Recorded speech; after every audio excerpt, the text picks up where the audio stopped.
you know, in case that win and in certain memory there. Of course, for today, we've got quite a few matches for our upper bracket start, and our match of the day should be this one that's coming up here. It should be Tundra up against OG. It's going to be interesting to watch out for, of course, this first match.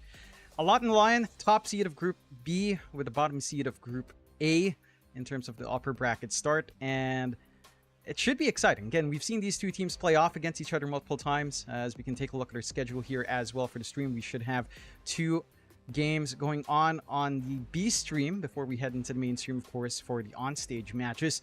And that is a lot of games to cover. There's quite a few games in playoffs. I do believe there are like almost 3 series a day. So it should be an action-packed time here. Of course, after our first series, we'll have our second series coming up later on. And again, it should be exciting to watch out for. Yeah, it certainly should be. We can't wait to see exactly how this one pans out. Of course, John, we do have, again, our first series here of the playoffs, Tundra Esports versus OG. I mean, talk to me about this one. You seem to be kind of siding with Tundra here in terms of your prediction. You seem like Tundra should be maybe the slight favorites going into this matchup against OG. And OG is still not a team to scoff at. I think, you know, again, Group A was arguably the harder group. I think most people would agree that it definitely was the harder group here at the Riyadh Masters. Props to OG, they've come 4th, so they've qualified through to the playoffs, so now they're in the position where they have to go up against Tundra in their first series, which is arguably the hardest team from Group B. We do have some more predictions from our STC Play people over there, so we can see what the viewers are thinking about their own predictions. Jonathan, I can only imagine who the viewers think have the lead in this matchup. Who is it? What do they think? It should be interesting. Again, you can get those vote-ins at sdcplay.gg, so you can take a look. We'll see those predictions later on, Mike, I believe, after our standings, or after we see these beautiful teams. And again, as you mentioned, Tundra up against OG. Should be a fun one. Again, these two teams have played off against each other at some pretty pivotal moments before. Of course, Tundra has been a team that we've seen steadily improve. It's been a little bit of a rocky road for Tundra in terms of, like, just even the roster. There was some drama. You know, Ramses came in to stand in, then he's finally in the team.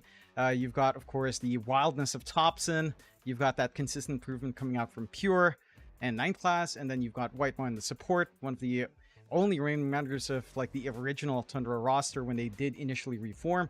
So it's going to be interesting to see what kind of different strats they bring out here up against OG. There's already some all chat as well in the lobby. I believe Seb was calling out 9th Class for going expert bat mid Midas in his pubs. So, yeah, it's something else. They've got some words there. They've got some words, Mikey. There was more than words the other day, apparently, between somebody and 9th Class. So we give props to Seb for feeling brave enough to have a bit of a chat here with 9th Classes, because we are looking at the beautiful roster of Tundra here, John. I'd say the favorites going into this matchup against OG. I'll see how it does work. I mean, this is going to be a hot match, I think. I highly doubt it's going to be very one-sided. I do think we should have a very competitive series between these two sides. I wonder how much it plays in as well, that, you know, you've got the whole Seb-Thompson kind of chemistry here, where you have these two ex-teammates that won 2 TIs together, so naturally you're going to have a bit of an insight as to what the other one wants to do. What do you think, John? Who's got the advantage when it comes to that kind of that previous chemistry you had with each other? I think when it comes to chemistry, maybe it's something that plays into OG a lot more. I think as a roster, and of course with Seb taking helm, he does level his team well. He pumps them up. He gets them focused very, very nicely. I'm not sure how that works on Tundra, but we know how it works on OG. Of course, we are taking a look at the roster here with Tomato, BZM, Whisper, Ari, and of course Seb. As we were hearing in our pre-show as well in the interviews, a lot of interesting insights there from Seb, a longtime veteran, all the way back in Dota 2. And for OG, again, they've had their own like priorities in draft. We've seen them go for stuff like Marcy SF is the one that has stuck out to me, but they have found replacements for the Marcy if it is banned out. They've gone with like Ogre Magi pickups as well for Seb, so they have this very specific expectations they have. And, you know, there's some quirks here and there as well. Like Tomato has been picking the SF, but he's been going for the lasting presence, which almost no one picks up outside of him. Before that, it was really Shadowmar to dominate the lane.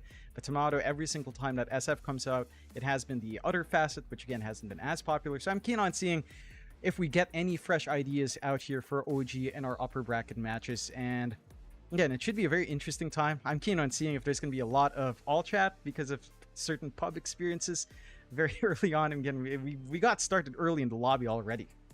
Yeah, man, if there's all chat to happen, we're probably the perfect casters here for the all chat, Jonathan. We love a bit of all chat between these sides, so hopefully we do get a little bit as draft number 1 is now officially underway. Thank goodness here between OG and Tundra Esports, so we can throw over to the draft and see exactly what these two teams are intending for this game number 1 of this best of 3 series for the first round of the upper bracket of the playoffs.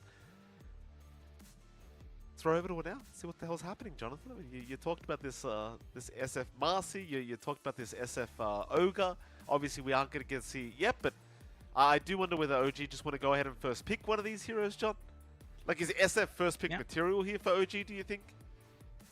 I think it is. It's still very stable here to open up with if it's not banned in the first phase. I think that's the key thing. It has been consistently contested very early on for almost every team. Do have the initial look at our bans already up. Rubik being taken care of by OG along with a Monkey King. Tundra taking care of the Hoodwink and the SF. So no option for Tomato now. Have to go a different route for OG, taking care of one of their comfort combinations coming out. I mean, Tomato's had a very wide hero pool on the pause 1. There's still a lot of options left. Stuff like, say, Tiny still in the pool as well to ban out or pick up. Weaver's still in there as well. We've seen a little bit less Darks here as the play-ins and groups went on, so maybe not as top tier of a priority now.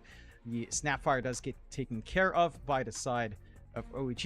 Again, one of those heroes that has been relatively popular, especially into the group stage, but maybe hasn't had the best win rate still. You see the effect of the snap with the changes with Lil Shredder. It does do a ton of work, and it's super flexible, so I like this respect out from OG. Along with Mars ban out, Tundra for their part. One last ban for them before they get their first pick. Again, there's still stuff like Tiny completely ignored. Tundra can try to maybe line up for that if they want it. I don't think they've run the Tiny all too often, although they have had a couple of Thompson matches on it. So could ban something else, pick something like the Tiny up, keep it flex into the mid or support for 9 class. Open enough if they want to go that route. We shall see what the priority is. We shall. We still have heroes like Phoenix that have not been banned as well. Phoenix has been an extremely kind of popular support, though we are going to see, of course, the Sand King pop up here for Tundra Esports. No surprises there, Jonathan. I imagine this is probably going to be the mid Sand King already from Thompson's end. And every time you and I have had the pleasure of seeing this mid Sand King, it has been absolutely devastating. It is very hard to lane against. That it is. It's got so much output with the Stinger. We've seen varied builds. You can still go 1-3-1 if the matchup calls for it. We've seen some players go for a 2-0-2 build, just trying to close the gap, get the Stingers off, and just heavily harass, even gun for a very early one-on-one kill on the mid lane. So I like seeing this out for Tundra. It doesn't reveal too much about their draft. There's still some flex, although I don't believe we've seen Ramses play this for Tundra yet. It has basically been a Thompson pick every single time. OG into the Nyx Assassin, which we've seen a little bit more in the closing days of the groups. It has done a lot of work. People have recognized how funny Scuttle is. It's insane. Like, you get what? I think I saw a clip where they were getting like 1,000 move speed on Nyx in a very late game scenario. So you have some very cheeky things you can get with the Nyx. I believe that in fairness, that was a bug. You know, so I don't think, I'm pretty sure you're not allowed to do that. But that is a bug. That 1,000 move speed. Just FYI, I believe it's a bug, John. I hope that's not a feature, because that looked rather intimidating. Yeah, I mean, if you can consistently maybe get this unpatched feature, that would be one way to kind of get around. It would be very interesting if that is something that plays in. Of course, just the fact that Nyx with Mind Flare can just clear out some creeps is already a pretty big possibility. Nyx into Sand King is a very strong option because of his innate. So even if you go for the Invis and Sandstorm, as long as Nyx is around with Spike Carapace plus his innate, he will be able to spot out the Sand King. Very good anti-Invis options already with the Nyx up. So I like this answer from OG. My question now is how well they can work the lane, because we have seen some games for Nyx Assassin where, yes, he's going out, he's mind flaring creeps, he's getting farm, but the lane kind of still loses. You don't lose as Nyx. Your off lane doesn't really pressure the safe, and that could lead to some tempo issues down the line. So I'm keen on seeing what OG's ideas are in trying to work this Nyx out. Still see the rest of the bans here. Tundra taking care of the Morphling and the Ember. OG, one last ban until they pick up the rest of your heroes here in the next phase of picks.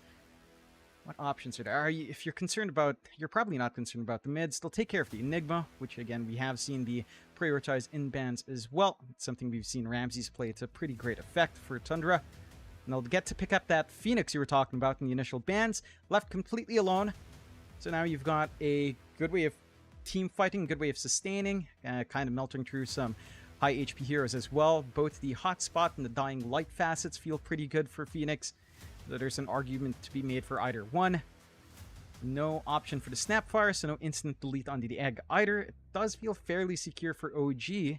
Curious what Tundra's ideas are, because Sand King's not going to deal with the Egg whatsoever. Does feel like you're going to have to be looking at maybe Tomatoes here now to kind of manage that team fight util here from OG. I mean, the eggs have been very, very, very hard to deal with from these Phoenixes as of late, especially with that evasion chance you now have with your attacks, and well, of course, just the overall meta just favoring Phoenix at the moment, not very handy at all. Tundra, that is one hero that can kind of deal with the egg. Jakiro now attacking with both heads, so both attacks do count as an attack each for the Phoenix egg, which is very, very nice. Is one decent way you can deal with the Phoenix egg, and Jakiro as a hero has been very, very potent as well as of late. Very hard to lane against this hero as is, but now the facet that gives you that ice attack, what's it called, Jonathan? I can never remember. Liquid Frost? Liquid Frost, that's the one. That makes it incredibly hard to walk away in the middle of the laning stage. You just get Jewel Breath plus Liquid Frost and you just die. As Tundra, they go for a Marcy on top. Yeah, this is something that we've seen 9 class play a lot of. I don't think they're going to be flexing it onto Pure. So it should just be a Jakiro Marcy support duo, which is rather interesting. Keen to see what way they kind of combine into this Marcy now. You don't have, like, say, the Enigma that we saw, as it was banned out by OG, leaving early rebound aggression kind of not as easily accessible for the Marcy. There's maybe an option for, like, a Beastmaster for the side of Tundra, as that was left alone. And that could give you a way of just jumping forward with a value point in the boar, if you are, again, looking for that aggression. OG just straight into the Pangolier. No debuff immunity pierce from these supports, so you have a relatively free time and just getting some good rolls off for the side of OG.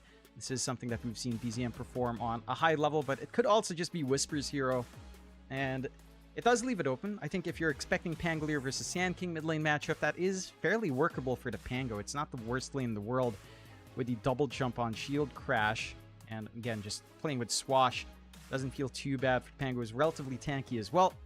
So the kill threat from the Sand King shouldn't be as bad. It is still a melee matchup for Pango, but again, if he juggles his spell usage around, it shouldn't be too shabby up against the Sand King. Hopefully not. It's just that damn Stinger with the Caustic Finale just does so much damage. If you do get caught by it, that is. The OG, 4th pick for themselves, 45 seconds reserve time left. Still looking for an offlane pick here as well for OG, and you kind of went over this earlier, but with the Nyx Assassin being picked up, you do want an offlane pick that can just sustain itself throughout the laning stage, because Nyx at the moment does generally like to just roam the jungle and just mind flare creeps over and over again. You know, secure a power rune, secure bounty runes, secure some Lotus Orbs, or excuse me, Lotus Pools. But you don't really want to lane as Nyx Assassin, is my point, John. As OG, they are going to go for a Doom pickup, which is one of the heroes that can arguably just sustain itself in the laning stage. As the Nyx, at the very least, if you want to help the Doom get those initial levels, you can just drag the creep wave, but that's pretty much as much as you're going to do on this Nyx Assassin. And when it comes to the laning stage, its laning presence is extremely weak. That it is. At the least, the Doom should still be able to find farm. The early levels here for Tundra do feel good, just with the Jakiro 5, depending on what they'll take safely now for Pure. There is some early aggression that just feels good, even into level 2, maybe level 3 at most. At that point, the Doom should start to stabilize. There's some pretty big threats from Tundra early on, with such a greedy offlane from OG, like Nyx Doom is just going to be soaking up a lot. You're going to be fighting over some jungle creeps every now and again if you do get that early Devour on the Doom. Tundra just straight into the Broodmother. So they bring out a little bit of that flex, that secret sauce we've seen a couple of times with the Broodmother. Not so often. Hasn't won the most as well. But for Pure, it has been 100% win rate so far over 2 matches here for Tundra. And yeah, there are ways of clearing out spiderlings. You know, there's some pressure that can be applied. You kind of have to deal with just the web in mid lane just to stop the region from Pango for the first 2 minutes can be a nice way of just helping to set up for Thompson to have a better time in trading. And then the split push potential coming out could be big. Like, you have Broodmother plus Marcy down the line, very strong sidekick. Pause 1 to kind of play with all of her base damage increases, with more lifesteal to play with, Insatiable Hunger. This is a pretty good positive feedback loop for Tundra, at the least, in buffing up this Brood. Oh, I mean, absolutely. There's just so much lifesteal already for this Broodmother. It's going to be very hard to try and burst it down. And mind you, you are playing up against the Doom, so you do have one way of kind of nullifying all that heal that does come in for the Brood, but it can be a little bit easier said than done. You know, well, once we get into the game, we'll see how easy it is going to be to land those Dooms onto that Broodmother. Chances are you probably want to be kind of aiming the Sand King instead anyway.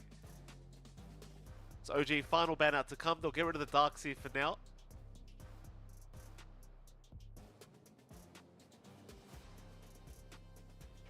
Still looking for another offlane ban here against Tundra Esports. They have taken care of all of the heroes that Ramses has played so far. At least on record, he's played Mars, Darkseer, Doom, Enigma in this tournament. So all of those are out of the picture. Take care of the center here as well from OG. Tundra still looking for some pause once to ban away from Tomato. Surprisingly, the Weaver has been left completely alone. Don't know if that's the route you necessarily want to go, but it doesn't feel too bad here. You can clear out the Broodlings nicely. You build Gleipnir to kind of hold heroes down. You've got a lot of output once that Weaver's up and running into the shard timing with Daedalus. That is a lot of burst potential with a Weaver physically. That can be really annoying to play into, so I'm wondering if that's something Tundra will want to ban out. There's also been stuff like CK. It has been pretty popular, hasn't been touched here at all in the bans either. So there's still a lot more, I'd say a lot more options for OG, and a lot more options Tundra has to consider in this ban in comparison to what Tundra has left for Ramses in that offlane.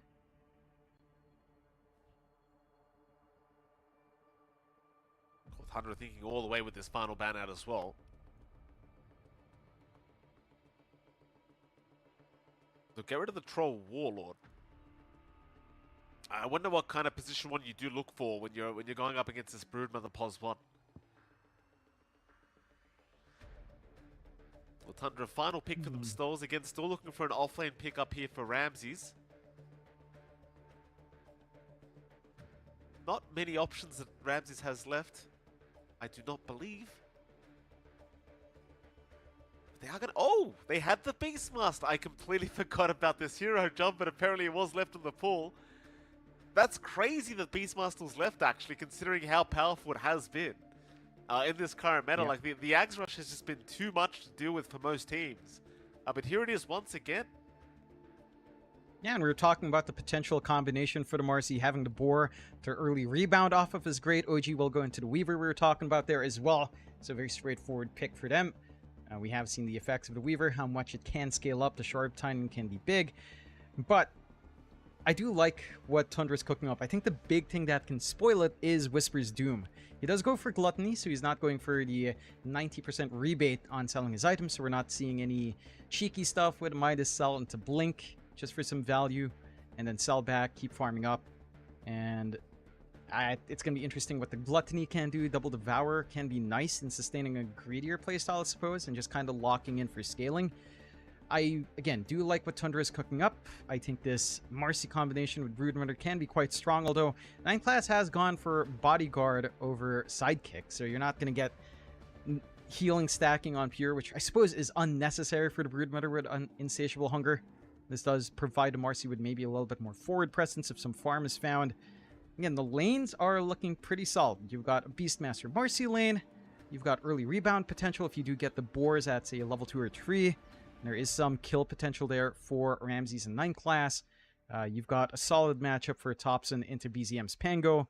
Although, again, this shouldn't be too rough for the Pangolier, but Caustic Finale, Stinger can all still cause issues for a melee matchup. up against the Sand King, and that should still feel pretty alright for Topson overall. I'm more curious about how OG work these lanes out, because it doesn't feel like you have the strongest synergies in the world. Nick's Doom is a little bit slower. You're sitting back, you're farming. Maybe by level 3, you can try something if you have a good creep ability on Whisper, or if you can kind of hammer in some chain stuns and play with Infernal Blade. Doesn't feel like the easiest thing to get done here.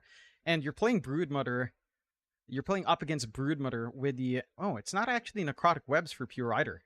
So you don't have to worry about the regen reduction, I suppose, which I felt like would have won you that lane up against Doom really strong, but let's opt for the other facet. Keen on seeing how much Pure gets from that with the spiraling emphasis. I mean, at the very least, like, he did go for the double Devour facet on Doom, so it's kind of like he's already prepping to not lane at all. You know, he's already got the 2 charges just to be able to kind of avoid the lane altogether. I think we are going to see some creep pulls from Ahri to try and allow those initial levels for Whisper. We'll see if Ahri does leave the lane, because current Nyx does really want to hit the jungle and just start mind-flaring creeps instead of staying in the lane and soaking XP, so we shall see what Ahri does intend on doing. I think Whisper with the double Devour should be just fine in laning on his own. Shall see. It is a very hard laning stage here for the Doom. So we do have game 1 now officially underway. Both sides already looking for each other with these smokes. Some deep wards being placed here by OG. It's like Ahri, of course, will be hunting couriers as well while he's here. It's kind of the Nyx meta right now. Like, you really don't want to sit in the lane. Right? It's just everything but sitting in the lane is what you want to do as Nyx Assassin. As soon as you hit level 2. Just play jungle, just try to snipe Curse if possible. Good wards from Tundra to spot this rotation out from Ojito. Early commitment up top. So no catch-out shenanigans here. They did manage to poke Tomato just a bit, but can't fully commit onto the Weaver either.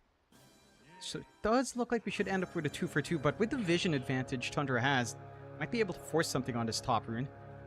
They are trying. Whisper's still around the area, but Thompson's going to show up. Whisper actually takes the Mandarin away, so it is a 3-for-1 trade, but this might cost him his own life. So they will just stun him up a little bit there with the rebound. The 9 class will go for the body blocks. And Whisper is indeed dead, as Pure will be able to secure first blood. Some beautiful setup here by 9 class. That is already a fantastic start for Tundra. Probably the best start you could have asked for. Yeah, that's... I mean, you don't mind trading away the extra bounty rune if you manage to get first blood on your Brood. Really important here to start to get that momentum on. Very strong start for Tundra already.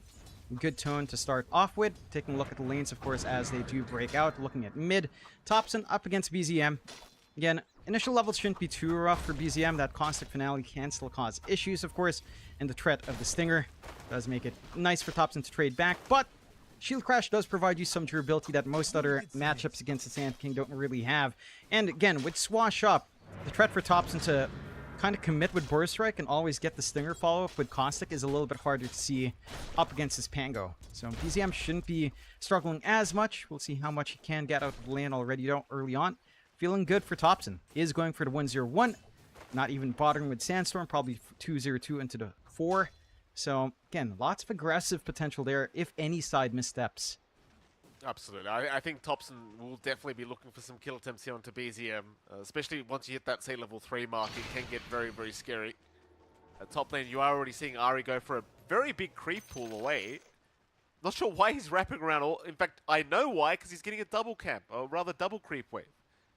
Here you go, just stack them up, get a Mind Flare off as well. The creeps will just continue to follow as he'll take a double. And this is exactly what you wanted to see. His Rams is going to go down bottom lane, so a very nice pickup here for Tomato.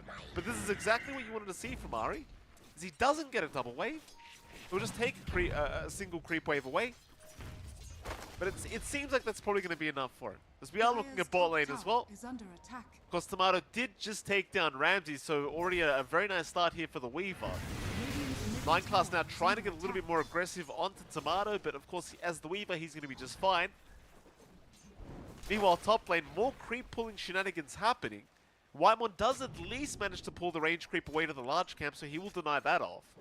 But this is exactly what Ahri needs to do to ensure Whisper actually has a laning stage. Be as disruptive as possible. Try to cut off those waves. Isn't going to be able to snipe couriers anytime soon. You are up against Marcy. And we were talking about this up when you had Monkey King. It is somewhat of a solution. So courier sniping for Ari not going to be lined up. But again, he's getting his work in. He's making this lane fairly playable for Doom, although it's still lagging behind a bit in CS, but there is EXP to be found at the very least. Pure, not dissuaded whatsoever, still having that good farm. Again, the last lane down bot, Timato and Seb on the Weaver Phoenix have been doing a great job in holding back against Ramses in 9 class. Does have the 1-1 axis plus the boar here for Ramses. There are rebound plates. It's just pinning down someone like the Weaver can be a bit tough. BZM's just popping so much damage in that mid lane at the moment. Bottom lane, Ramses is barely going to be alright. Both bot and middle lane are getting increasingly harder here. But looking at Thompson in the middle lane, just so much damage being dealt towards BZM every single time he has that Burrow Strike off cooldown. It's very, very hard to lane against this when you're in that melee kind of range here against the Sand King. But props to BZM, he has found more CS than Thompson. So even though the lane has been pretty hard in terms of harassment, he has been still sustaining himself in terms of the CS department. Not too much struggle here for the Pango quite yet. Bottom lane, 9 class dropping very low here now to Seb. 9 class looks like he's going to be okay. Tomato maybe thinking about a Sakuchi past the tier 1 tower, but decides better off it. Meanwhile, Thompson does end up killing off BZM. Pure in the meantime, top lane ends up going down though. That's a pretty big one. They found the Broodmother. Yeah, this Broodmother does need a fast start. We have seen Broods fall behind. It can't just camp a lane. It doesn't get that pressure out. This is your POS 1 as well, so you want some fast scaling coming in here for Tundra. Good moves out from the side of OG. Just this aggression out from Whisper with level 2 Scorched Earth and having the Hurl Boulder for a little bit of control there. And they're pretty much finding everything they'd want up top. In fact, I'd say OG's laning has felt a lot better, even in mid, despite that. That is able to find 9 class one more time here for Seb. The bot lane's the big surprise for me. Tundra, again, there's some aggressive potential. It's hard to catch out Weaver Phoenix, but to get run down to this extent, it's not an amazing start for Ramses. He does have his Ancient camp to stack up. No blocks whatsoever in the right side Ancient or in the triangle. So there is recovery farm for the Beastmaster. It's just, this kind of start for Tomato is pretty scary. Oh, Ramsey's trying to go for the axes out, but he could be in a bit of danger now. Looks like he is going to be able to survive. Seb and Tomato, they're doing such a great job of just forcing them back every single time. Every time Ramses get close for a wild axis to be thrown out, you see Tomato rushing with a Sakuchi to try and get some damage off onto the Beastmaster. It's a very challenging laning stage already here for Tundra down in this off lane. Mid lane in the meantime, Thompson diving again, but Ari is going to TP in a hellbound. It does secure the life of Thompson. You still lose BCM to the Caustic plus the damage of Whitemon, but at the very least they find Thompson first. It's a nice little pickup. Does help boost, especially into that level 6 mark recovery for BZM. You still have that level advantage up for Thompson. You are finding relief for your side lanes. You don't need to worry too much about the Chikira trying to play wild with that Broodmother, again freeing up Whisper for his farm into this Blink Rush. Has been pretty much uncontested. Getting a little bit slower in CS, but you always have Devour to play with as a Doom.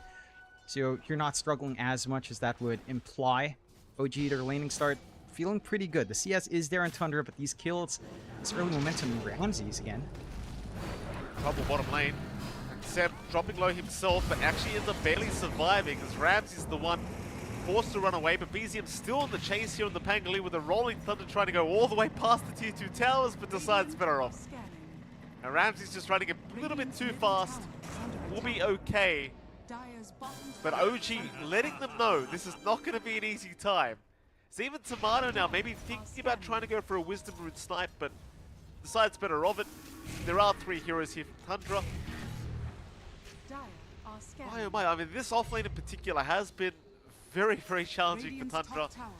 Are there even stacks being made yet? There has been. They have made a couple stacks in the ancient camp on the far right. Yeah, Ramses has been on point in that since, I think since he was level 3 or so, seeing how rough the lane is, just going back, axing it up. They're keeping it well protected as well with a preemptive sentry and the obs up now. So they know Ramses is going to need that flash farm coming in. A rougher start for the Beastmaster. Again, the laning start for OG, even though you're top on Thompson and Pure in terms of CS, it does feel like the early aggression has been lining up, so they are going on to Thompson. Thompson, he's going to have the help of Whitemon coming in as the epicenter does get channeled up, but Whitemon never threw out the ice path. Tundra trying to force Thompson out of there. Seb going to be trying to get some damage off, but cannot finish the job. Is now Seb in trouble. Seb goes down. Whisper also dying top lane in the meantime, so you've lost your offlane Doom in the...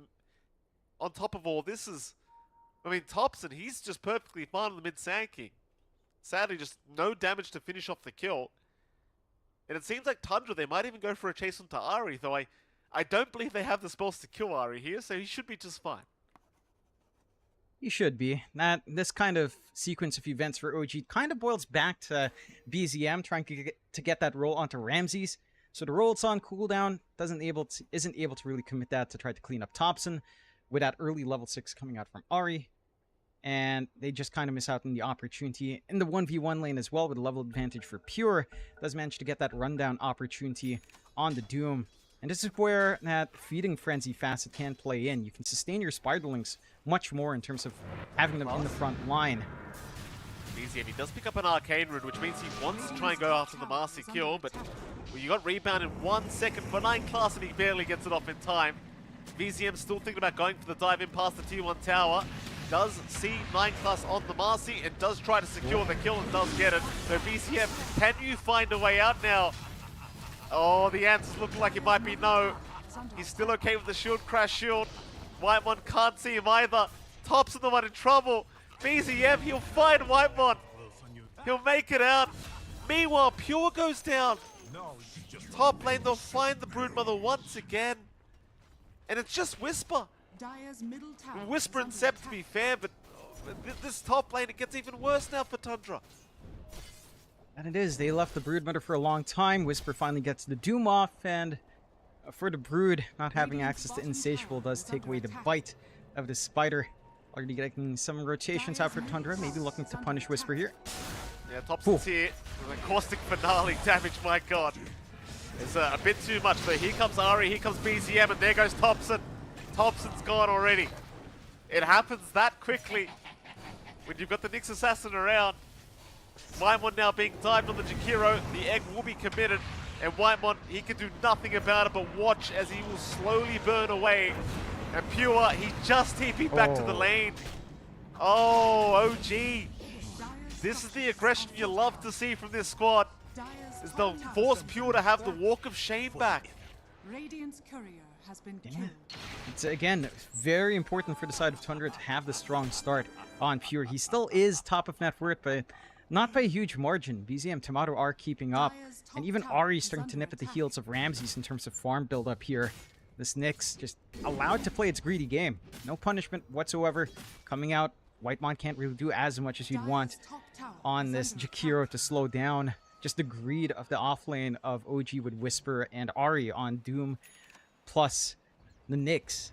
And they were allowed to play their game. They hit these spikes.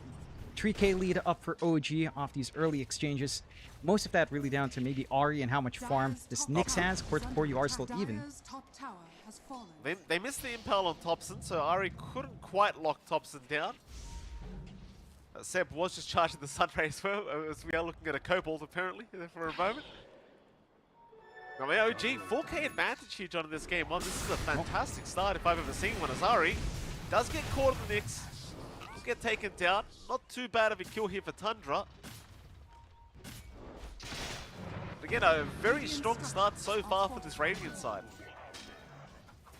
And it is, again, mostly stemming down to how much farm Ahri and to an extent even Seb has. The core-to-core matchups aren't too bad for Tundra.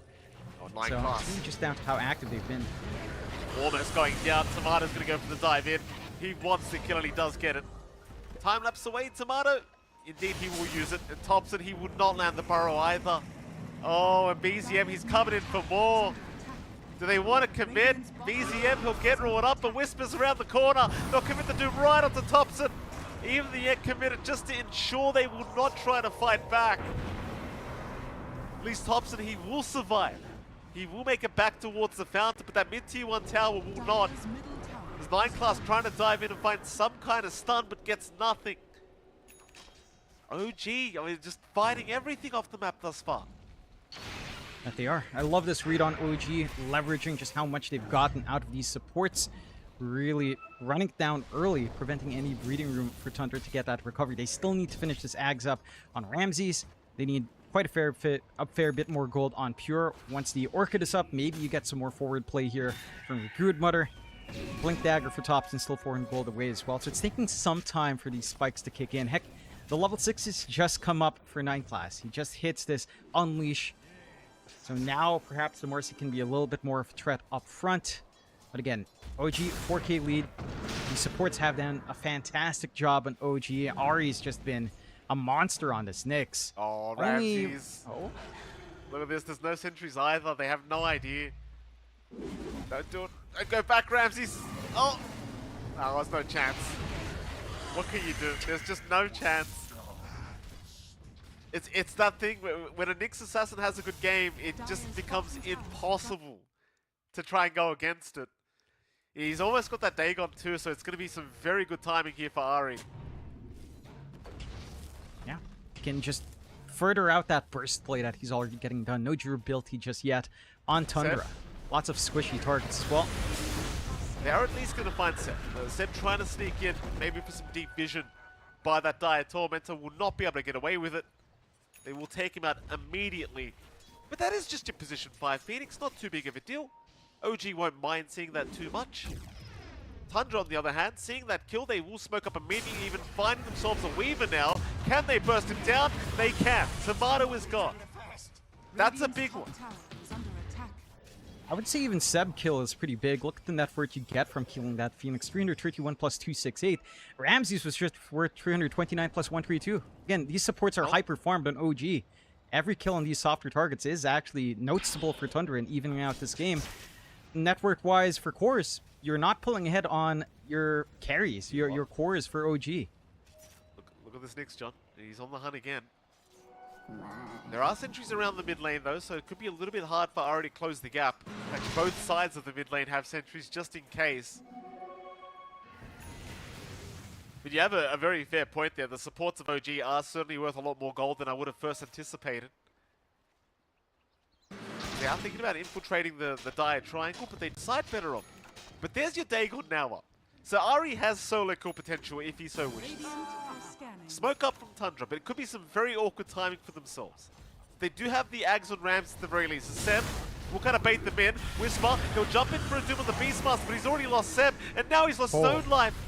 They weren't expecting the smoke right behind Pure. So 2 heroes going down for OG, and now Tundra, they can start to apply pressure onto that mid-tier 1 tower. And OG, they will not be around to defend. Yeah, they have no option to. They've got Egg on respawn, but tower falls way too quick. No Doom option as well for the follow-up fight. They're going to have to try to sit back and build up once more. Tundra bouncing back in strong form. That equalizes the net worth advantage OG has had. And the core starting to pull ahead. Pure pretty much uncontested outside of the couple of laning deaths he has had. Full Orchid can start to play. Ari's on the chase. Don't you love when the Nyx Assassin can keep up with the Broodmother? How great is that, John? No inequality when it comes to the bugs. Nope. Class still going to jump in though, does find a nice rebound onto that Nyx Assassin, so Ari is gone. Here comes Thompson right onto Sep, but they might need to back out of here. Tundra, they're starting to drop a little bit low. The egg is down from Sep, there's nobody focusing on either. Class trying to move in, but it's not good enough. Oh. He was 1 hit away. Meanwhile, Thompson trying to run, but Whispers on the chase with the chain lightning creep. Thompson just about to drop. The swash will not connect though. He'll survive. He'll jump back in. Thompson with the Burrow Strike, but he will go down a Whisper. Pure still trying to get out of there. Will be okay for now though. Ramses does jump back in for Aurora to BZM. They'll take down the Pango. But it's a 3-for-2 trade in the favor of OG. I think OG, they'll still be very happy with that fight. They should be.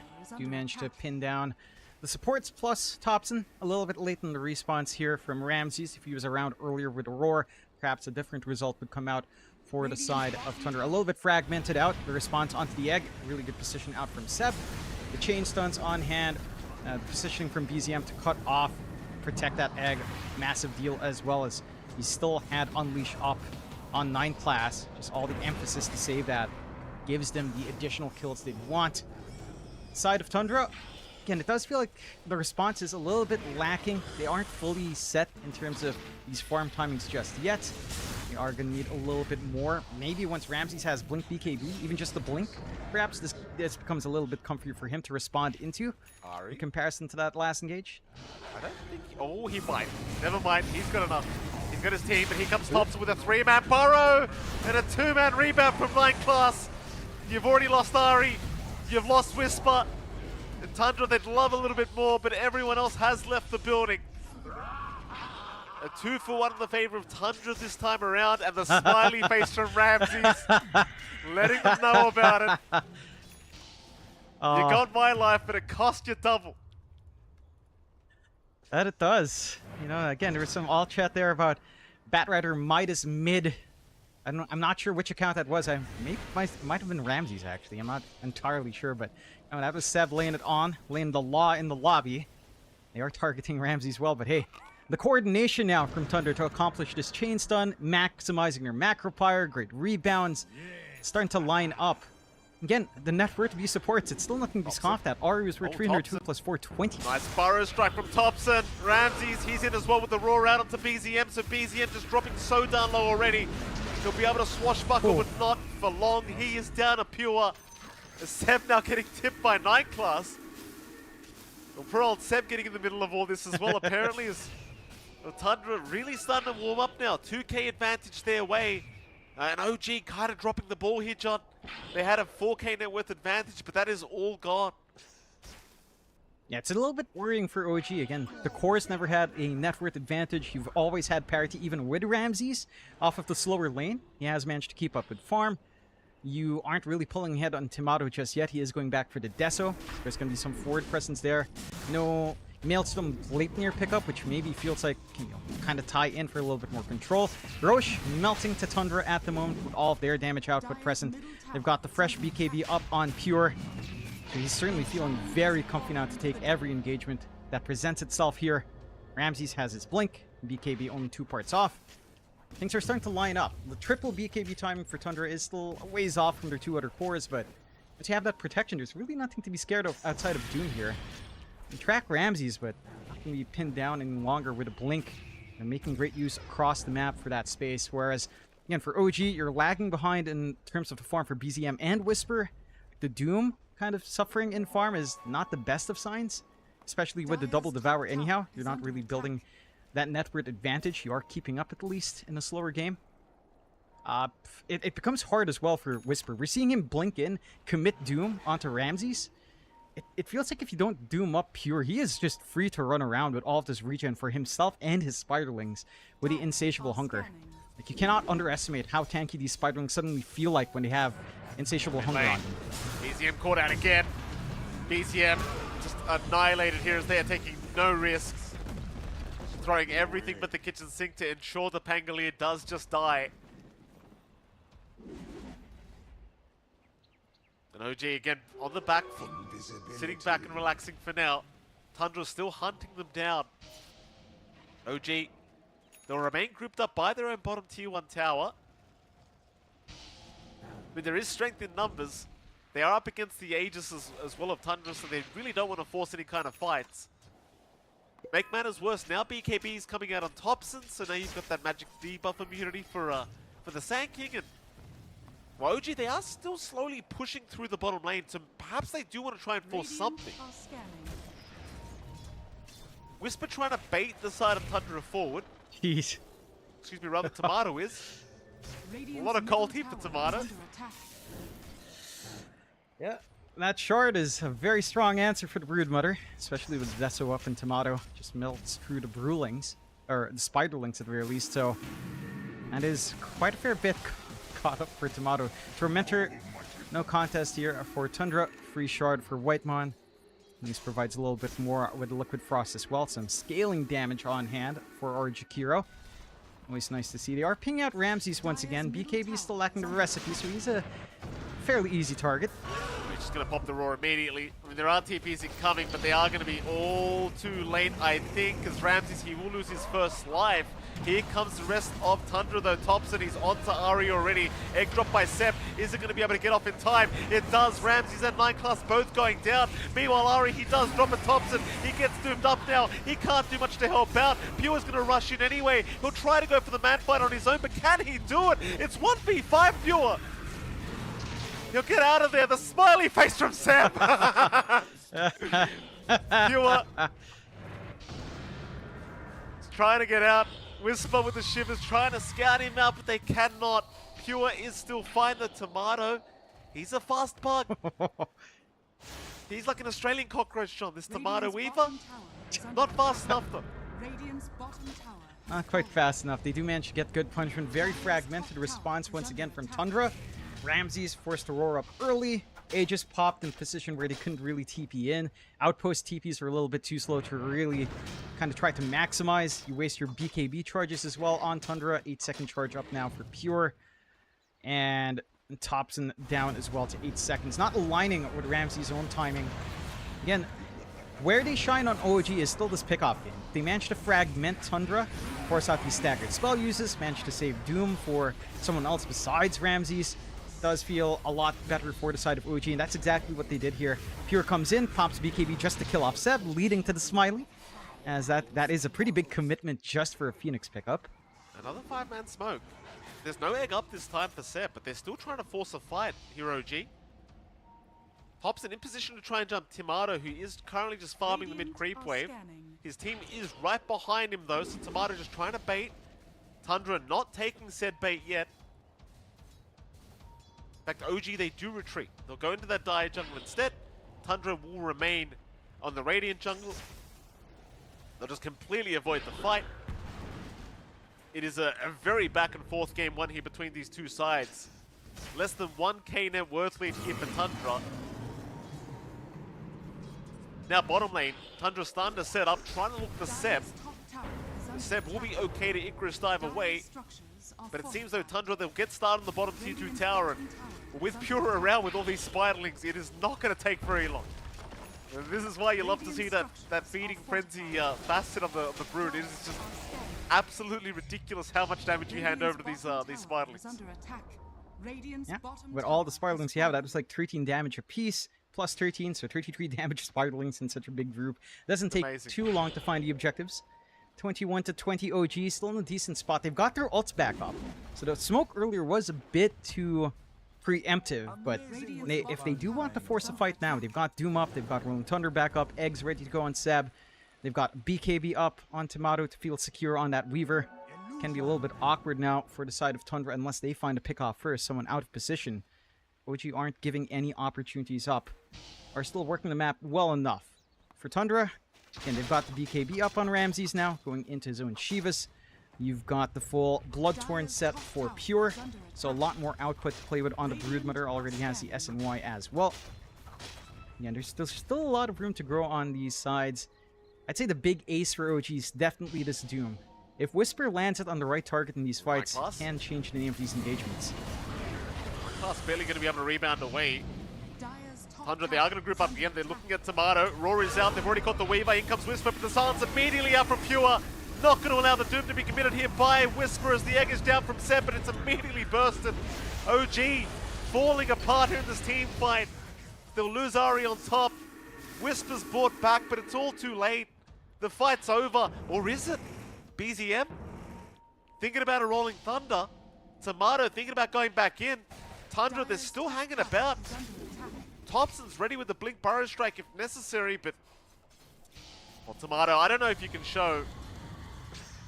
They will not. They will retreat. It's that fragmentation again. Quick response to stop the Doom cast out from Pure. That Orchid literally saving that fight for the side of Tundra. And the follow-through from OG just not quite there. BZM not able to really commit the role. Tomato playing on edge with the time-lapse. Does at least manage to escape with his life. But without that initial control, without the setup for the egg, without dooming up at least one of these major targets from OG, Tundra and they have a lot of leeway, and they still haven't hit their own spikes in their supports. Like, we've been talking a lot about Ari and Seb having all of this initial farm and EXP.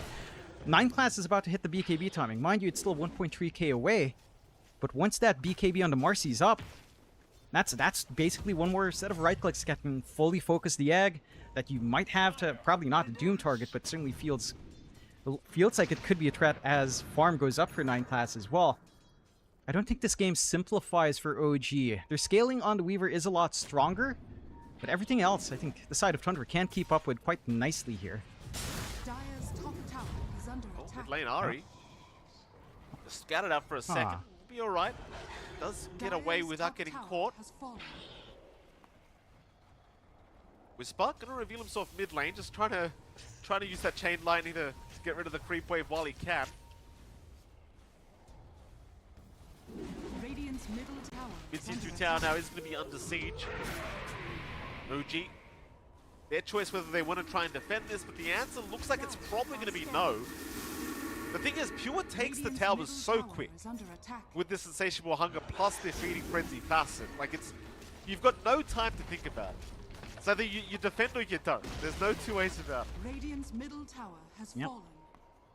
Just have to get that snappy response, and only one outer tower left here for the side of OG. Tundra still hanging on to mid and bot tier 2s.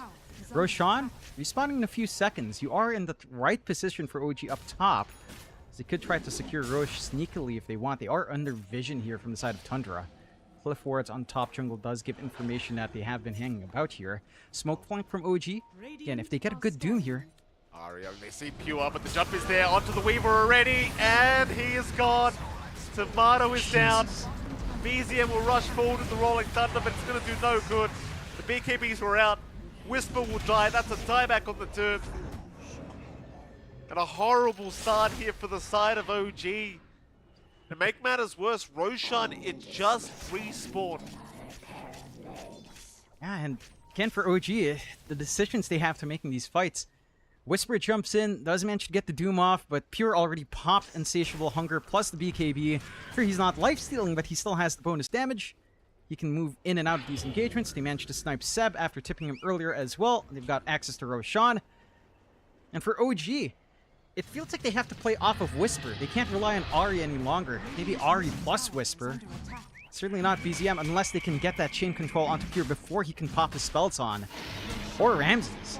There's just so many things you have to be worried about. The Roar is going to ruin you in the middle. The Sand King is a massive nuisance with the Stinger spam, with Caustic, with the Burrow Strikes. And there's a lot for Whisper to have to watch out for. It almost feels like you kind of want a refresher and Ags up on this Doom for these big 5v5s, or again, just look for the pickoffs. Because when it comes to these wider engagements, with the way Tundra is playing, with all the utility they have spread across all their heroes, and all the damage they have across all of these cores, doesn't feel like there's any easy target to start these fights on. And how the tier 2 top tower just getting destroyed here by Pure. Took him all about 2 seconds to get that done. So now going to see a smoke now committed here by Tundra. Oh, Ari almost getting caught out. The force buff will allow him to get away, but they've already caught the Weaver again. Tomato is gone. BZM trying to get his way out with the Rolling Thunder. Looks like he will be okay, but Tomato continues to get caught on this Weaver. And if you really wanted to as Tundra, you could think about just going high ground. But they are playing it a little bit slower. Play it safe. Maybe a slight reset, having popped at least a Roar. You need some time for that to come back up, but not that much time. Again, Pure can get this done relatively easy. The Spider Army doesn't take that long at all. This feeding frenzy is just kind of nutty. Look at that tier 2 just go. Just gone. That's just like that. Insatiable Hunger. He hasn't even popped it yet. There you go. Here we go. Now the Rex just disappears. No problems here for Pure. What a balanced hero. We got rid of Necromonicons for this, John. How great's that? Yeah. This Necromonicons Awesome. were this bad. Yeah. Start out. Who have they got? It's gonna be the Nyx. Ari is gone. Radiant's middle barracks are under attack. Buyback is out. Ari's gonna rejoin. Whisper in the meantime. He got a Doom out onto Ramses already, but Ramses has no Roar anyway. He's got no spots to throw out. Whisper's already down. They've already got the Weaver. Tamada's gone on top. This is an absolute disastrous fight. They're still trying here on OG, but it's already over. BZM trying to get out, but the roar is done from Ramses. Seb the only one left. Your Icarus dive around, trying to buy a bit of time, and Seb is set to fall. He will wave his friends goodbye. An ultra kill for Pure, and GG is called. Tundra. Thompson. Once they get on top of you, John, they just take over. What did Thompson say? No, he was just pinging all the damage Seb did. Easy, says Seb as they close out there. 1,998 damage from the Phoenix, Thompson says over and over and over again, as he's not too pleased about that, but a very strong result from Tundra. Again, the early game coming out from OG was pretty damn good. They were finding some good kills to line up. They were getting a lot of space out for Ari. Even Seb was getting the EXP he needs on the Phoenix. It just didn't translate to anything for the cores.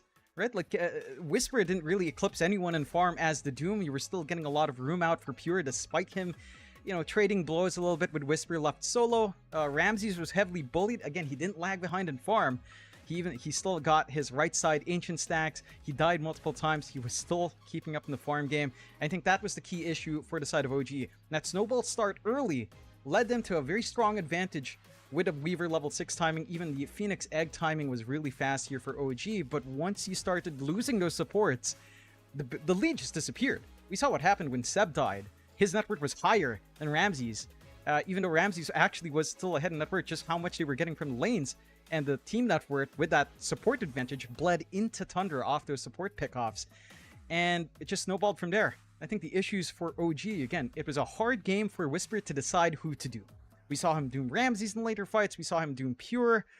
It's a hard decision to make, because if you doom this Broodmother after she pops Insatiable BKB, it feels like it doesn't matter. You doom up this Primal Beast when he doesn't have Roar, it really doesn't matter. And the follow-up wasn't quite there. The purest thing for OG is that it felt like they needed someone to at least pick up a Linken's, you know, or maybe a Lotus, something to save from the Roar. It's from these single target control pieces that Tundra did have, because there was no protection. Every time, Tamada would be up front, BKB up, so what? Just Roar, easy kill, you've got the damage. And I think that's a persistent issue for OG in this game. Difficult to kind of try to target prioritize. We see in this fight, this is the one where it did work out for OG, as the TP point was the outpost. Tier 2 was a little bit further off, and they decided to TP into the outpost. Took them longer to respond. Ramses faults with Aegis twice. They only find Seb. Pure having to pop his BKB for that. But that's where OG shined. If they could split these fights up, take Tundra apart one by one, it just didn't present itself. Again, Tundra played very disciplined as 5. They were very on point with their coordination, especially earlier on when they were behind. Like synchronizing their macro power usage with a rebound disposes to keep them in the macro power to get the damage going. Tundra played very strongly as a team. Not that OG didn't, but it was a lot harder for them to work their own team fight together with what they had in this lineup. Going back to that point you made earlier, I was kind of shocked to see we didn't see any Linken Spears or Lotus Orbs here for our Weaver. Like, Tamada just had no kind of defensive itemization apart from the BKB, and obviously against the Raw that was not helping at all, as we are getting to see some reactions here from the side of Tundra. Ramses did not look excited whatsoever. He just looked like he could not give a crap. It was just another day for Ramses. He just got out of bed. Everyone else from Tundra looking very, very happy as we do finish off. Apart from Whitemon and Thompson as well. Wait. What is it, John? Whitemon got a haircut? Oh, he did too. Is it just me? Oh, he did too. Oh, that's interesting. That's more intriguing than this game one. Number one, did he find a haircut, a barber that he trusts? Number two, was it affordable? Those are the questions we'll ask in an interview if Tundra does take it. OG has the opportunity, of course. I'm not gonna lie, John. I only saw that haircut for a split second. It didn't look the best to me, John. I'll have to critique it once we do get him back on camera. Maybe he should have waited to go back to Indonesia. I'll tell you what, it looked like there was, maybe keep it long next time. I'm not sure. We'll see. We'll see, John. I don't want to critique it too early. For sure. But again, haircut or not, everyone on Tundra performed spectacularly. I will say, I think outside of Thompson's usual playing, I think 9 Class definitely showed up on the Marcy with his setups. And again, the drafting, the ideas from Tundra were really strong. Keen on seeing what OG does in Game 2 to correct. Well, we are going to head to a break, John. Right after that break, we'll be back.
Welcome back, ladies and gentlemen, to the Esports World Cup and the Riyadh Masters. We are here, of course, for our playoff series between OG and Tundra Esports, and it is MLP Donor John X5. Jonathan, welcome back, sir. Game 1, it was a close affair between these two sides, but of course, Tundra Esports, they did end up pulling off the Game 1 victory. Game 2, John, what would you see changed up here for, what would you like to see changed up here for OG to try and give themselves a chance at Game 3? It's hard to say. I feel like the drafting ideas from OG were pretty on point, honestly. Like this answer with Weaver into Broodmother theoretically makes sense to clear out the Spiderlings very fast. I think maybe banning out the Broodmother might be one idea. It felt like pure, even though again, maybe it's slower start, but some solo pickoff, some pressure on the lane. Still managed to hit off his spikes necessary on the Broodmother. It made the game very hard for Whisper to try to target any of the 3 cores for the Doom. As again, once the BKB was up on pure, there were a couple times where Whisper got the Doom after BKB Insatiable Hunger were used, and it just really didn't amount to much. So I think, I don't know, like I don't think the Doom pick was bad. It just felt like the draft didn't quite synergize in the same way as it did for Tundra when it came down to team fight, when it came down to how fast they could recovery farm as well from the slower laning stage. It feels like OG's emphasis in the lanes really didn't end up favoring the cores anyhow. It really enabled the supports more so. You had a very fast level 6 for Seb, a very fast level 6 coming up from Ari with a pretty quick Dagon timing on top. It just didn't lead to much, especially when those supports started to lose their lead by solo pickoffs. So I think that's a couple of things for OG. Maybe consider banning out the Brood, seeing how well Pure played it for Tundra and how well he knew its tempo. And I don't know, it's hard to say that maybe a little bit of that playstyle felt like there was a little bit of a lack of respect for how Tundra could play together as a team early on. Again, bleeding the lead from Seb and Ari to even out the game for Tundra did wonders because their cores were never behind. It was these supports in OG that were ahead that led to that early 4 to 5k lead. Yeah, it was indeed, and well, OG, I mean, maybe a little bit upset, dropping the ball there in that Game 1. It felt like they were in a very strong position, say at that 15-20 minute mark, but it all did start to fall apart as the fights did start going the other way. And now this Broodmother is extremely scary. This Brood, it's that Basset, man, it is very intimidating to have to try and go up against if you are against it. And I think that Basset you saw from the Brood, it's so much better than the Necrotic Webs anyway. The Necrotic Webs, they're kind of nice, but the Feeding Frenzy for a POS 1 Brood, it is just absolutely disgusting. As we are getting to have a look at the teams, of course. I want to see what Whitemon's hair looks like right now, because I'm a big haircut kind of fan, Jonathan. I've got to critique. What the hell's happened to Whitemon? Yeah, let's take a look. I mean, I did ask him in the lobby. He's like, "Oh, what happened to your long hair?" He said, "I'm tired of my long hair." I respect. And that's it. And there you go. Tots Michael Phoenix on his Whitemon haircut. I better not. I'll have a chat with him in person. Maybe you could take him to your barber. It'll grow that you accidentally, your barber that you accidentally offended in that one time, Michael Phoenix. You could take him there. I haven't seen that poor guy. I could take him there. What we can take everyone else to is a draft. Of course, we are in for game number 2 of Tundra versus OG. See the initial bans. OG having first pick. Tundra on Dire side second. Radiant side second to ban out the Hoodwink and SF on Tundra's end. OG taking care of the Rubik. I would say the Broodmother has to go. If Tundra are kind of allowed to play it, it felt like you had some decent answers, right? Like Swashbuckle Pango felt like it could maybe deal with it. The Weaver with a Shard definitely dealt with it, at least from Tomato's end. He was getting quite a fair bit of farm off of the Spiderlings when they would show up. It's just we wouldn't see them show up too often outside of fights. Like the focus was there on engagements for the side of Tundra. We'll see if that's something OG will leave in the pool. But again, for Tundra, taking care of this SF that we've seen Tomato play a lot of, stealing away the Marcy themselves on Tundra's end as well. It shows a really strong understanding from Tundra and what OG has been running to great success in the group stage. It does. Let's see what kind of bans OG come up with here for their own banning stage. You see Pure there, Jonathan locked in right now. Eyes of a killer. No messing around. They'll ban out the Sanking here for OG, so kind of respect banning out that mid Sanking of Thompson, which, in fairness, I think Thompson's impact was very high last game, but he did have a pretty rough laning stage himself, and regardless, I guess the mid Sanking is just that kind of busted at the moment that doesn't matter if you have a bad laning stage. Yeah. Yeah, it recovers really fast. Again, its output with Caustic Innate is just kind of crazy. So I can't fault OG for taking care of that over the Broodmother. Again, they still have one more ban anyhow. Tundra do take care of the Beastmaster, as OG again has first pick. So you kind of have to take care of these safe first picks very early on. What else is a very safe one? Tiny could be a very safe first pick for OG. They take care of the Invoker instead, as that has been very successful in this tournament when it does slide through. So you can't really fault them for taking away some strong comfort for BZM. OG, what's that last ban going to be? Are you going to take care of the Brood? Will you leave it in for Tundra? I mean, you don't have the Beastmaster on your side. With the Drums of Slom, feels like a solution. You could try to, I don't know, you could opt to try to pick it up yourselves on OG. Could be one way to go about it as well. I don't believe we've seen Tomato play that yet, but I'm sure he can. I'm not sure if that's really the way you'd want to go, though. It's really bothering me. Who gave him that haircut? It's just as you can peek with the camera, it's just really starting to bother me. Like, he got the same barber as Gorg, apparently, as OG. They're going to go for the Monkey King pickup. You know, one haircut Gorg back in the day and looked absolutely ridiculous. You remember that? The bowl cut? I actually don't. Okay, well, you don't want to, John. Snap by a pickup here for Tundra Esports. He knows the one I'm talking about. Same barber. Look, you can ask the man. You can ask the man if they win here on Tundra, alright? I'm sure Whitemon will gladly entertain our high-end questions that we always bring out in these interviews, Mikey. Me especially, I have the best questions. As OG do manage to pick up the Monkey King that was left in the pool. Just bring back Jin, honestly. What? Jin can do the interview, can't he? Surely Jin can do it. He'll translate it anyway, even though it's all in English. I'm sure he would. I would love that. It's always fun seeing Jin on camera. I love that, man. I'm sure he loves you too, Mike. I'm sure Jin would appreciate the work anyway, considering how the Chinese team's been doing at the Riyadh Masters. Probably appreciate the extra work. Why do you have to throw random people in under the bus?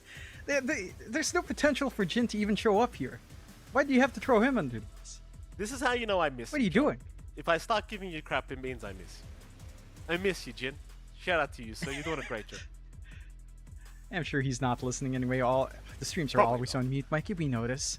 Yeah. Monkey King being picked up again for OG. We've seen a lot of work in the Monkey King. We saw that win rate pop up. It has been winning more often than not. You and I have seen the effect of Monkey King on support. We've seen a lot of Monkey King core here in the group stage, towards, again, the latter part of the group stage. We've seen a little bit of it on mid and safe, so I like the solution from OG. Tundra into the Snapfire. Maybe expecting BZM to play Monkey King mid. Matchup for Snapfire in that case does feel really nice. A melee matchup into Snap, always good. Again, it's a lot of flex for OG with the Monkey King pick overall, though. They could just run it on Tomato. They could give it to Ari, which they have done in the past. With Simeon Stride, yeah, a lot of things to snipe out. Tundra will snag away the Nyx Assassin themselves now.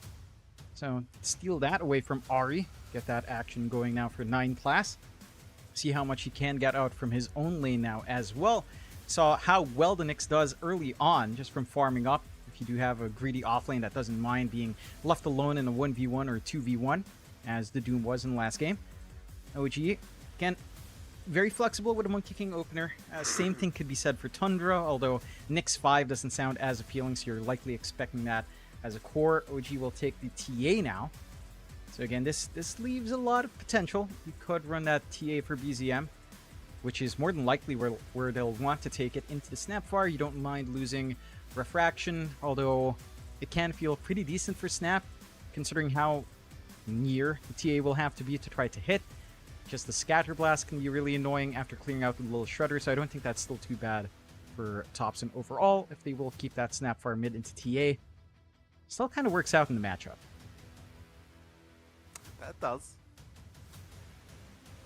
OG, 30 seconds reserve time left. They've already gone through quite a lot of this for this second draft. I mean, I wonder with the support Monkey King as well, are we going to see that classic kind of just aiming for couriers the first 10 minutes of the game here for this MK? Like, is that the idea here? Is we are going to see the clockwork popping up? Because if you do just continuously find couriers, it is pretty busted. And Monkey King is the most contested hero of the Riyadh Masters thus far when it comes to the draft, so...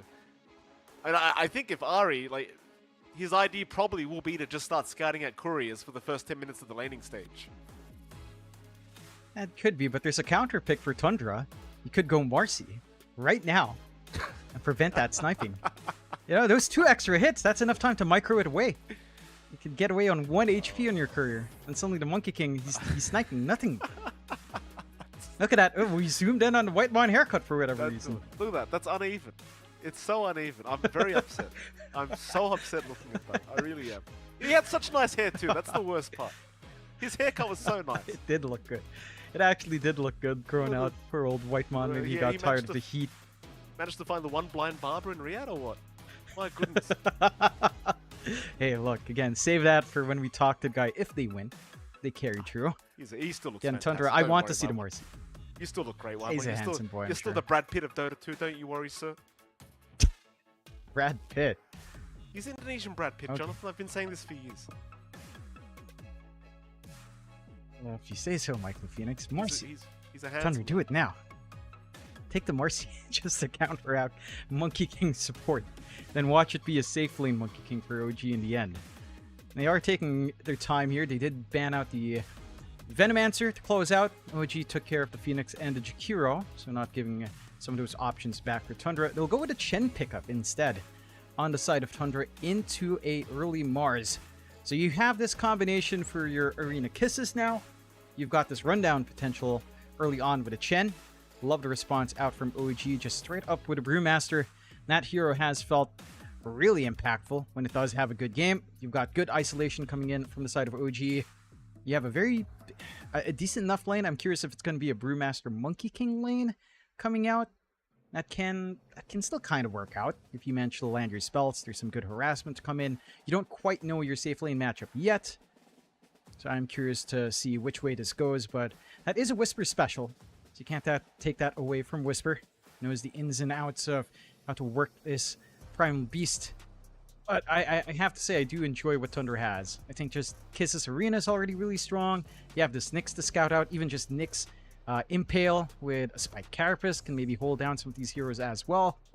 You have this Chen that can provide a lot of sustain up front and has a lot of utility with converts. You don't have to worry about any of your converts instantly dying in lane either. You're not dealing with a Doom. You're not dealing with an Enchantress. So you are free to just get a convert that works very nicely in your lane.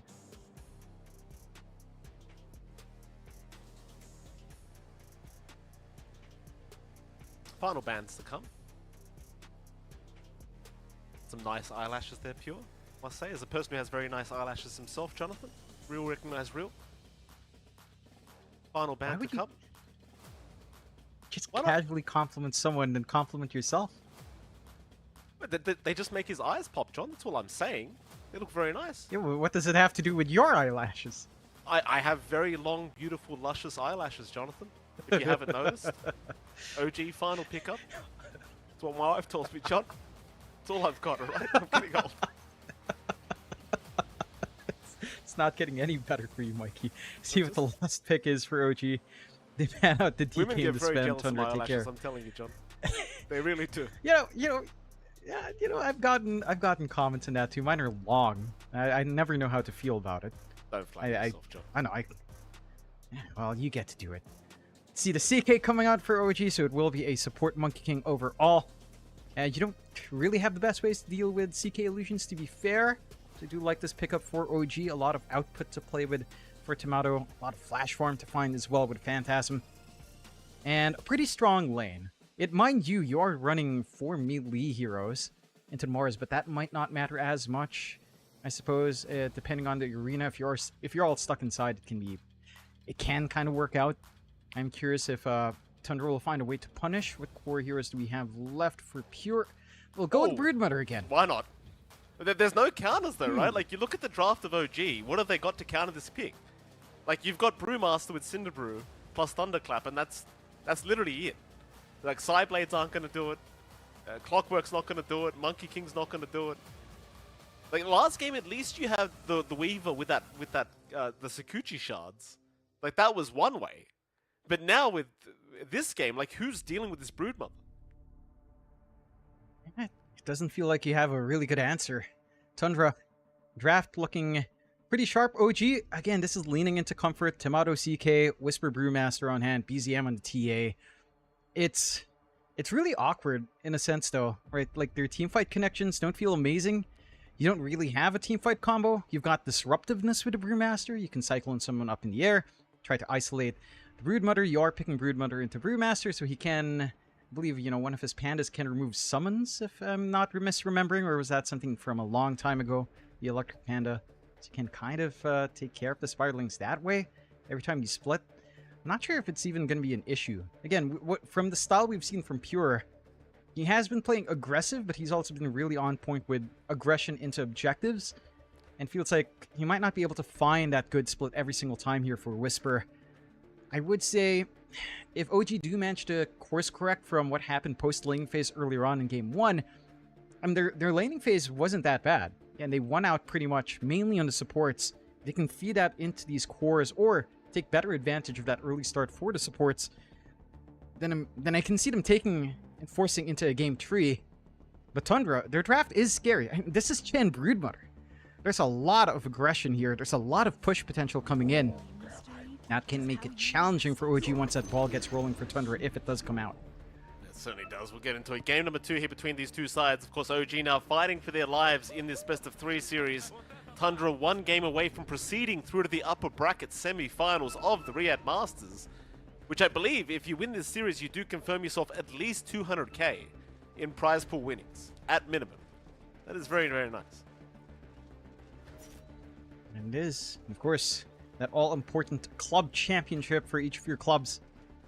If you want to start getting some points in there from Dota 2, if possible, get that higher placement. Heck, take it all to have a chance of securing your club that first position, which Falcons is heavily, you know, well, heavily cemented in right now. And who knows, again, Falcons, I mean, they've been looking good in Dota 2 as well. So it feels like this could be Falcons' run in Riyadh Masters and the Esports World Cup Club Championship as well. Very nice. World Club. English is hard. Don't worry, John. It's okay. Club Championship. It's the club. Top lane. Like Garbed. The battle begins. They're gonna find Bannerun's top lane. That's why we pay you the big dollars, John. You know, just the amazing analysis you provide us on a day-to-day basis. Pure copying a bit of damage on his way out. Going to be just fine on the Broodmother. Looks like Whisper's going to go for the body blocks and the creep wave, of course. Try to set it up so his wave does push into his own tier 1 tower. And Pure was trying to do the exact same thing, but Ari is going to ensure he cannot. So very nice from the Monkey King. It's going to allow Pure to have the first creep wave, but the secondary and third creep wave is going to start pushing towards the T1 tower of OG. And that is exactly what Whisper wants. Yeah. Just start to soak up, get some EXP. Ari not going too crazy and trying to snipe out couriers very early on, unlike what we've seen in Southeast Asia. But I'm sure eventually down the line he'll have the room to just work the map. Good cut from White Mondo, just making it annoying for Ari. Now he's built.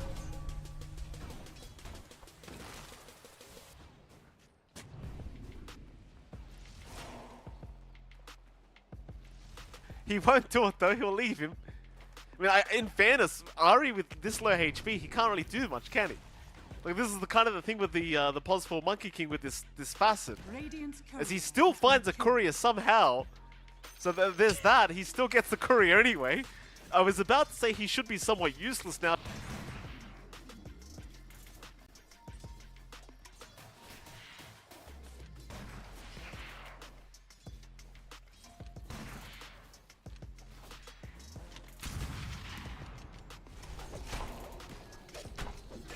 Damn shared he will trade. A very nice trade here for OG. Like, you take down Whisper first, but I mean, killing off the Brood's always going to feel very good. That it is. I'd say the EXP gained by Pure is maybe a little bit better. So you're still happy overall. One unfortunate thing is the courier hasn't respawned yet, so you still don't get your item from the base. Pure? Oh, Pure, he just TP'd back. We saw this earlier in Game 1, the Walk of Shame for the Broodmother, and it looks like it might be happening again as Pure, one hit away. Ari's going to jump in for it, but he can't quite get there. Pure's going to survive just barely, but OG really starting to apply the pressure here down to this bottom lane. But we probably should have a look at the other lanes while we have a chance here, John. Top lane, we are currently seeing Seb chasing down 9 Class, who's going for a creep pool. Ramses will be around to help out, but Seb is making life very hard. He does even throw out the blood grenade here onto 9 class. Ramses will slow him down with the God's Rebuke. The Nyx Assassin eventually will be able to walk away. But this creep pool is going to be at a heavy cost. The Seb hands the tip over to 9 class. That he does. He's been making this game hellish for 9 class on the Nyx. He's not able to scale up as fast as Ari. The lane is a lot more contested for Ramses in comparison to what we're seeing from Whisper last game with the Nyx. So they've done a great job overall on OG to just slow that down to get the good block as well on the camp. So there's no easy creep for 9 class to constantly snipe away. It's just a slower game for the Nyx. They've got good solutions for that scale, that early laning pressure. I am concerned about the mid lane match though. Thompson's just running away with it. 7-3 for BZM, 17-9 for Thompson. Again, this is somewhat to be expected, but to this extent for Thompson, it's a little bit worrying. BZM, it does feel like all of that tempo is going to come out from him. You get some good snipes again out from Ari. Is still in a good position on that monkey. I feel like they've given him a little bit too much in free couriers. He's getting a lot of value on that Monkey King now, but I don't know, like, he's not able to rotate onto mid. He doesn't have the levels. Thompson's still dominating the mid lane. You're still getting farm out for Pure. Although, they'll rotate now. They're going to try on Thompson. Downland strike is out, and Thompson is set to fall, though. An uphill miss makes it a little bit awkward. It's Thompson. At least hands the kill over to Ari. Almost looked like he was about to get away, but not quite. So VZM, even if he misses out on that kill, he'll still be very happy seeing that Thompson is no longer laning against him. And the TA was indeed struggling quite a bit when it came to the Snapfire matchup, so it was a very important rotation for Ari to make. Yeah, that's something they needed. Needed that relief on mid. Needs to give BZM some room to breathe. Again, you've been getting a lot of work out from Ari. White. Yeah, bottom lane, they are just diving the tier 1 tower here, and Whitemon just cannot sustain himself. Swister with that level 2 Cinderbrew plus the level 2 Thunderclap is a bit too much in the damage department. I suppose as long as Pure is farming, they'll probably still be happy, but OG certainly still trying to really abuse the bottom lane of Tundra. That they are. They're getting a strong start out for Whisper with a slight level advantage. Already has the Urn, so he can keep that aggressive tempo up if you're not too careful here on the side of Tundra. I think the big hurting point for Tundra as well, it's just, again, top lane hasn't felt the best for Ramses. It has been relatively free farm for Tomato. And 9 class is just not able to soak up as much on this Weaver in comparison to what we were seeing from Ari. Again, Seb has done a great job of just blocking both camps, of contesting every pull. It's just making it hellish up top. Pure again. Yeah, bottom lane chases on. Pure this time does have help incoming. Whitemon and 9 class going to make it impossible to kill off the Brooders. Now Whisper also being chased down. Pure being salved up. Does not give a crap about Whisper, as he will be able to secure the life of the Brewmaster. That was a very nice rotation up from 9 class to ensure the dive does not work out that time around. 9 class, it doesn't have to just stay in the jungle and mind flare creeps, Jonathan. He can also jump in for these kind of rotations as Thompson. Mid lane was throwing some kisses out onto BZM, but could not quite find the kill. No. Has the level 3 refraction. It managed to little shredder it down before the kisses. And they do isolate Seb here. Seb's got Ari around the corner. Downland strike is going to be out, and that's going to be enough to allow the space for Seb to walk out of it.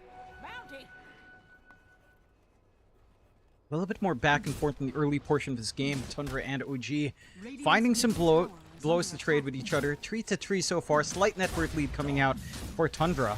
You are getting a lot more out of Pure, and that is concerning. This Broodmother can just flash farm quickly once those spawn Spiderlings are up. And we're not too far off from that spike now for Pure in comparison for Tomato. I mean, it's still the laning starts. He has Phantasm. He can always clear out his own jungle later on, of course. The CK Illusion's highly effective at that. Heck, some micro out as well to probably deny off a Wisdom Rune, but 9 class is already on top, so they will find 1-1. I think the key thing for OG now is, again, they've got this even core start. You don't have that overwhelming start on your supports, but again, you've done a great job of slowing down Ramses. Bigs around onto the Broodmother. 9 class going to be around to help out with an impel, but it can only help so much as Pure gets bounced around here by Seb and will go down. They're looking for a little bit more here. Seb having a look at Whitemon. It's like Whitemon is going to get caught out here by Whisper and Ari. And even Tomato joining in just in case they needed it. The Ari will be the one to secure the kill, but OG once again just starting with that hyper-aggressive style of play. And so far it is panning out. And that it is. Get some good activity down bot, slowing down Pure, getting some activity for Tomato on top of it all. Not quite enough to fully commit onto the tier 1 just yet. Boundless does land. Thompson, he's got some help incoming, but Ari's diving right in. But he just bounces back out. The tree breaks anyway. Alright, Ari's fine though. But how's that work, Valve? Did the tree break or not? Ari? Apparently he agrees, John. He wants to donate his life back to the Way of Tundra. Thompson, in trouble, is going to go down. White Monster to drop as well. OG punishing heavily here in the mid lane as they'll hand the tips over to 9 class. Meanwhile, Ramsey's being chased down to boot. Boundless to land from a mile away. Can they get him underneath the tier 2 tower? It looks like they can. Seb catching him out with the cogs. Tomato to secure another. And I'll tell you what, 9 class is copying a lot of tips here in this game too, John. I can almost feel Fishman smiling somewhere in Riyadh. Yeah, sure. He's certainly enjoying this show. Whisper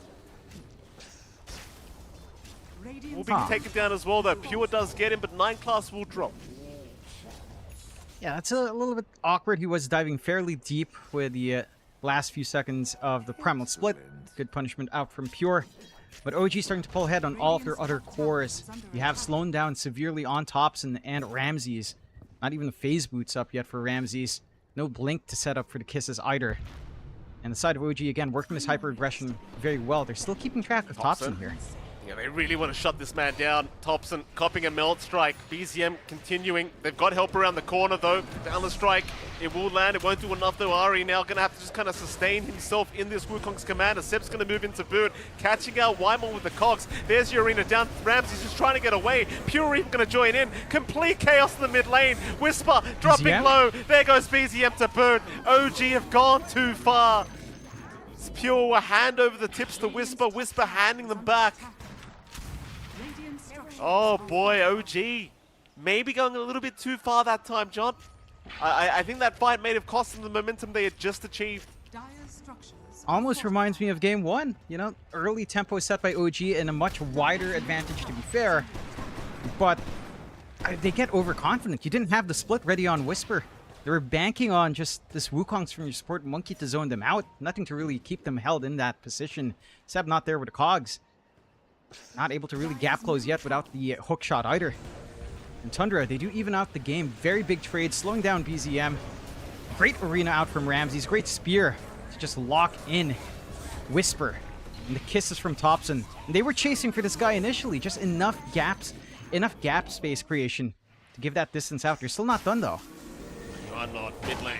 Pure trying to fight here with Seb. Does find the clockwork. Is now a double impale out from 9 class, catching Ari and both BZM. The Pure forced TP away as he's dropping quite low on the Broodmother, but he does get out. He is perfectly fine. As they will continue to chase. They do find Thompson. That's still a pretty big pickoff if they can secure, but 9 class is around the corner with an impale landing on 3 targets. But Thompson, he's still in the middle of nowhere. Can he get away? No, he cannot. Thompson's gone. Oh, that was unfortunate. Whitemon tried to tornado him down. He got stuck right by the staircase near that torch. That torch blocked him. It looked so awkward. How did the torch block him? How does that work? I know. It looked like he was trying to walk downwards, but he was just stuck in that area. I have no idea what that decision was. The 9 class now caught out here by Whisper. Seb having a very good time seeing 9 class is about to die. There goes your Nyx Assassin. Tips out for Whisper. Yeah. Nice punishment onto this pesky bug. Not going to be able to really find more there. Seb gonna die now. Ramses though has been caught out by Wukong, so he will drop to boot. Thompson still moving forward, and here comes Pure with all the babies surrounding Whisper immediately as he TP's in. With the Orchid out, Whisper cannot survive, but BZM might be able to find a trade on the Hurricane. No, it's not enough. The White One's desperately trying to save his team with these Hurricanes with the Wild Ring Ripper, but His team just a bit too far forward is now Tomato. Going to rush in right after the champ, but the Impale out from 9 class. Going to put Tomato in a bit of danger. Tomato about to drop. Phantasm, not enough. OG, they need to escape now. Or do they? BZM, he still wants to move in, but Ramses has come back in with an arena that does nothing. Whoopsie daisies.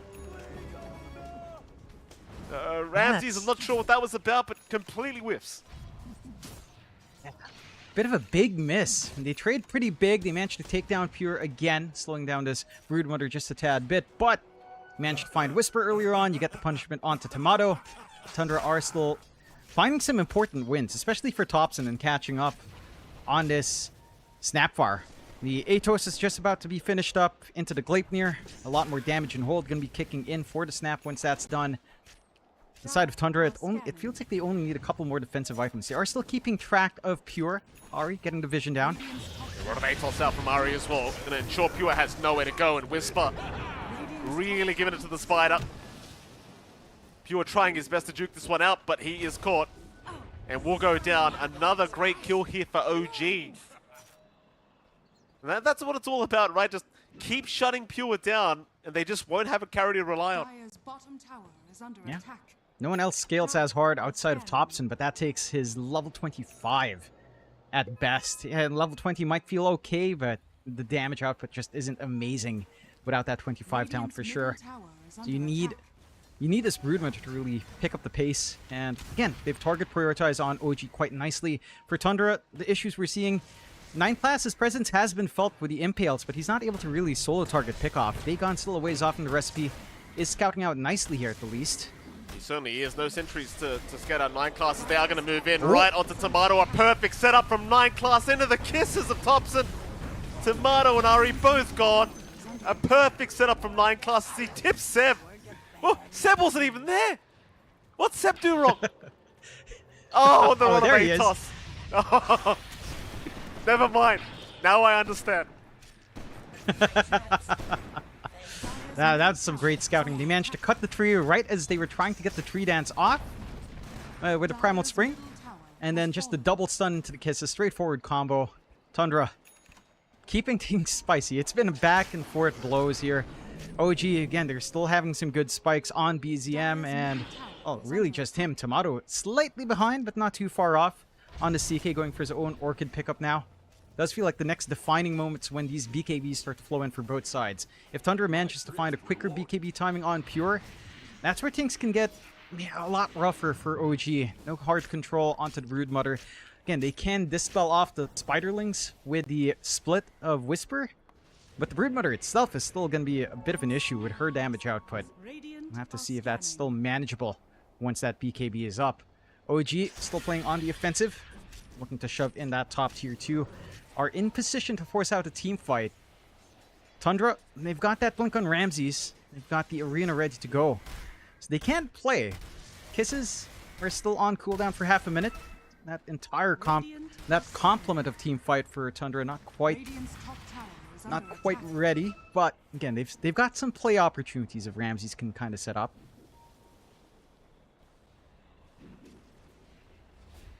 They're moving in top lane. Pure is hanging about that creep wave right now. OG not going to try for the tier 2 tower as of yet, nor are they going to try for Pure's life. Tundra, they are grouped up bottom lane. Looks like they are thinking about that bottom tier 1 tower, though there is going to be a hook shot up from Seb onto 9 class, but Seb is the one getting caught out by the looks of it. Seb will go down. Whisper, he'll go into the primal split though onto 9 class, but they have no, they do have the vision.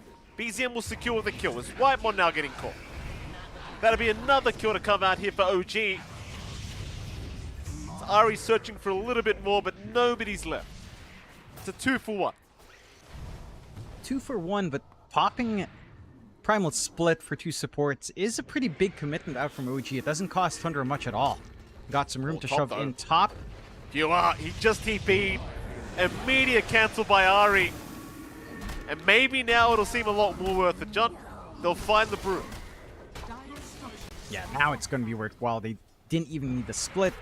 In the vision game the Monkey King provides can make it a little bit more awkward. Pure getting punished for being a little bit confident in trying that siege.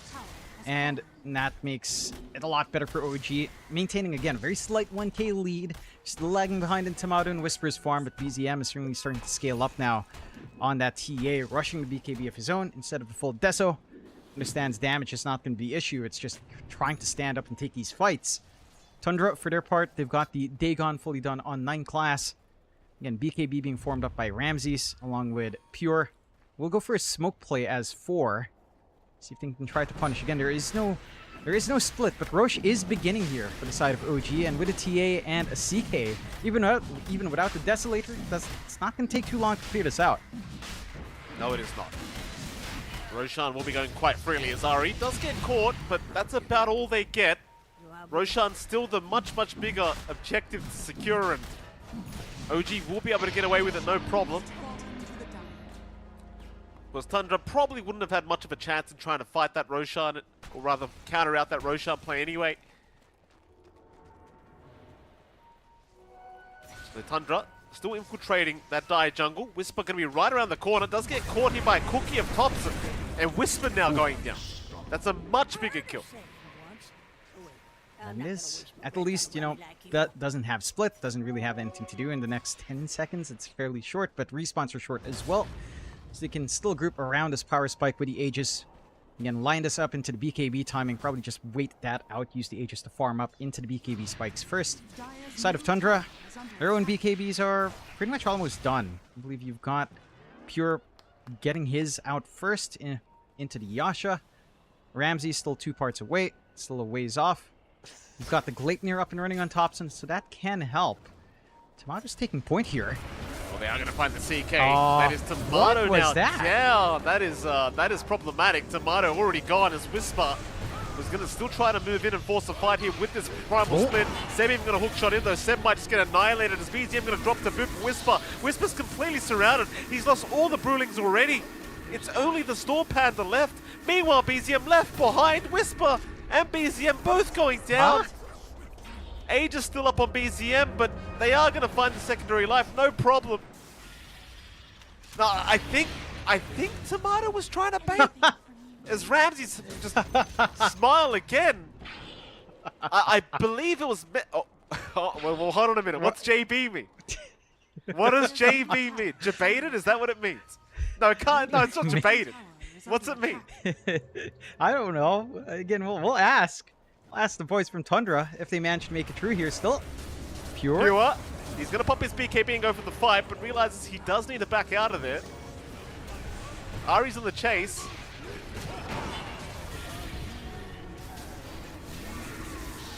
Looks like Pure's going to be fine. And again, to replay, you can see slow streaming in of that army out from Pure. The Wukong's really not much of a threat from support Monkey with the farm you currently have on Ari. So you don't mind playing that area whatsoever. Off the stems from that very far forward positioning of Tomato. Maybe he was expecting the hook shot earlier from Seb, but the follow-through. The rest of OG wasn't ready for that kind of bait play. Tundra come out in top. 3k lead off the back of those chain of events here. We've almost got the full, I'm assuming a Manta or a Sanjin Yasha here for Pure, probably the SNY. They are getting some room to start to shove in. Top tier 2 under slight pressure. Tundra not really able to get their own map pressure out themselves. They haven't quite touched any tier 2s. Tier 1 still holds down bot as well. So the map, in terms of map control, OG are still feeling slightly better overall. But again, these power spikes that are lining up for Tundra with their own BKB timings. You're only lacking the recipe now for Ramses, just about 300 gold away. You've got the Hurricane Pike for Thompson to reposition in and out of these engagements. Again, you've got level spikes lining up, still a ways off from the 20, but even the 15 talent spike for Thompson feels pretty good. Plus 2 load shredder attacks can be impactful in trying to get some procs off with a Gleipnir. And Pure. You know, the power of this Broodmother with a BKB, it cannot be understated. Just how uncontestable it feels, even isolated away.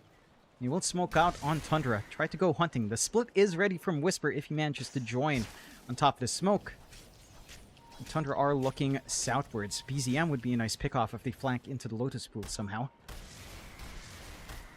We'll see if BZM does show on the map at all. He's going to just hang around the bottom side and Go right through the twin gates, so it seems like he's well aware that something is happening. Top tower is under attack.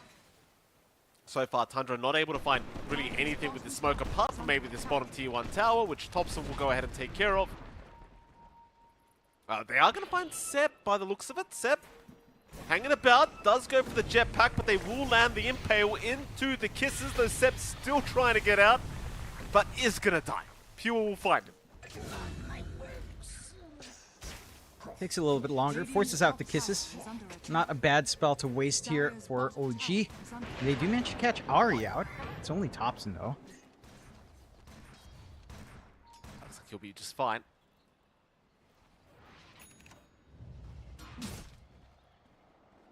The 1K advantage, still a very, very close matchup between these two sides. Now BZM has a BKB up on himself, and of course with that power spike OG, they will want to try and go for a smoke. Ramses showing in the mid lane would be a decent target to start, though keep in mind Ramses has his own BKB available. So if he gets that off in time, it could be a hard team fight as he does get it. Now the turnaround is here. Pure will rush towards Tomato, though they need some lockdown. Whitemon's been caught on the left side of the map, though. They will have to try and help him out. Whitemon will finally go down, but Ari looking to go down with him on the Monkey King does finally drop. Meanwhile, Ramses taking a fair bit of damage, but is going to be just fine. They do take down Seb instead. The chase is on for more. So they'll try to find Whisper. They do get him. The Primal Split will end. Whisper going to be caught. Meanwhile, BZM also being chased here by Ramses. Will go for the silencers out and does blink away. Whisper cannot do the same, however. Whisper is down. A 3-for-1 trade in the favor of Tundra once again. It does cost them some BKB usages here, at least on Ramses. Didn't have to force out BZM's own BKB use, but again, you're finding the kills to kind of make this worthwhile for Tundra, taking care of the core and 2 supports. You're again seeing the power of Pure. He didn't have to pop his own BKB either. Still at 8 seconds for the Broodmother. You're hitting the talent spikes for Tundra off of these kills. Level 15 talent for Thompson. +2 little shredder attack's gonna feel nice. You've got the Dagon and the Yule sub for 9 class, so you can kind of get some saves, get some setups. Chain control out for the team. Ari? Okay, just bouncing around as you do on the Monkey King, but I think for OG, feels like we need to get more gold onto Tomato. Like, yes, off this farm, BZM is nice. Tomato's not too far behind, but neither one are in a net worth advantage. You know, it's Pure that's still soaking up all of this farm across the map. It's Pure that's the #1 in net worth. Your TA, yeah, BKB Dragonlance Blink is nice. You don't have Deso. He was queuing up Daedalus. He's going for the Silver Edge instead to try to weave in and out a little bit safer in these fights. But that physical burst, that outright burst to take care of these softer targets, it's not really there. You have to commit one of your ultimates to really get that done. Seb's going to be spotted out by a 9 class, perhaps. We'll get the jetpack off, and we'll continue to just run towards the left side of the map. He's stuck. Oh, he's stuck. Yeah, he's protected by the tree. Oh, now they've he's seen not. him. Okay, they know.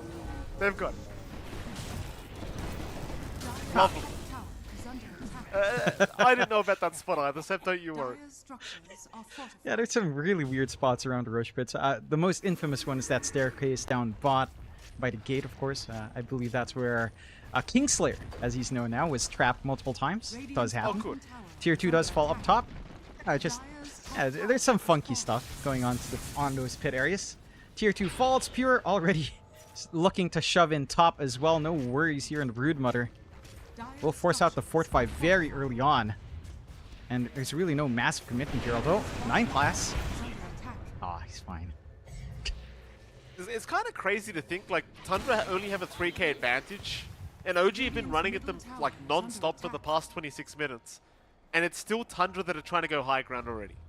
Like, it's just the strength of the Brood, right? Like, this hero is just way too broken. Especially with this facet. Like, the rate at which these T3 towers will go down with a Spiderling army is just way too much, as we are having a smoke-on-smoke scenario. It's a good scan. A scan is out on OG. They know exactly where they are. Seb's going to be scouted already. 9 class to move in. Oh. They've caught Tomato on the CK. Tomato, he might be going down, and he has. Already the POS1 CK is gone. And Tundra, they can make the choice to you. In fact, never mind, Roshan's not even up. There's no choice. It's up to high ground. If they want to, that is. You don't have this. You don't have the big CK to worry about. You do still have split on Whisper. do still have this BKB on BZM ready. He is going for the MKB to preempt this butterfly pickup from Pure and to just bypass the mischance, of course, on the incapacitating fight. But you're still in a really good spot again for Tundra. I mean, this threat into the high ground. Fortify's down. Big spiraling armies there. BZM's still being tracked. It's going to be able to blink out in time, but the threat, you can't leave this lane alone. If you allow Pure to just shove in, that tower just falls. It sure does. That's a lot of spiders. He will back off for now. Tundra will remain with a 5k advantage, but it feels like with the lead they have now in this game, they will just kind of play a little bit more slowly, and no need to rush at this stage anyway. Just such a confident lead now being held here by Tundra, because they will wait for the Roshan. It is now officially available. Apparently we have 100 spiders that have been killed as of late. In my experience, John, that is a very low number, I gotta tell you. Oh yeah. Hey, that's nothing to Australian numbers. It's too little. That's not an eradication just yet. Have you seen the pictures? Has any of that ever happened again? All those massive webs from the rains? I don't know. Is it still coming? I hope I never have It's to coming. find out. Bottom lane. They're flying from somewhere, John. They're covered in. Bottom lane. Big group up. OG, they've got to be very cautious here. They're up against the Aegis T's now of Tundra. Oh, they are going to find 9 class from the Nyx Assassin. It's a nice little freebie here thanks to Seb. Actually takes them quite a bit of time here to take down 9 class, but they'll finally get it as Ram's going to pause the game. Lag issue apparently. So we get to see 9 class in a very awkward situation. Yeah, there's a Psyblade coming in. And honestly, for 9 class, they commit Hookshot, not the longest cooldown, but they pop this amp damage rune on BZM. That's already a bit of a win for this Nyx. Just forcing out at least one piece of utility, as it was 9 class lagging as well, so he will reconnect. Of course it was. Yeah, I believe you. Just I believe you, 9 reconnect class, don't worry. That's what the enemies in my pub say every time as well, John. They were just lagging. It's alright, 9 class. It's fine. Here we are. Quick reconnection. We're going to see a highlight of the previous team fights, I do believe. And props to OG. Like for most of the game, they were in front. It felt like they just could not lose a fight, but you just saw the recent fight really not panning out in their favor, and leading straight to the Roshan pit does not help their cause at all. No, it doesn't. It feels like the initiation angles are all on Tundra. They're the ones managing to get the jump in these big cores first. OG, it feels like they need to open up these fights with Ahri's vision and then like hook shots from Seb, and then collapse onto these targets. It's easier said than done. Feels like Tundra have had a very good understanding of where Ahri's standing. Like, look at this. They get the jump in, they lock in Timado first, and suddenly BZM just can't follow through. It's Tundra that's always forcing these fights, the bigger 5v5s, in their favor quite nicely. With how they're positioning, with how they're working out these angles for the engagements. For OG, the angles are just more limited. It's either you start off, okay, a few options. Vision out from Ahri with a jump in, flare into hookshot, and, you know, playing off with a split afterwards, or using the traps to start with a shard on BZM. But, again, the opportunities aren't being shown. Look how much vision is on the map from Tundra. All these sentries around the Rosh Pit up top, clearing out any sort of wards, clearing out the traps, ensuring again that you can't start off with an early BKB force on that psionic trap shard. It just makes it hard for OG. It's much simpler for Tundra. They just blink forward, burst someone down, and just run from there. OG, they just don't feel prepared. And when they do find pickoffs on OG, the follow-up team fight still tends to go Tundra's way. With Arena with Kisses, your teamfight control on OG is just lackluster.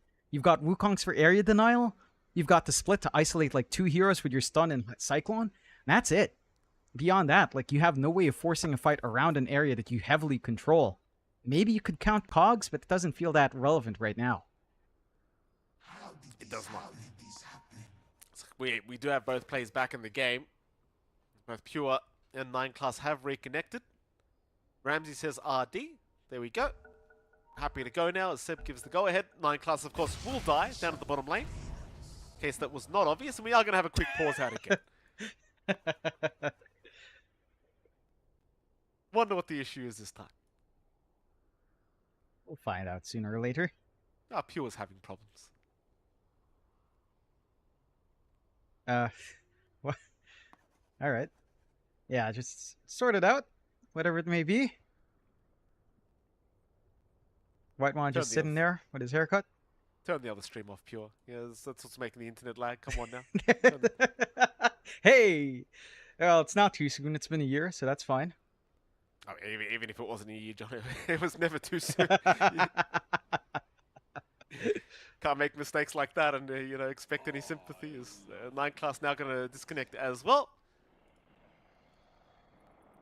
I think these pauses must really suck during pro games. Like you feel the momentum going your way, and now you get the pause for 5 minutes, and you forget exactly where everyone was and what you were doing. And I guess in some sense it might favor OG more, considering Tundra are certainly the team that are in the lead right now. You know, that momentum kind of breaking, I guess. Maybe. Yeah. Could be. And you and I have seen these pauses many times, Mikey. Used to happen so much more frequently in Southeast Asia.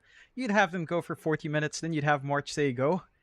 And it's like, yeah, well, they've given 40 minutes past pause time. I remember that qualifier. That was a really rough, very unfortunate. I think it was Signal Ultra, if I recall right. But, yes. You know, it is. You remember that? Yeah, that was a big qualifier. That was like the finals. Signal Ultra managed to climb all the way. And it was like a game 3. They lost the first 2 games. It looked like they could have come back in that game 3, but they disconnect for 40 minutes. Almost an R, actually, I do believe. I don't know how we filled an R, looking back. But we find ways, Mike. We find ways. We did find a way. Well, great times. Shout out to Signal Ultra. I don't even know if they exist anymore, but, shout out to them. No, they do not. Okay. Well, that's great. Very uplifting news to hear, John. Thank you for that. Oh, look at those spiders. Australian spiders aren't that adorable, are they? No, they're not, John. No, they're not. These are very cute ones, I must admit. Spiders were the ones in your router just cute? No, they weren't. No, they were not. They're coming back? They're coming back. What's the occasion? Why are they coming back?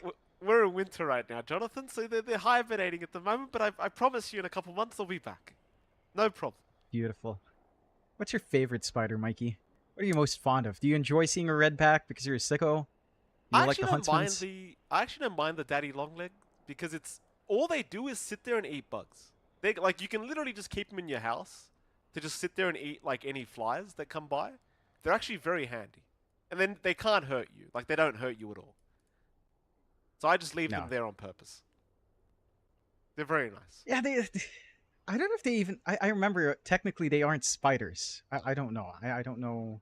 I don't know why I remember reading that on Reddit. I think they are. I do agree they are, but I remember someone getting technical somewhere, some nerd, saying they're not actually spiders. I don't know. And daddy longlegs is like, it can refer to a lot of different spiders as well. But they are nice. They're kind of freaky, aren't they? It's just like you only really see like a circle in their legs. No, they're not. They're not. I mean, that bad. They're kind of cute in a way, I guess. I mean, there was the spider that was hanging on our clothesline for like last year when we left for Romania to do the DPC. When I came back, my sister kept sending me pictures of this spider in a clothesline, right? And it was a huge spider. It would never move. We'd never see anything spun up in its web. So we're like, is this dead? But it would move occasionally enough that you'd tell it was live. It's like, it was just freakishly big. I think eventually a bird ate it. So, that's my big spider experience, Mikey. We don't have like massive spiders, at least none that I've seen. Maybe there's one right now. They're sneaky, but we don't get that many massive spiders. Like we don't have anything like the huntsman. That thing's freaky. I mean, I hear they're friendly. They're friendly, right? I'm sure people are going to love this conversation. We have 35,000 people watching here. We're going to have a very, very big pause between Tundra and OG. We will update you, of course, as soon as the game has begun, ladies and gentlemen. Don't you worry. We're not going to sit here talking crap while the game's happening. Sadly, we do not have reconnections for 9 class or Pure quite yet. So chances are this connection could last a while. I don't know. But we're experts in this kind of field, Jonathan. This is where we really shine. We're not even casters. We're just podcasters at this point, John. That's what we do now. That we are. Another episode of the John X Mike podcast. Welcome back, Michael Phoenix. It's been a week since we came together for the podcast. How are you doing? Been pretty sick, Jonathan. You know, not been the best. How you doing, sir? Doing all right. Well, it's nice. It's been nice and rainy. We've had a low pressure area coming up in Davao, so uh, it's nice. It's a little bit cooler, Mikey. It's maybe not so nice if it starts flooding, but that's just a byproduct of it. Hopefully, it doesn't happen. But it's been a cool season in the Philippines, Mikey. You know how warm it gets here. Yeah. This is the part where people in chat start asking if you're actually Filipino. Like, well, why does he live in the Philippines? Or why does this American guy live in the Philippines? Is rather probably what's going to be asked now in the Twitch chat. So we're having with the players once again. Sadly, the players have nothing to do but just talk to each other for now. What can you do? Again, I do wonder how this momentum shift is going to work for either side, right? Because it's like, well, this looks like it's going to be a long one, right? I don't think this is going to be one of those, 10-minute pauses. It does seem like it might be a while till we get back.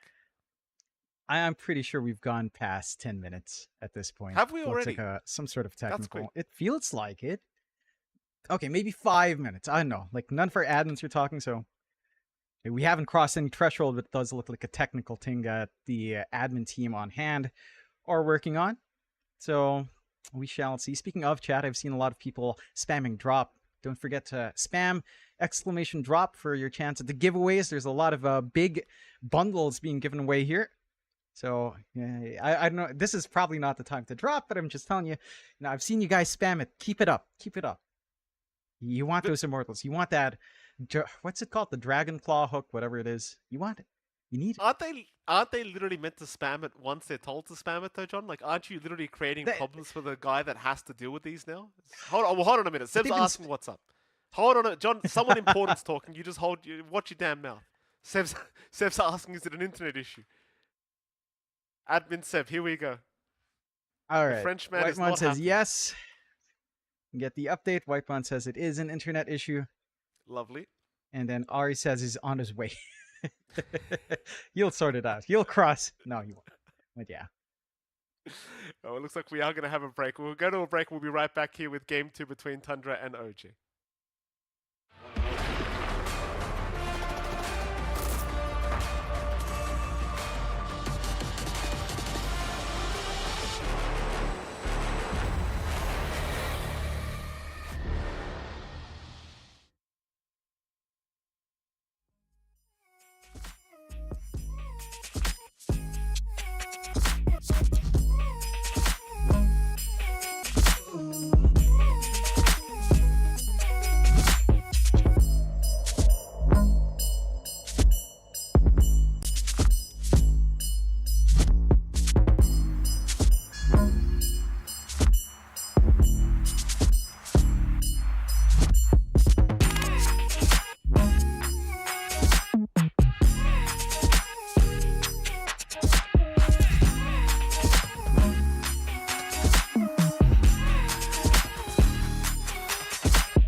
If all they've been saying is true,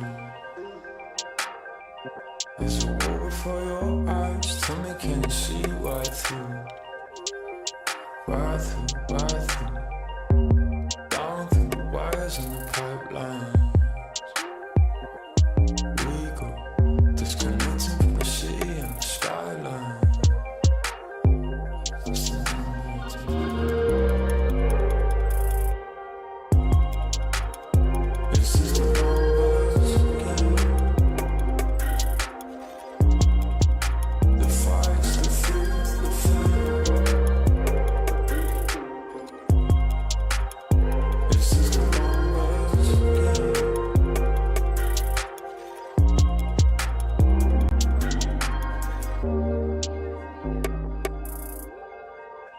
Counting up coins for a soda can, and there's nothing going on, no game plan, no plans. So I'm jumping out the fire, back into the frying pan. I'm trying to disconnect from the stats and the spray tan.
Life without reason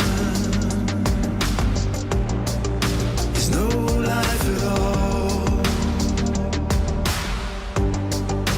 We are taking over. We can change it all. We can change it all. We can change it all. We can change it all.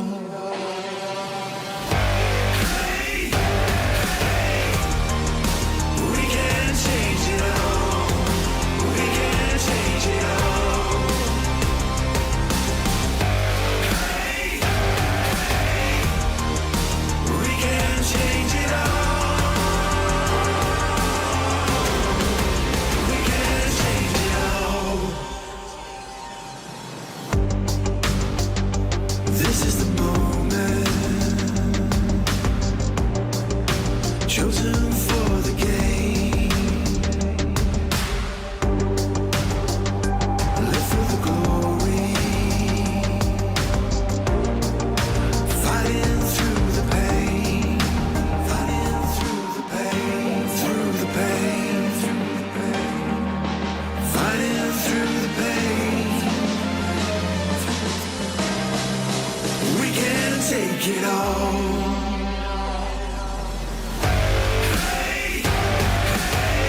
Tundra, a once TI-winning organization, spent most of 2023 slowly drifting towards becoming a shell of its former self. Late last year, after a disappointing ESL One Kuala Lumpur, they decided to almost fully rebuild the roster, keeping only Topson, who was also relatively fresh to the team. Around him, they picked up Pure 9-class Whitemon and have played with several different offlaners to fill the last spot, Ramses 666 being the last addition to the team. Things look better, albeit only very slightly better. Dream League Season 22 ended with a rough 10th place, but heading into ESL 1 Birmingham, something happened. Despite Toby standing in as their offlaner, they smashed through the group stage and even beat Falcons in the first round of playoffs, before losing to BB Team in the upper bracket and then getting knocked out from the lower bracket by the team they themselves put in the lower bracket, Team Falcons. The last EPT event of the season, Dream League Season 23, was Ramses 666's first event with the team.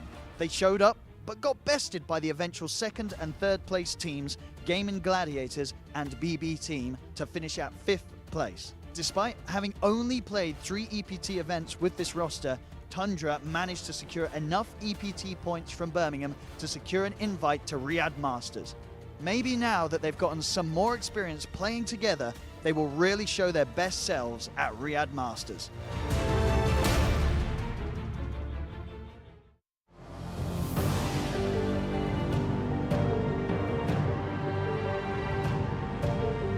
OG is a team that has really done it all, from winning TI to not managing to qualify for events. As an organization, they've achieved incredible success, while also at times struggling massively. Their roster has been similarly turbulent, but recently they seem to have stabilized with a refreshed roster that's making OG look stronger than they have been in a long time. They've got Tomato, BZM, Whisper, Ari and Seb. With an interesting mix of South America and Europe, OG has a very unique playstyle. In the last year and the last EPT season, OG has looked like a force to be reckoned with. When they look good, they look really good. The EPT season for OG started with Dream League Season 21, ending up with a 4th place. Sadly, it instantly went downhill and they failed to qualify for ESL 1 Kuala Lumpur, missing out on tons of EPT points. Dream League Season 22 also didn't go as well as they'd hoped, ending up finishing 6th. After Dream League 22, OG failed to qualify for both ESL 1 Birmingham and Dream League Season 23. OG's chances to secure a direct invite to Riyadh Masters looked slim. Miraculously, due to another team having visa issues, OG secured a last-second invite to ESL 1 Birmingham to fill their spot. This was the chance they needed, and they really made the best of it. With a very good run through the tournament, OG finished at 4th place, barely securing them enough points for a direct invite to Riyadh Masters. OG had made it, somehow.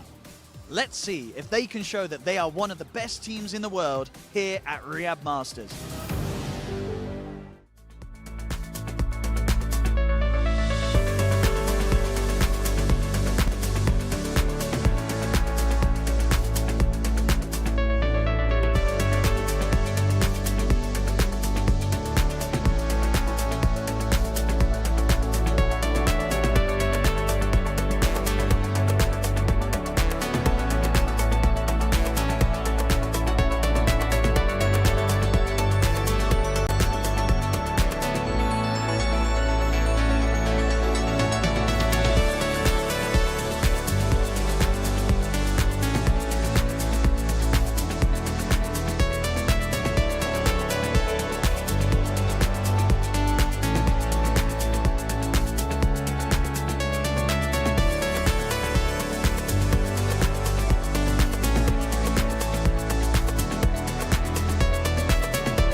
welcome back, ladies and gentlemen, to the Riyadh Masters. We are finally back here for this game number 2 between Tundra Esports and OG Esports. And there we go, Jonathan. We are now officially unpaused. We can bring the game back on the screen.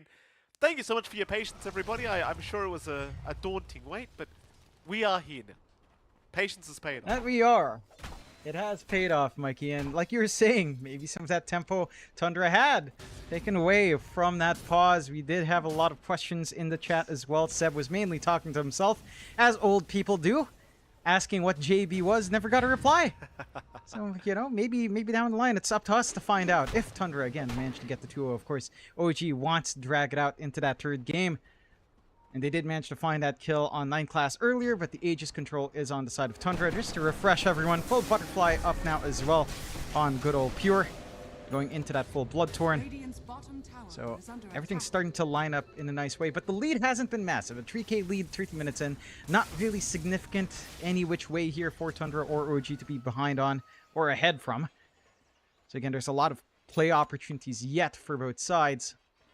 Still have the build-up full MKB up for BZM. So the evasion, the mischance, not going to be concerning coming out from Pure any longer.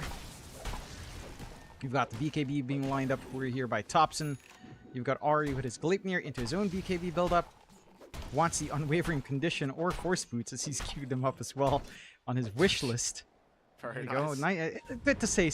Good to stay positive, Ari. It's still 30 minutes away until that point. Ari, you know, I mean, it feels like longer because of the pause, but Ari, come on. Don't cue that up. Not yet. Well, maybe Ari's sending us a message, Jonathan. Maybe he's letting us know that this game is not going to be ending anytime soon. It wouldn't be, you know, out of the ordinary for us. That's for sure. If this game went on for another 30, 40 minutes, it would be pretty on par with what we're used to here. Tundra, bit of a group up, it seems. It doesn't seem like they're too interested in trying to force any fights. They might want to sort out Ari, though. Ari is being a real nuisance here, just constantly creep skipping on the Monkey King. But it seems like they won't even bother trying to catch Ari, as of course he's just going to keep tree dancing as much as humanly possible. 9 class will spot him out, but again, you just can't catch the MK. Or can you, Thompson? Do you see him? They saw him, but they can't catch him. Radiant's top tower is under attack. You gotta love the Monkey King. Stalling out, keeping creep wave in push. Dire's bottom tower Just gonna run away again. And yeah, it's causing so much. They do manage to catch him now. They have got him this. No, they don't. No, they do not. Nobody can chop the tree, apparently. Radiant's top tower How great has is that? fallen. Amazing. And just keeping that bot wave in check. Radiant's Whisper top looking for tower anyone is to under chase. 9 class saw him. Oh, this is the impale. Unfortunate. Oh, he got the Yules. Got the He got the Yules. Yules off 9 class. Mid-air. Eventually it pays off. Ari, he's going to pop the Wukongs. Whisper's going to move in anyway. And Ari is still not going to die, but now Whisper's been caught out. Oh, Ari, have you debated your own team, sir? Whisper, how you find your way out of this one? I mean, he had the primal split, but he won't bother popping it. Oh, at least goodness. Ari's out of there, I guess. Yeah, he gets the bail. Watches his teammate die, but they've bought the space, right? Like, this is Skill ages for issue. Tundra that they're not sieging onto tier 2s. Ari, Or Seb, rather. Seb now being caught mid lane, Oh. but he's okay as Ramsey's not going to land the spear. The jetpack will allow Seb to get out for Oh. now, but not for long, as 9 class is going to catch him out. yeah, so they find her openings on Tundra. 2 heroes down, respawn's fairly short. They can try to commit for, I suppose, maybe the last outer tower that Pure is already starting to work on. Again, with that full feeding frenzy, Spiderling's not going to take too long to melt this objective. Tomato not going to be able to contest just yet. Secondary life on Pure still up there only for a few more seconds. So Aegis is about to expire at the very least. But again, the siege, it doesn't take too long once you fully commit on that Brood Mother. Radiant's top tower is Still under got T3 tower. I glyphed up, but it's already gone. Like, it's just as good as gone. This hero is too much. This hero is just too much. Look at Whisper! As long as that insatiable hunger's going with these Spiderlings, it's just too much damage. It's way too much. Gone again on the Brewmaster. High ground siege still continuing, although Looks on the tops, and the tops has got a BKB up, so we'll go for the fight. Cheats the cheese as well, so they can't really kill him off. Fuel's going to move in, look for Tomato on the CK. Tomato not going to get killed off, though. Here comes Ramses now with the arena down, forcing more BKBs out from OG. As they will retreat, but the mid racks, or rather bot racks, is already gone. Ari setting up for a boundless strike onto 9 class, but they had no sentries down to really go on him. So Tundra, they get everyone out of there, basically. Even moving on to the Tormentor, but realizing they probably will kill their own teammates. Yeah, don't fully commit with 9 class around. Just back off. Just the melee racks taken, range racks still up, but not the most meaningful racks to leave alone. So Tundra now with a 7k lead. Aegis has expired. Next Roche still in about a minute 40 when we'll see that respawn timer. OG, they've shown their hand a little bit coming in, right? They popped their BKBs on BZM down to 8. Showed the Daedalus, showed full MKB on this TA. We'll see if Tundra can kind of play around these item spikes BZM has found for himself. They also had to commit the buyback on Ari. So if this monkey can get caught off guard, you don't have to deal with the split push or the vision game that OG can work for themselves here as they go for a smoke on smoke now. Well, Seb might be in position to break a very nice smoke though. 9 class going to move in. Does have the Vendetta. Hasn't popped it yet though, so he will be scouted out. Hawk is out. Seb, he's caught 3 targets with that Cogs, but there's no follow-up to it. In fact, BZM's the one to go down. BZM will drop first. Seb with what looked like a very good setup, but the team was not ready for it. BZM, he's down for 70 plus seconds. And 9 class, he has not stopped with the voice line spam. No, he hasn't. At least again, Ari can try to cut down creep waves, slow down this push, but the armor is set on mid with Thompson and Whitemon and all of his summons. Pure still working the map just a little bit more. Very big kill. BKB was on cooldown for BZM when they forced that jump. It's rather unfortunate. You did manage to stun Ramses as he blinks forward while the clockwork was flying out. Still not enough to really stop that spear out. BZM again opted to play it into that as they still catch out Ari while they push out as well. That'll be Ari gone. Onto the mid-rack still go, Tundra. It's just so fast, man. It's not fair. That was without Spiderlings as well. Just the racks getting taken out completely by Pure. That tier 3 tower now under siege. Pure just... Like, this is without insatiable hunger now from Pure. So these Raxes are absolutely annihilated on OG's end of things. There's just no defending without BZM. Tomato trying to get away. Thompson will move in. They'll just focus down the racks again. Secure those mega creeps. Even through the backdoor protection, there's nothing they can do. Like, he's hitting for 300 per right click without the insatiable hunger popped. Yep. Here we go. Arena down. He's caught Tomato. The CK already about to drop and is down. No buyback. No buyback available. Whispers jumped in.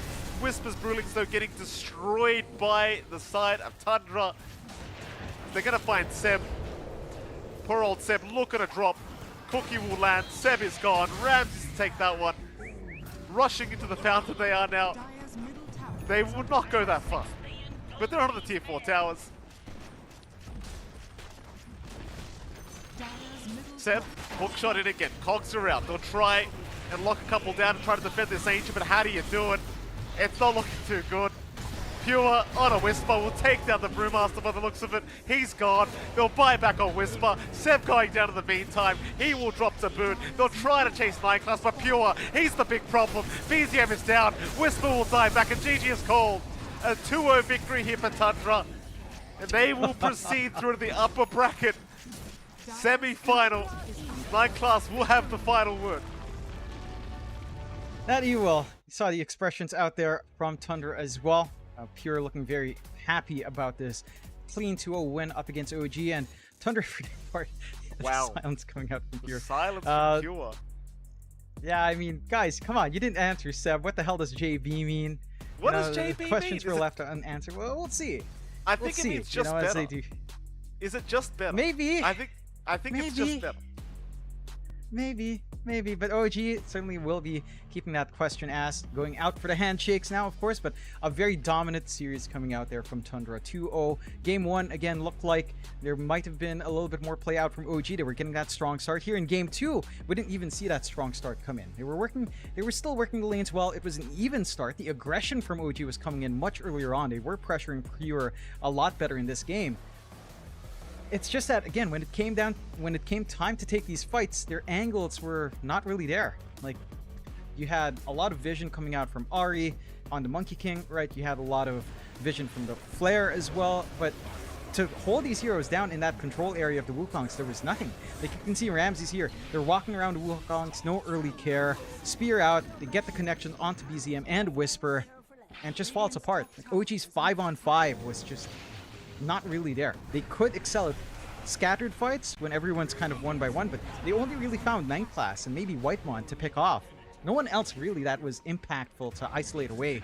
And even at a slight numbers disadvantage for Tundra, they can still take those engagements. Again, they were only finding the supports here on OG. Their hard catch not enough. Their burst damage certainly not enough to take care of the Broodmother, the Snapfire, and the Mars. I think that's the real issue at hand for OG. I think going forward in their next lower bracket game, of course, when you see them, as they aren't eliminated, this is upper bracket round 1, but next time around for them, they will have to take a close look at maybe their draft ideas. I think maybe very specifically up against Tundra, these ideas definitely didn't pan out, but it certainly didn't do them much favors. The fact that they left Broodmother alone again for game 2 as well is it's a bit of a question mark. It's like, you saw how much this hero did in game 1. It wasn't a bad Brood game. They felt like, I can see the confidence when you have Brewmaster, because you can purge off those summons. You can dispel them off with a Storm ruling. It's still not enough, man. That is right. You had the counter with it. I did forget about that. But yeah, like you said, I mean, it doesn't really matter. Like, even if you get the Spiderlings, the Broodmother, it just hits so hard.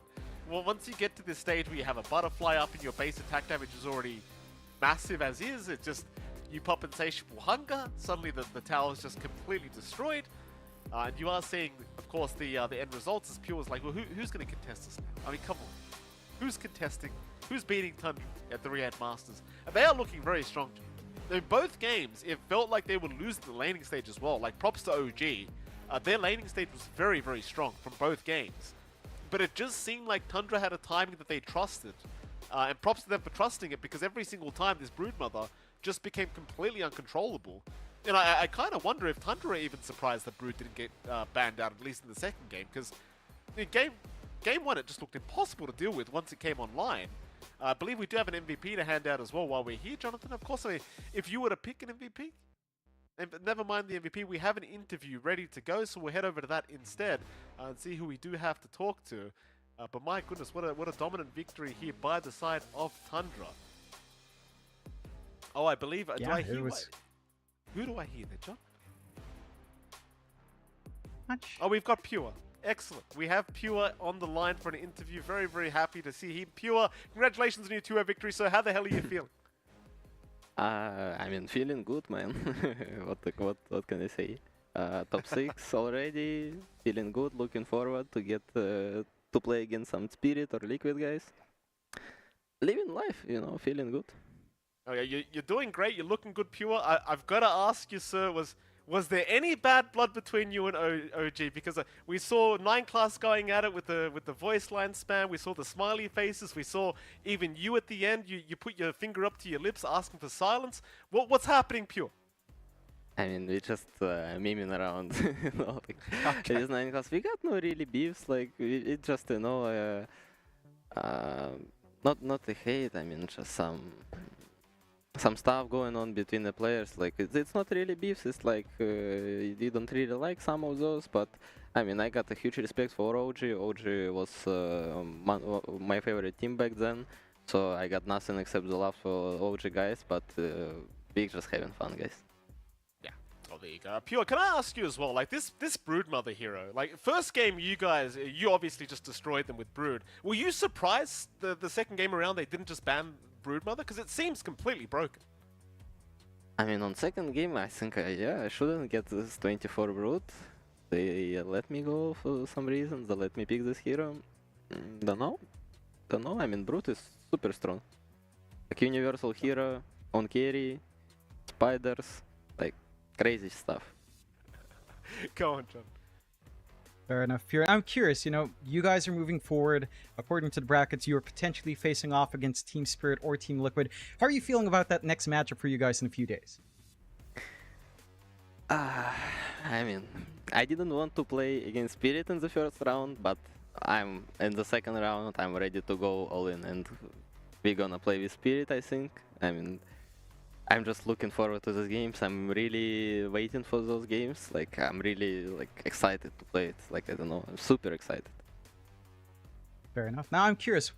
You guys look super powered up coming into the groups. You guys have looked fantastic the past few months. What changed for Tundra in this latter half of the year that you guys look just suddenly on top of the world? What changed in the past half of the year, you asked? Mm-hmm. Yep. I mean, I honestly think that I've done a great job. I've done a great job watching replays with our guys, like discussing Dota all the time, and I mean, everyone wants to work hard in this team, and I really appreciate that. And everyone wants to work hard. We're going to discuss something, then we're going to try it in the games. Sometimes it can work, sometimes it's not working, but the most important is that we're making conclusions. So after some time with making conclusions time, I guess, we just got better and better, and that's what we got now. Fair enough. I have one last thing for you. What is JV in the all chat that 9 Class was spamming? Do you know what that is? JB, 9 class pan? Mm-hmm. ЖБ. Debated? Some Жекич bets, I guess. Don't mind me. Don't ask me this question. Okay. I don't know. All right, Pure. Thank you very much for the interview. Congratulations on your victory, sir. Yeah. We can't wait to speak to you again. Thank you, guys. See ya. Thank you, Pure. Bye-bye. Bye-bye. Don't ask him stupid questions, Jonathan. I mean, you're speaking of the MVP of the damn game here, Joe, the damn series. Pure, of course, gets the MVP. He was not playing Phoenix, by the way. He was playing Broodmother, in case we didn't catch that, but it doesn't matter. I mean, his net worth is a little bit low, John. 1303, level 5. That's just how talented Pure is. He doesn't mess around this bloke. He finishes the game at level 5. Yeah, he won the game with tangos, circlet, 2 branches, and brown boots. How can you not say he's the key? I love the confidence as well from Pure's answers. Key thing in their improvement, him. He studies hard. The rest of them have been studying hard, and I like the confidence coming out from Pure. Ever since we saw him, he's a young kid. He does some crazy stuff, but he's improving even more now on Tundra. It feels like the environment has certainly helped out, and it's exciting to watch this team. Again, you've got Thompson, who draws in all of the crowd, but even everyone else. Ramsey's in the offlane, felt like he's been adapting. 9 Class has been kind of showing off, all chatting a little bit with stuff we can't ask quite a fair bit, but the momentum from Tundra is something to watch out for. Whoever they face up in their next match, whether it be Spirit or Liquid, I think has to be very, very careful in facing up against a supercharged Tundra. I think so as well. I think Tundra might be arguably the strongest team here at the Riyadh Masters, Jonathan. I mean, just based off the standings and based off their performances, they have been looking unbeatable. Of course, we can have a look at our upcoming matches as well. Here we are, Jonathan. Entity versus Gaming Gladiators. What a matchup coming right up. And of course, we have another one as well. Team Falcons against wbg.xg. So both the mainstream and the B stream will both be live, as we are going to have these two series running simultaneously. But Entity versus Game, that's going to be a hell of a matchup, John. Entity have looked rather unstoppable as well on their side of things. Obviously, Gaiman looking revitalized themselves. My goodness, what a match we have coming up. Yeah, what a day for day one. Again, all upper bracket matches, so the teams do have leeway. OG is still going to be there in the lower bracket. Maybe could hope for a long run in the lower bracket, but you go top 6. That's exactly what we want. We'll see if any of those other teams can get themselves a smooth ride. Should be a fun time. Well, we are going to head to a break, and right after the break, we'll be back with our second series between Entity and Game. We'll see you soon.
something in his eyes.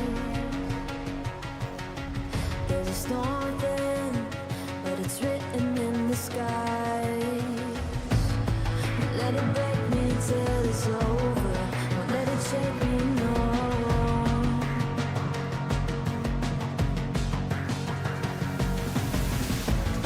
Won't let it make me go under. Won't let it make me go under. So now it's time to fly. Nothing's gonna stop me now. Nothing's gonna stop me now. Nothing's gonna stop me now.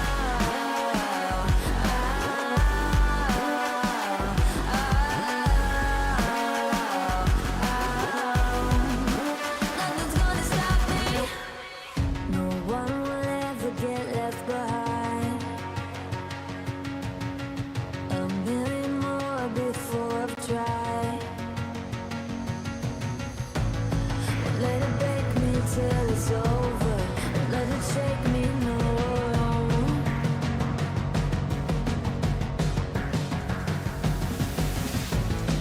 Let it make me go under. Let it make me go under. So now it's time to fly.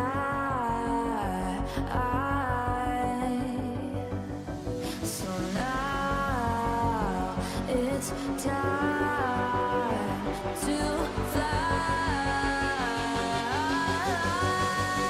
Nothing's gonna stop me now. Nothing's gonna stop me now. Nothing's gonna stop me now. Nothing's gonna stop me now. Nothing's gonna stop me now.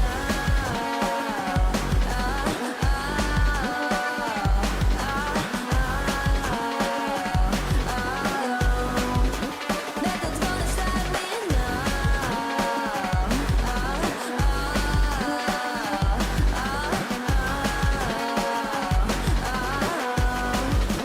Nothing's gonna stop me now.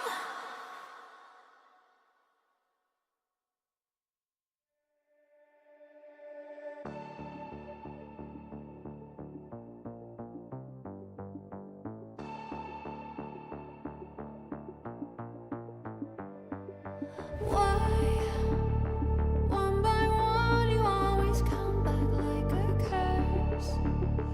Lurking in the dark, your soul is blind. You lie, time and time again, and I am not your fool. Not this time, 'cause I'm the wiser of us two. I'm the one of light, the antithesis of you.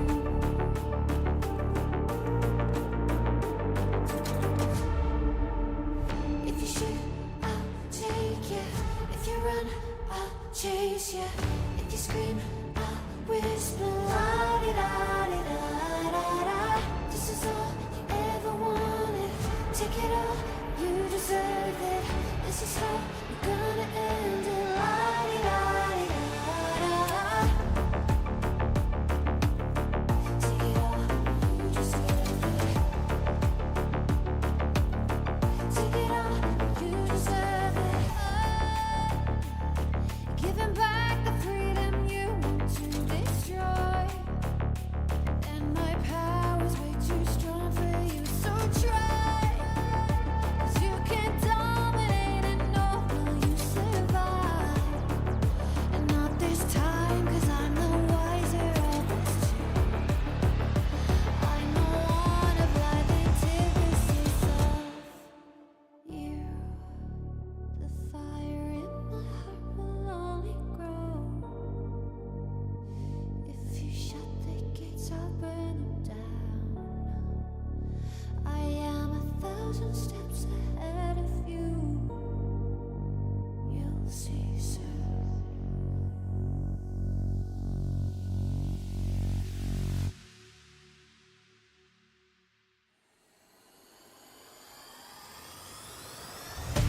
shoot, I'll take it. If you run, I'll chase you. If you scream, I'll whisper. La-di-da-di-da-da-da. This is all you ever wanted. Take it all, you deserve it.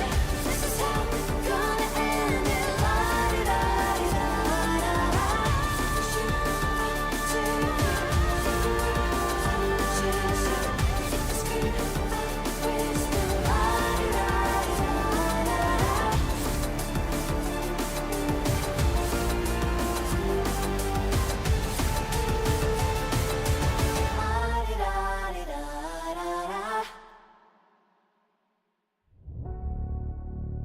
I am 1,000 steps ahead of you.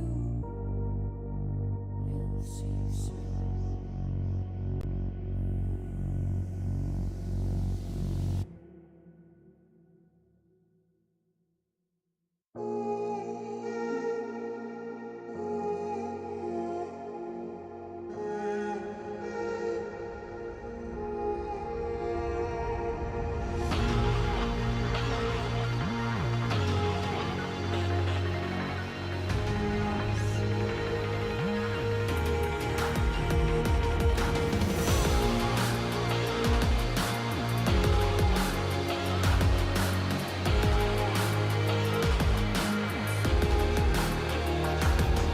We can do anything we decide. We can do anything, it's our time. We can do anything we decide. We can do anything, it's our time. It's our time.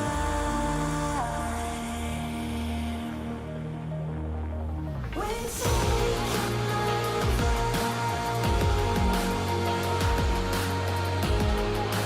Time is ours. We're taking over.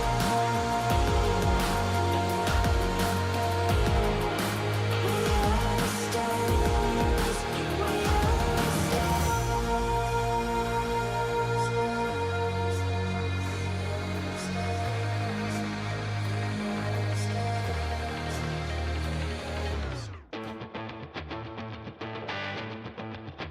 Hey everybody, welcome to another thrilling episode of Facet Blind Ranking. Who do we have here today? Wow, we have the greatest of all time, Entity's two top.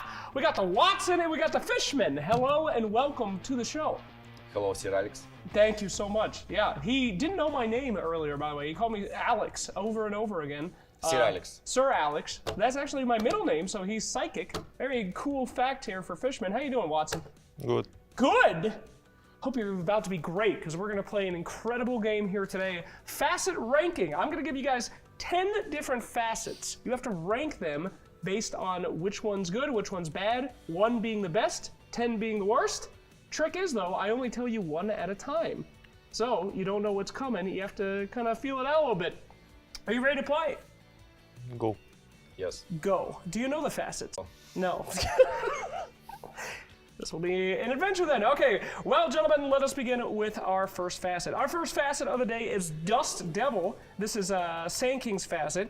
It's the one that lets the Sandstorm move at 70% of his movement speed up to 250 units away from Sand King. Sandstorm follows Sand King. What do you think about this facet? 5. No, wait. You can't just say a number. You have to discuss a I little bit. see nobody use Sunking this aspect right now. So this aspect is not good. It's not good. It's not good.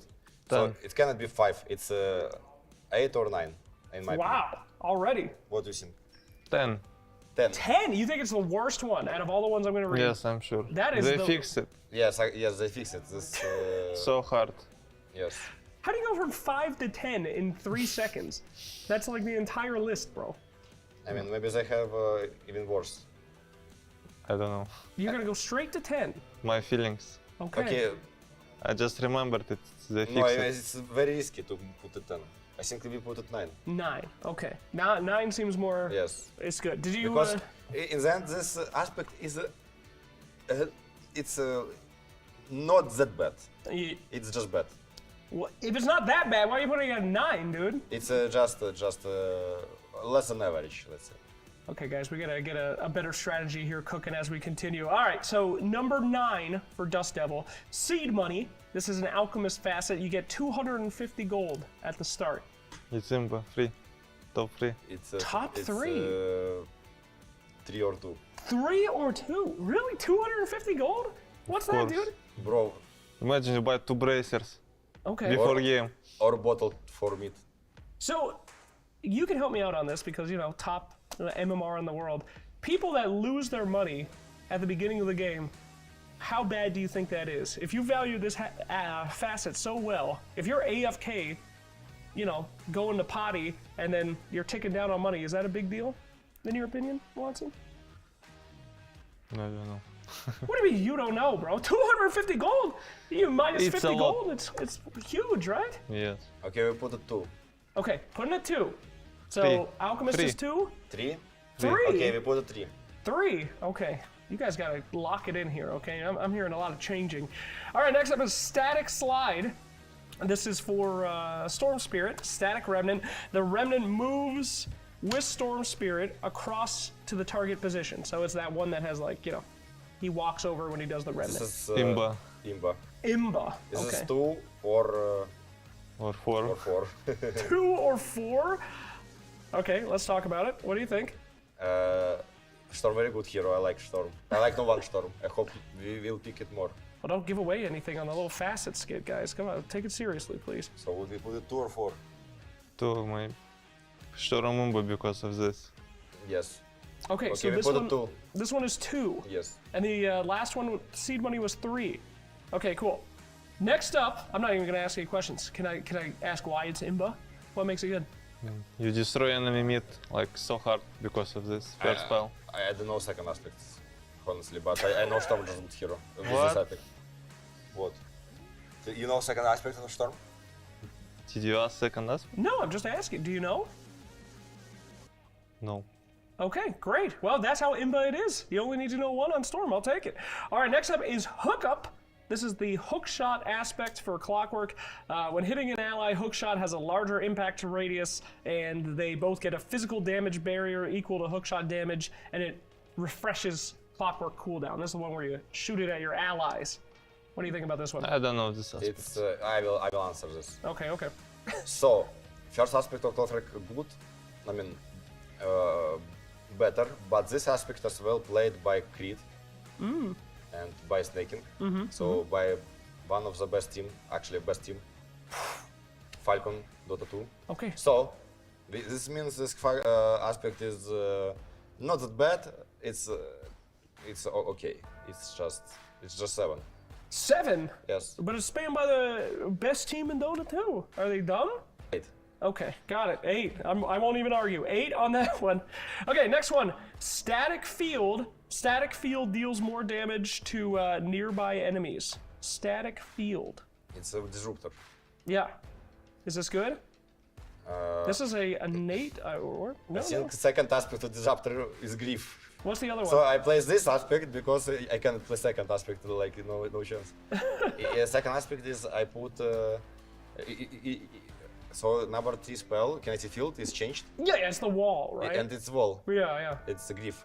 The wall is Grief? Yes, of course. Okay, all right, good to know. As a disruptor sparer myself. So this is like a always pick this guy? So I get this aspect, but this aspect is as well bad. Yeah. So it's 6. 6? Okay, 6. Or so. 6, okay. Do you care about disruptor at all? No. Okay, great. He we'll move right hated along. disruptor because disruptor weak laner. Oh, what? He's great, right? No, I'm not gonna argue with you. Okay, Disruptor week later, noted. All right, next up is Massive Serpent Ward. This is the Shadow Shaman's second one, where he summons what I like to call the Giga Ward that does 10 times damage and has 7.5 health. It's just the one snake. Very bad. Very bad. Okay. I mean, it's so 9 out, 8 is out, yes, or yeah. Yeah, 9's out, 8's so out. 7 or 10 we can put to this. Absolutely, yeah. 10. I think it's 10. If you compare with second aspect, it's and, very bad. And even second aspect, Rasta is not picked in competitive, so. I mean, do you think there's any situation where the Giga Ward is good? You refresher? Yes, refresher ads? Here one situation. The one situation? Yes. Okay. If this aspect picked versus me. That's like, you guys will instantly win if someone. Okay, I No, like that. not instantly. This aspect is playable, but Okay, noted. All right, so the Massive Serpent Ward is our lowest one, locked in at 10. We'll see if anything worse comes up. Headhunter, this is the Witch Doctor one that makes his Paralyzing Cask do damage. It's like the damage for the coconut. it's 7. 7? I don't know what it is. But the best witch doctor in the world. Who is this? You know? He was playing yesterday, right? Yes. Yeah. Pick this talent. That's right. With Grimstock. In one team, so he do a lot of casting ulti Grimstock. Okay, yeah, because it has the double cast, so you want the damage, right? But Witch Doctor second aspect is better. So, and Witch Doctor is the average hero. Oh, he has 3. He has Yes, the yes. heal, the death ward, and the coconut. But isn't coconut good for farming? You know, like hitting waves and Yeah. stuff? I mean, I don't know. I didn't play it, but I think it's 7. It's not 10, but it's 7. It's great actually. It's 7. What? 7 is great? No, it's worse than 6, but better than 8. Thank you very So much. I didn't know. I mean, it's random, but for now, every aspect is perfect in our list. Okay, I'm loving it so far. All right, do you see a lot of Witch Doctors? No. Okay, great. Well, we'll move right Very along. scary. But only supports. Ghillie Suit, this is for Sniper. Take aim. While take aim is not active, Sniper's attacks do not reveal him in the Fog of War. I don't know sniper no. aspects. Oi. 5, 6? 5 would be the worst you can do now. Oh no. Ghillie Suit. Okay. Now it's not perfect anymore. Because this aspect is worse. Really, you think so? Yes. I don't solve. I didn't solve this. Okay, it's 5. Okay, it has to be 5. Can you sell it then? Like it's the first. What's good about it? Since it's 5 on your list. I didn't saw it, and I didn't saw Sniper. This aspect is bad. But invisibility equals invincibility in all MMRs. I don't know. I don't think it's good. Okay, all I right. think it's bad. You ever play Sniper these days? No. No. Have you ever killed a sniper using this? No. Okay, great. We'll move right along. This is a Bloodbath for Huskar. Life Break also slows enemies in a radius around the target. Oh, this is good talent. Oh. Which is a minimum we can place. Let's see, I think you still have 4 And 1. and 1. Oh no. 400%. It's 4. This is 4. Okay, this Bro, Well, this is good. Bro, please give us last some, I don't know. Ricky Marva. Okay.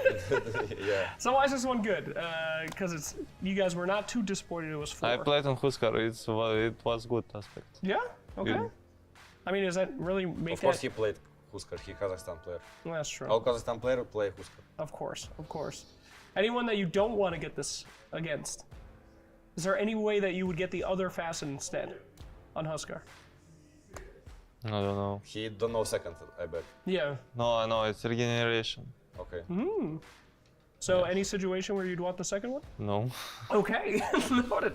All right, and the last one we have here, this is Reverberating Silence. The first time global silence ends on a unit, it's applied again. This is your #1 best facet in the game. Can you It's tell me best face. why Yeah, is it it's so very good? nice. Yes. Fine. Because it's silence. It's silence. Which hero? I think silence. Silencer, that's right. Okay. Okay, so jokes aside, is this one actually good? Because you like pop a BKB, you didn't still saw get Silencer. silence, right? It's very annoying. It is We annoying. play it like when silencer is global, you press Manta, you anyway in silence. Oh, That's Yes. right, instant. okay. You use Reverberating. BKB, you anyway in silence. Silenced. I think it's, what is our number 2? Well, that's your #1. #2, I believe, is the Static Remnant from Storm Spirit. I was better. That one is not better. That's #2 Yes. is where you put it. So, Silence is better than Static Remnant. Okay. Okay. We're going to see more Silencer games coming out of you guys? Okay, fantastic. Well, there you go. There's your ratings, my friend. What a well done. Are you guys happy with your list? Yes. Except for the No. ghillie suit? I'm happy that we go next part. Okay, fantastic. Well, thank you guys for playing another exciting episodes of Facet Blind Ranking.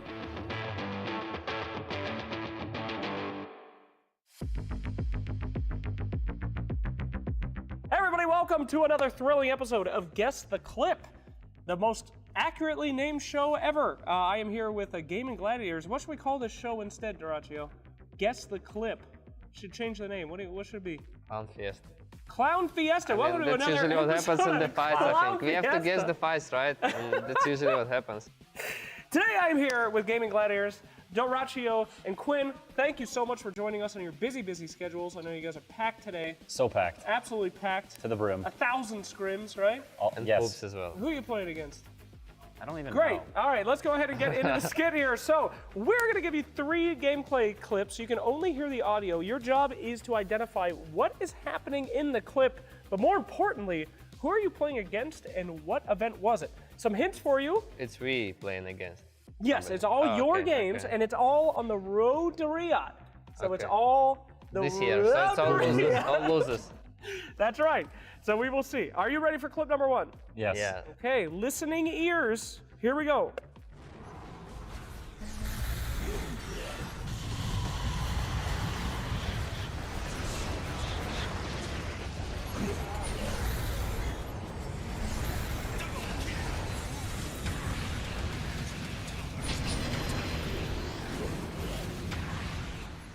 I mean, this is against Talon. What tournament was that? Or it's against Aurora. It's the late game game. It's the Lina Bristleback. Because there's Lina Bristleback. It's the one that went long, like the 55 minutes or something against Did you play Aurora. them this year? I Yeah, don't we remember. did. It's 'Cause that we have game. a lot of losses. I don't remember. No, which we one. won this. Take it We easy. won this game. It was recent. It was either Dream League or did we play Aurora in Dream League? Yes, I think maybe not. But I know that we are winning some games Were during they the in Dream our League. group? We didn't play them in playoffs. We might have played them in groups. I think we did. So we also should guess heroes, right? Yeah, sure. Who did you hear? Pango, Timber, Lina, Bristleback, Lynx. Clinks. Yeah, you were Clinks. There was this. Probably the Dream League then. Yeah, it was Dream League against Aurora. I don't remember if it was game 1 or 2. I think it was game So 1. I don't think it matters. Huh? And that, you almost guessed the exact game. Yes, that's right. Dream League Season 23, Gaming Gladiators versus Aurora, and you were completely right. It was that exact game, the long one. You guys were in the mid. You were playing the crazy Clinks. Yeah, good memory. First pick Lynx, yeah. Yeah, good times. What the hell's wrong with you today? All you're talking about is your losses. That was a good game, man. We did win. I mean, it wasn't a good game. It was like way too long. We threw, but we did win. And that's not frequent this year, so we That's take those. Pog. That's very Poggers. Listen, I'm not a competitive team. You don't have to pretend like you guys are bad around me. Okay, I know the truth. Yeah, you can't fool me. You can put the veneer down. Put it down here. Okay, this are is a the safe best. place for you. We are the best. All right, next up, second clip.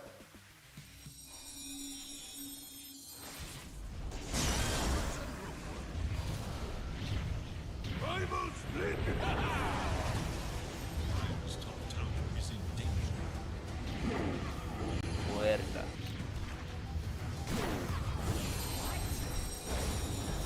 Vivian.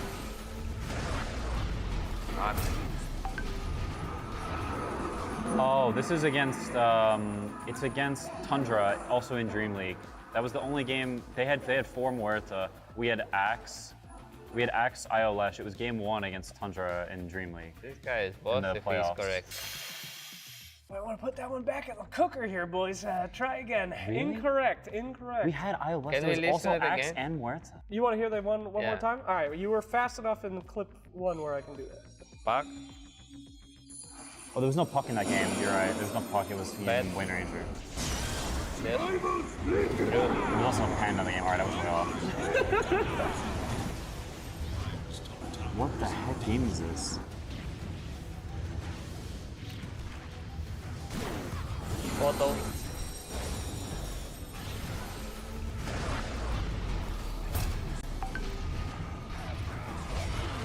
What game did we have Lesh against Puck? Muerta was in the game? It's Iolesh, right? There was an Iolesh? I think it's probably Iolesh, yes. Iolesh against Puck? Yes. When was this? Or I don't know. This Oh, one. no. Okay, I'll give you a hint. Do you want the event or do you want the team you were against? The team, I think. I don't care. I think the team. Okay. The team. You don't have to do that right on the content piece. You don't care at all? All right. The team was OG. OG. So what event was it? Could be Birmingham. Did we play them at Birmingham? We did. They didn't have puck though. The game we had, IOLesh, they had. Did they have puck? I think they did actually. They didn't qualify to match tournaments, so it's hard to say. I mean, it's Road to Riyadh. So it's probably games we won. We did win that game. Did they have puck? They. I don't remember what they have, but I heard puck, so they might. They did have puck. It's game 2 again. No, it's game 1 against OG in Birmingham. And ESL won Birmingham? Yeah. That is correct. Well done. There Easy. you go. Well done. There was no IO in that game. There's no IO. Yeah, that I was. wasn't sure, but usually we pick ILS. Yes, that one was. They did have Panda. We had. I guess we had Axe. Weaver, Axe, We did. Tofu on We the have Bat Leshak Rider. Axe against Brewmaster. Yes, it's Axe versus Brew. Full counter pick. There you go. Full copy. All right, well done. Okay, you guys are steadily improving. I'm sure this one you will get it 100% as well. All right, here's your third clip. Okay. Best of luck to you. You Let's did go. amazing on number 1. Number 2 was a little iffy. Let's finish hard. Here we go. Dire structures are fortified. Pango.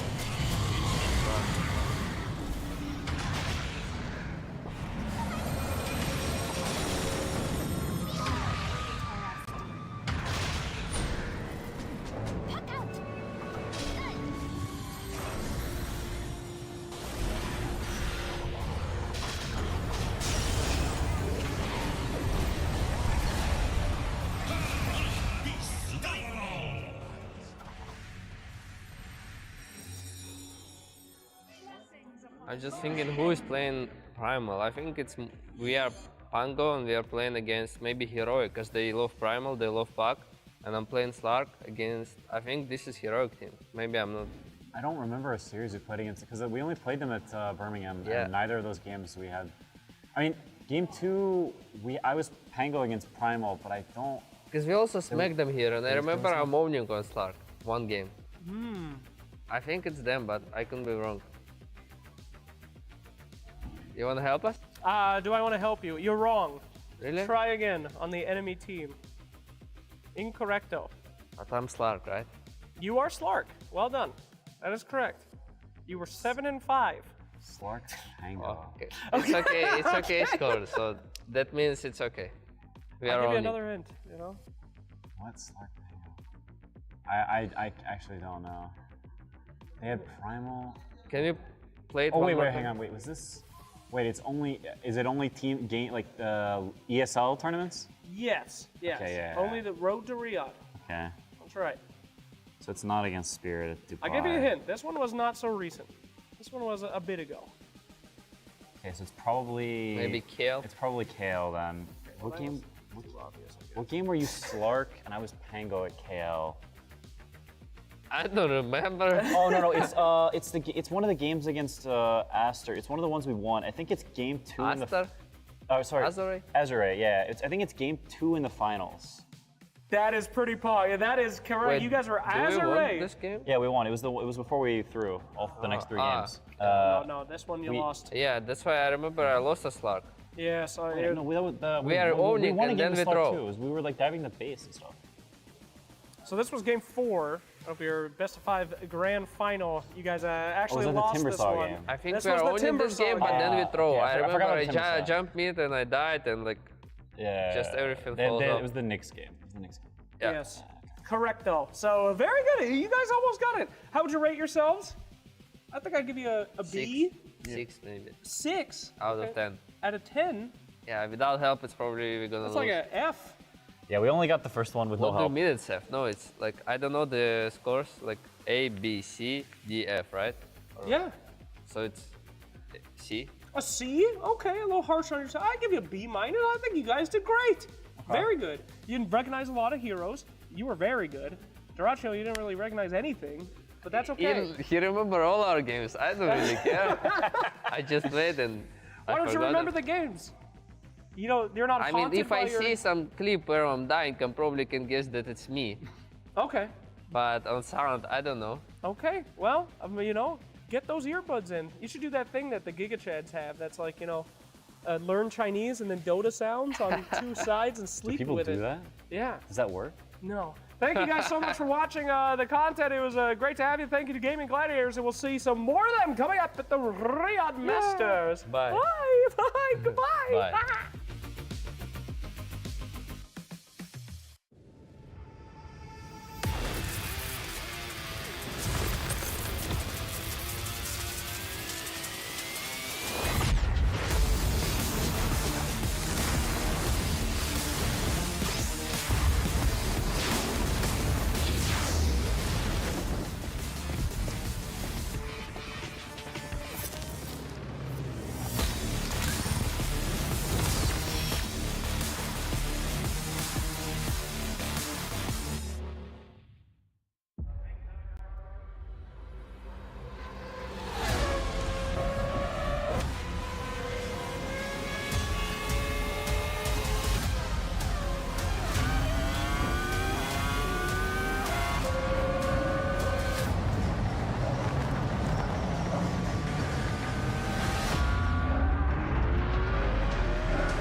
Honor 200 series, the best portrait phone AI empowered. Studio level, AI portrait camera, 3 hardcore portrait modes. Color, vibrant and classic to capture portraits that truly stand out. AI empowered magic portal. Snapdragon 8S Gen 3 AI chipset. 5,200 milliampere per hours silicon carbon battery, 100 watt, Honor Supercharge.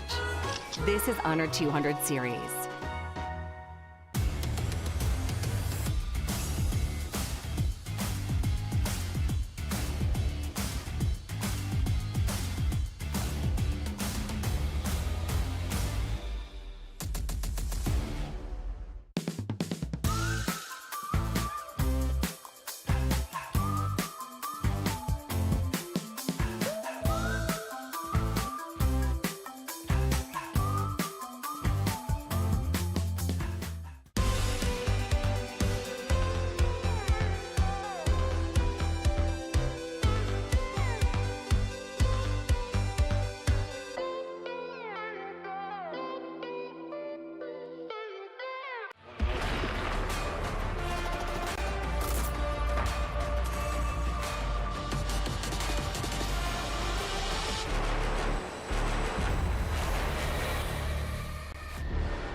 We are back here at the Riyadh Masters for the EWC, and I am super excited because we've got a really good set of upper bracket games getting ready here today. My name is Cryptic. I'm here with Z Quixotics. We're holding down the remote stream, dude. How you feeling today?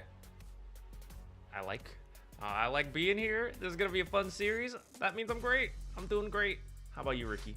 Dude, very excited. Yeah, I've never done, you know, Riyadh Masters playoffs, so this is a first. This will be very exciting. The upper bracket games here today are stacked. We saw Tundra absolutely crush it this morning up against OG, but there's a lot of kind of interesting or almost funny matchups, right? The kind of historic rematch of Falcons versus Extreme Gaming that's happening over on mainstream, but you and me, we're kind of lucky. We got graced with some fantastic teams that we didn't get a chance to cover during the groups at all, and 2 of our favorite teams, so this will be great. Entity and Game & Gladiators. Yeah, it should be a lot of fun, especially Entity. I think over the year they've been coming together really. Like some of these players were playing for a while actually, but I think DM and No One joined actually at the end of last year, I guess. And they were a little rough at the start, but they had cool ideas. You could see moments of like brilliance from it, but it just wasn't consistent. But I mean, they've been looking so much better now here in the group stage. They like finished near the top of their group, right? Yep. So just really cool to see that all finally like come together, you know, and I'm sure they're really excited as well. They'd love to go far in this tournament, if not win the whole thing, I'm sure. And they're going to do it with their own style. You know, I feel like they have a couple heroes that they really like that a lot of other teams just don't really prioritize as much. Like maybe they'll pick it, but they just don't care about them as much as Entity does. So it's always cool to see a team with its own unique style doing well. Yeah, I think that's the main thing that I really like about Entity, as well as like Tundra. I think both of them do this, is they have a set of heroes that they are willing to pick in roles that other teams just don't have as much faith in. And I think because of that, they have found a ton of momentum in this patch, because the hero pool is really deep in terms of what is really strong. People are still experimenting with facets, trying to figure out what is good, what is not. Like, for instance, Sand King is like a perfect example of people being like, oh, this hero is super dead, right? And then it's like the Star Wars meme, like, right? Like, it just turns out he's just really strong still. So yeah, I like it. I really appreciate that these two teams are not only kind of breaking the meta a little bit, but having that much success. I mean, have you ever tried to fight with sand in your eyes, dude? It's impossible. Therefore, Sand King broken. That AoE with the Bloodstone build, crazy large. But yeah, it'll be a lot of fun stuff. Yep. For those of you that want to participate, you can head on over to stcplay.gg. They have all of the predictions set up there for this series, as well as the other series over on mainstream. So make sure to do so. We'll kind of take a look at those predictions as we get closer to the game. So I'm a little bit curious what people think. I think on paper, historically, people are going to think Gaming Gladiators, right? Like, this is a team that has probably one of the longest running, like, kind of just success trains in Dota history, right? Like, they had a year where they won nearly every single event. They've placed, you know, very well in every event since, so hard to rule them out, but Entity, I think, is the hot team to watch right now. Yeah, and I'd say, like, Gaming Gladiators, though, has been having a bit of a rough year. Still placing relatively well. They just have a really high bar of success, you know? But Entity, I guess, I don't mean to be rude, you know, it's like lower bar because they've been coming together. But like you said, they're on a hot streak, and I really don't know. I don't know who I would rate here. Yeah, I agree. Well, let's take a look at Entity, the roster, what makes this team tick. Watson, No One, DM, Katomi, and Fishman. And I know you and me for a while were loving watching this team because they were the first team to really experiment with the Monkey King support. This was like pre-facets, by the way. This was like, I mean, that seems like a whole nother world, right? Before facets actually came out. But before facets were out, Entity was like the only team running this like 4-position Monkey King with kind of like a solo offlaner, and they were crushing teams with it. And they had no idea how to deal with it. I think Falcons was the first team that they played against who like addressed it. They let the Monkey King through and were like, all right, this is our game plan. And Snake King spent the first like 20 minutes of the game trying to stop the Monkey King from He was winning. a courier. I remember that one. Yeah. It was so funny. He literally couriered items for 20 minutes. Yeah, Zing Q I think was the first to show it, but then they didn't really play it much after that. Yeah. Felt like a little bit of a meme maybe to them, but Entity saw it and was like, no way, that's sick, let's do it. And they made it real. And they'll still do it to an extent, but it's reduced. But Monkey King is really good right now. I've seen them play it in the 4 support, and he does do a little bit of, you know, little courier sniping shenanigans, not as much as before, but actually it's kind of easier to do it with Symbi and Stride. You can just like hop all over the place without taking nearly as much time. So I don't know. I mean, I would love to see it, but both of these teams play Monkey King really well, and I think it'll just be banned both 2 or 3 games, whatever we end up with. Hopefully 3 games. You know, it'd be a really hype series. I really want a 3-game series. I do, because I think the more Dota we get here in the playoffs, just the better it is for the viewers. Because there's, like, your 2-0s could be exciting, but come on, man. Playoffs, we're finally a best of 3s. We want 3 games.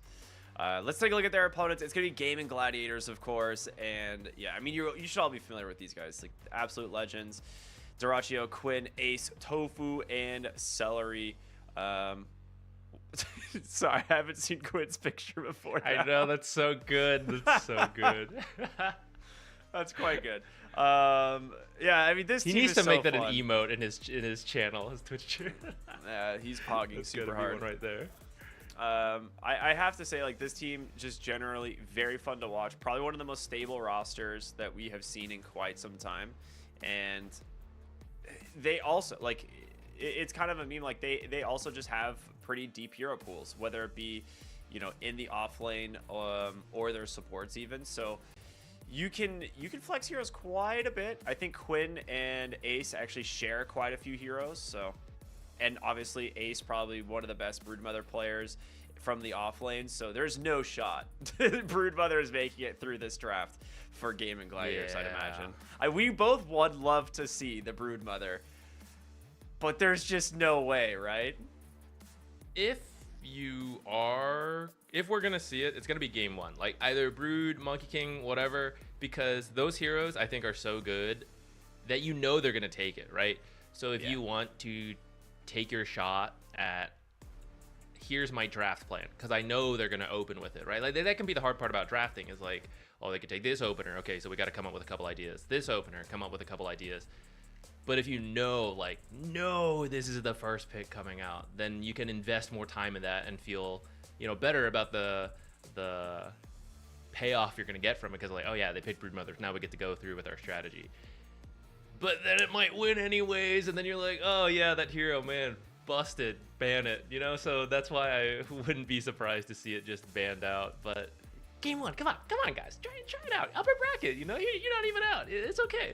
Give it a shot. Let us see it. let it risk a little bit, you know? We'll see. Let's take a look at the predictions, see what y'all think in terms of this matchup. I like I said, I feel like, ooh, whoa. Okay, that is a lot more skewed than I thought it was going to be. So 3-1 for Entity over Gaming Gladiators. I don't know if it's that much. I feel like it is a pretty close matchup between these two teams.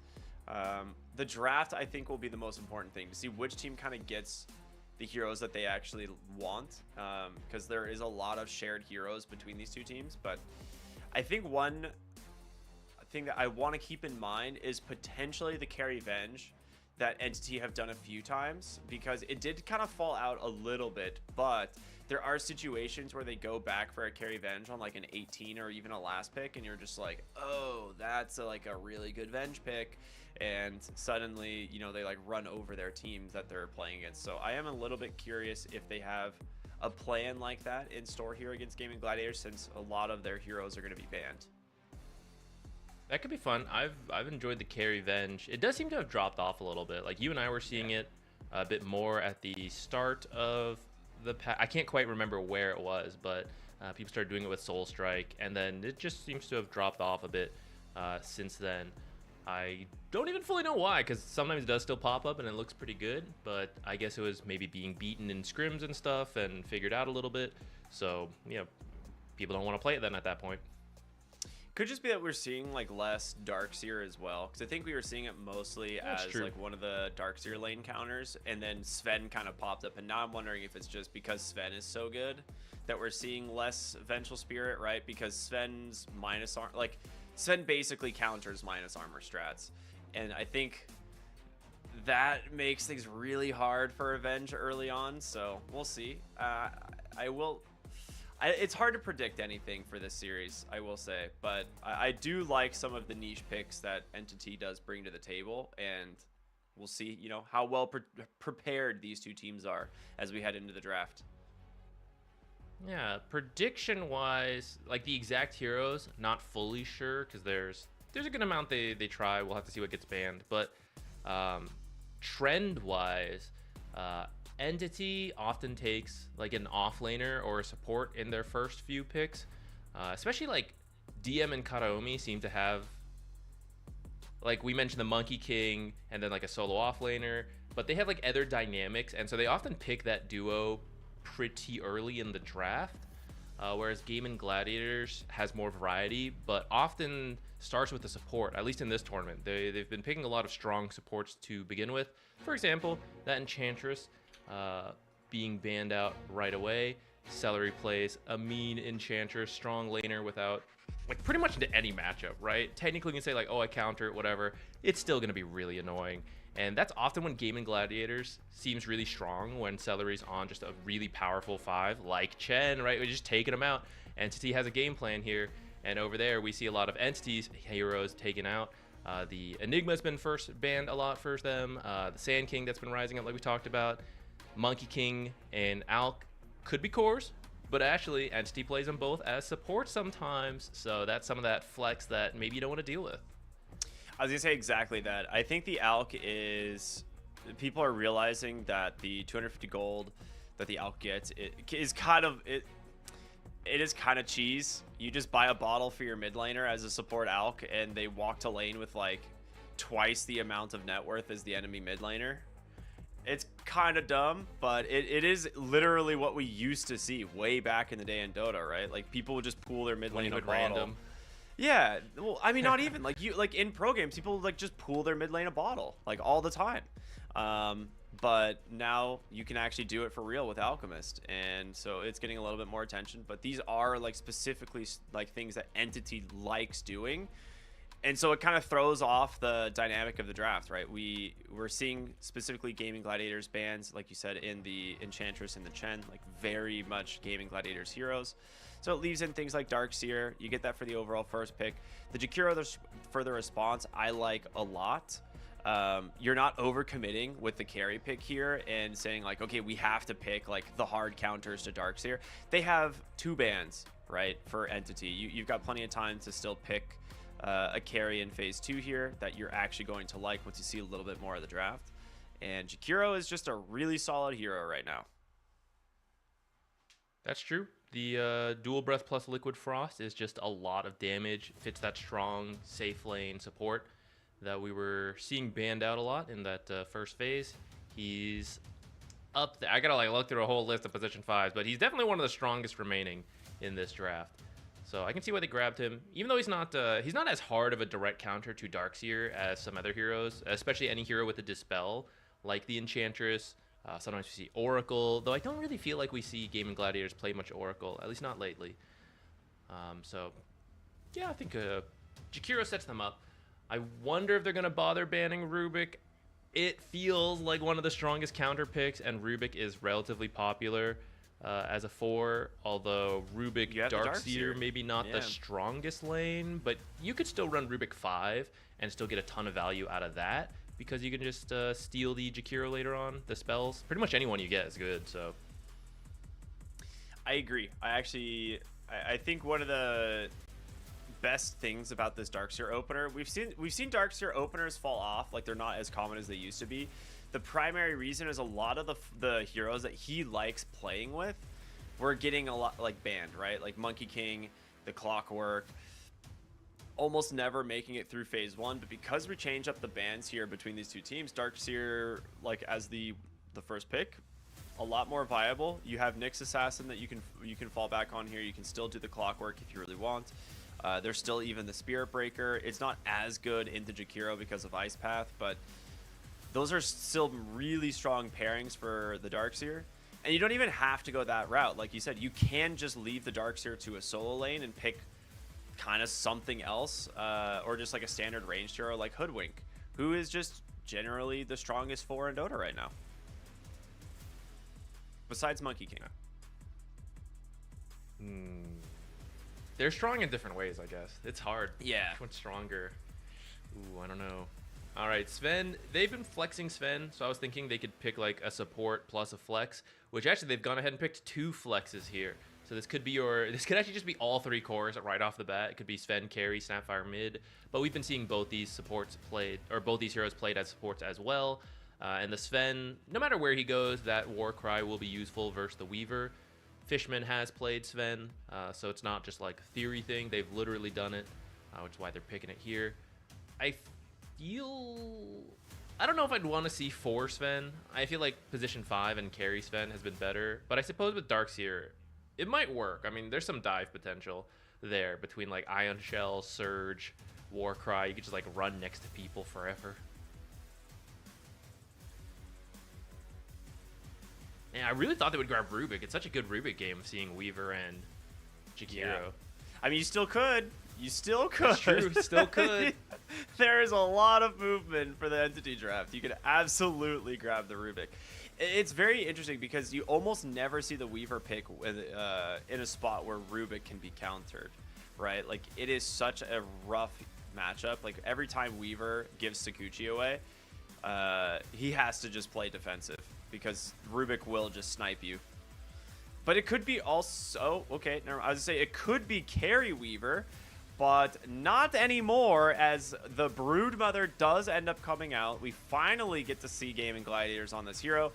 There's the Spirit Breaker that we were mentioning earlier, so a good 18 pick breaker. It's fantastic against Brood and Pango. Could have been a little bit of a bait because they picked this quick, man. They knew exactly what they wanted to go here.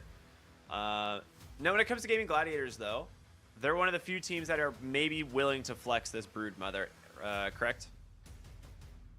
Yeah, I think Broodmother has become more popular as a carry. And in fact, I'd say that's her main role now. But Ace is just such a good Broodmother that you still got to respect that off-lane Brood potential. So could be technically any of the 3 roles.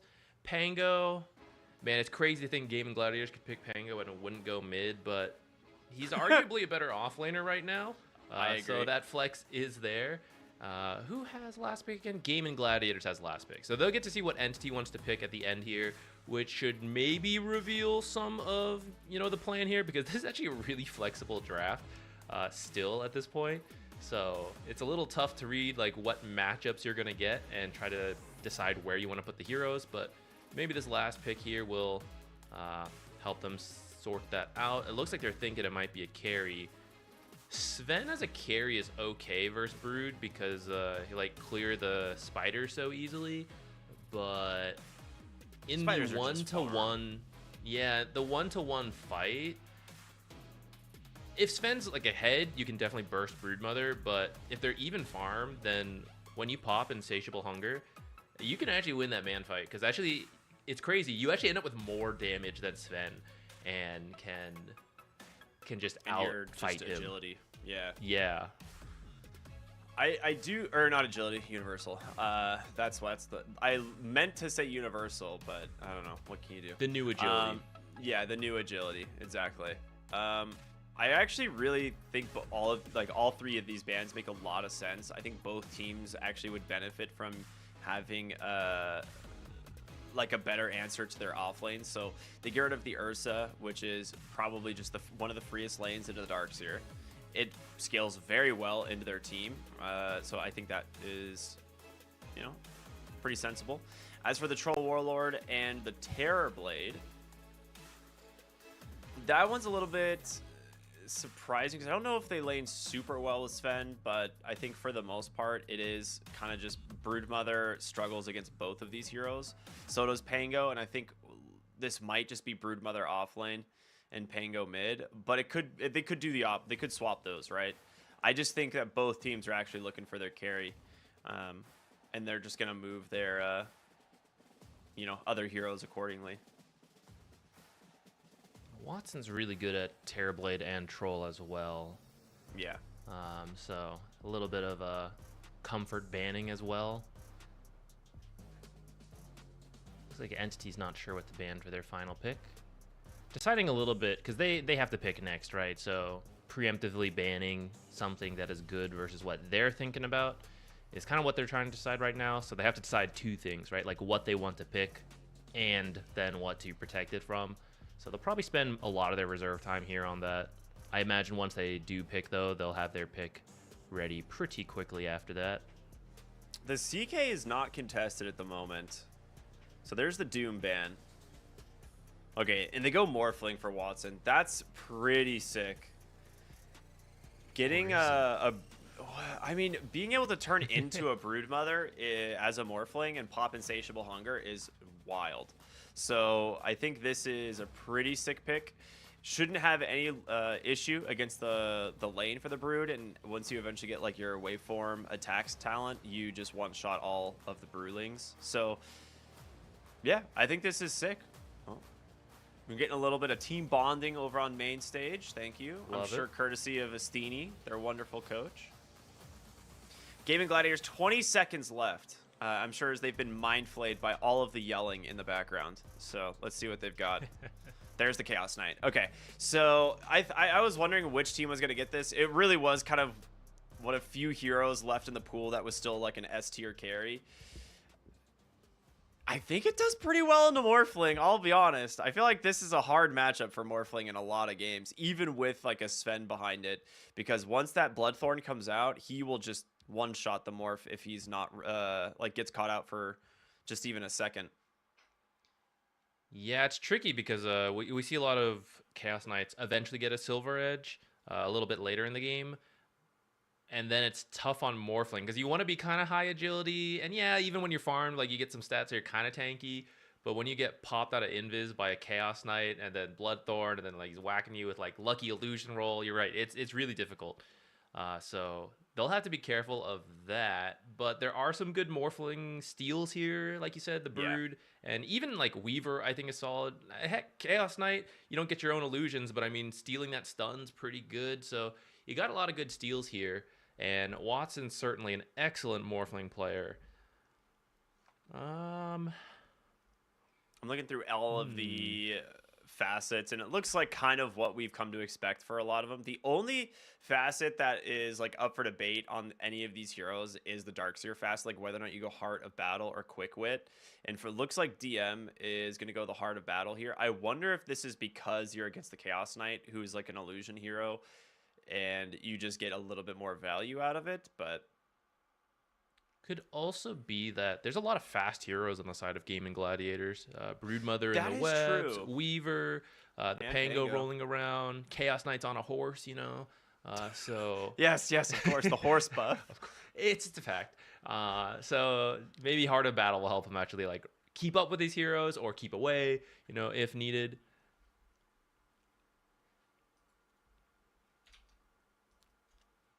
I like this a lot. This is going to be a really fun game. I think both teams are coming to the table with some really good drafts. There's not really a clear winner in my mind. Like there's like each team has like a different kind of idea of how they think this is going to go, and I feel like both of the safe laners should have a pretty good lane. Like the Chaos Knight into Darkseer, totally fine for the Chaos Knight. The Morphling into the Broodmother is great as well. So here we go, baby. It is game number 1 here of Entity versus Gaming Gladiators. The Riyadh playoffs have not disappointed at all so far, so let's just jump into this as the first web comes out into the mid lane, taking advantage of the necrotic webs facet, one of our favorite things that we've been seeing. And a lot of times he's going to make the move to the enemy, or I guess normally it's carry brood, so you would make the move to the enemy carry lane. But do you think you make the second web in the off lane? Doesn't seem like he cares to do it right now. We've seen some people do it, like a web in each lane, and you just keep moving around your one web in your lane until you hit level 2 in the webs. I wonder, maybe he just doesn't think it's worth it, either because Darkseer might be left alone a lot and it's just not worth bothering trying to fight out that regen game, or he feels like he needs the extra movement in his lane without having to reposition the webs a whole ton. Because not every Broodmother does it. I've seen it a couple people like will do it, and I think it's cool, but I don't know how value it is. 4 runes, the post Good rune, luck, have fun from Celery. Hey guys, nice job. Boomers, you can't click down. runes. Oh my lord. Well, quick gold lead already for Gaming Gladiators. I mean, it is not the end of the world, right? But it does make a huge difference in terms of those first set of courier items coming out.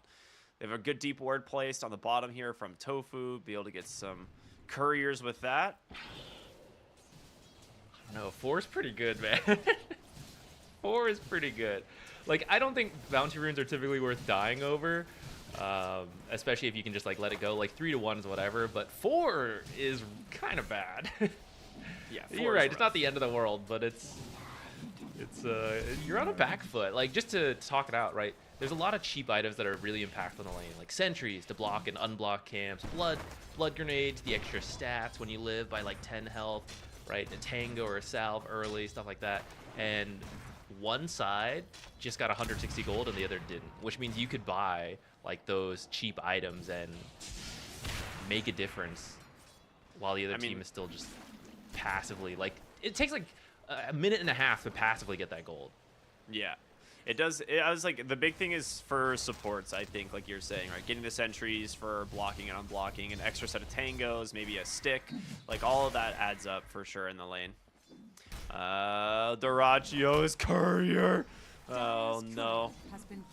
Katomi off to his courier shenanigans again, even when he's not playing the Monkey King. I'm definitely keeping an eye on this Spirit Breaker, since this is a bit of a rough lane and you see them creep dragging to avoid it as such. But he'll eventually start roaming around, and I'm curious to see what he can get done. Pango's not the easiest hero to gank, although no one's doing a great job at the start to build an early lead. That's some sick courier micro and movement from Fishman in the bottom lane there. Like, to not only hide his courier, but then to walk back to it. And obviously Weaver would love to make the play for it, but then he gives up his ward immediately if he does. So, yeah, cool stuff from him.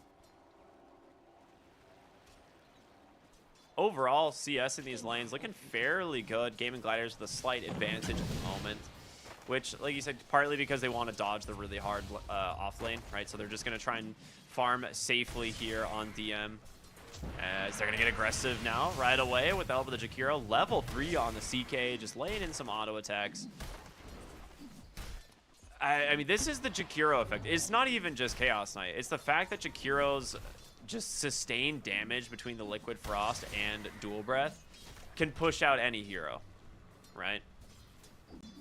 Yeah, I think it's about 100 extra damage, like just from Dual Breath, because Dual Breath has 10 ticks of damage.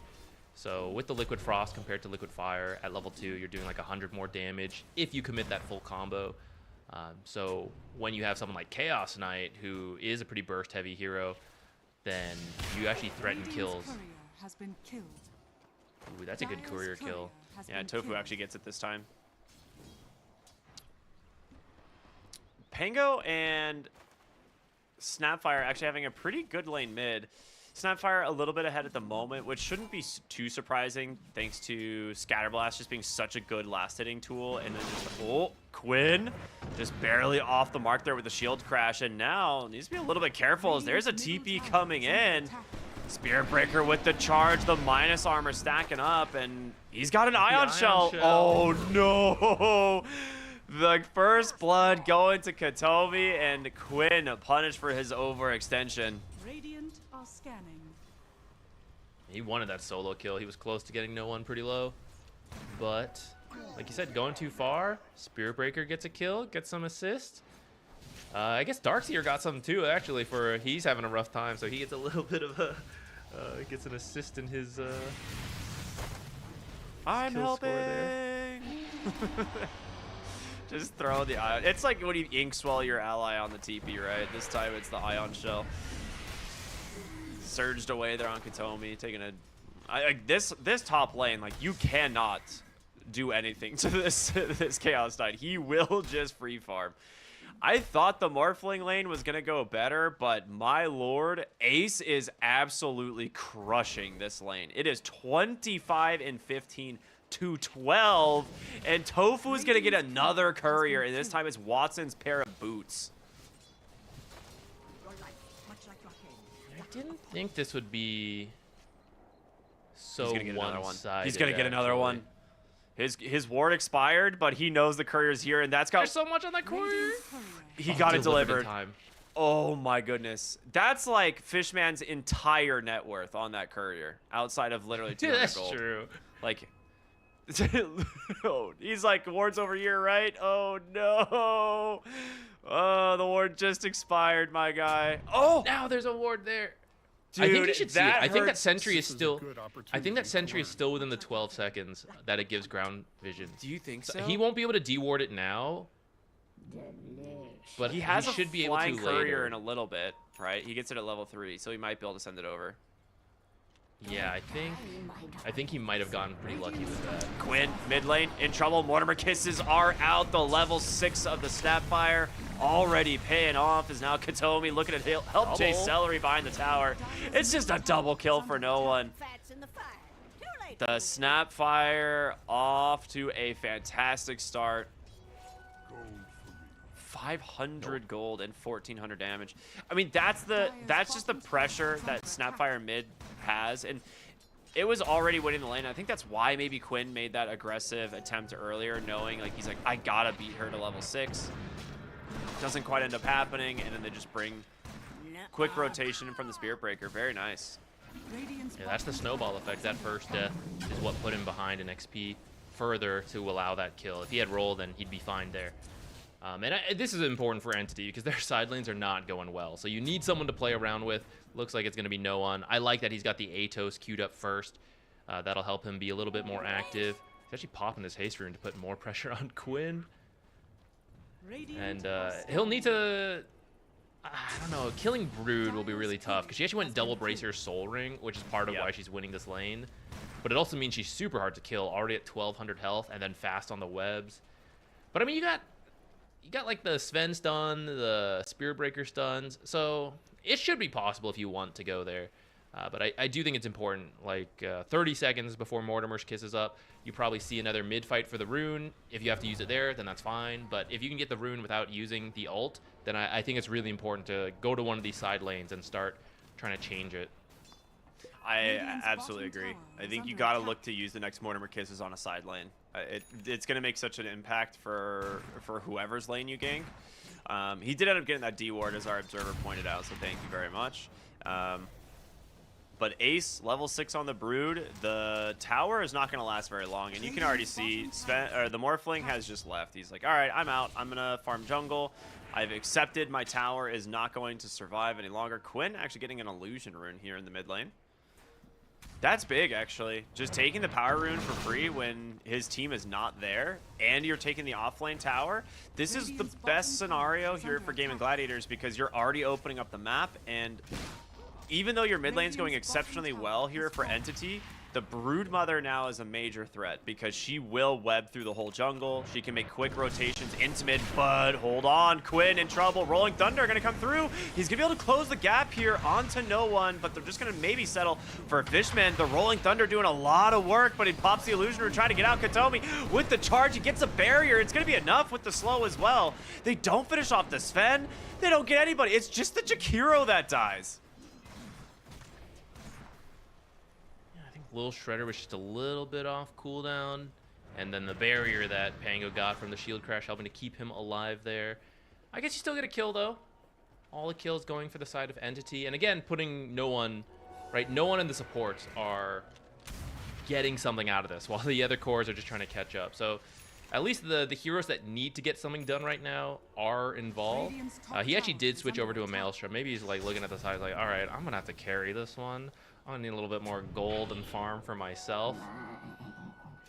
They're gonna run into no one on this smoke gank in the triangle. There's no roll though, so no. You could maybe kill a support, but I think no one will be pretty tough. Really good deep ward place. But here's the thing is like, all they're trying to do right now is open the map for the Brood, and that is exactly what he's getting. Ace is finally mid after farming all the way through the jungle. And your mid tower now under pressure. You don't have Mortimer Kisses. All right, Nether Strike is out. Okay, baby. Yeah, that's a lot of damage. He has Lance of Pursuit on no one. I don't know which way the Brood was facing, but he was facing I backwards. suppose. Okay, yeah, so that's like an extra 120 damage. That's kind of cool. That Brood got melted. We were saying maybe didn't have damage. Clearly they have the damage. I was wrong. I mean, I'm surprised that he just kind of face tanked the tower on his own. All right, but looking at the heroes, Weaver can't really be up there either, and Pango is like the counter initiation with Rolling Thunder. So I think after that one, we're gonna see Ace just play for his items, kind of just farm, tank up a little bit.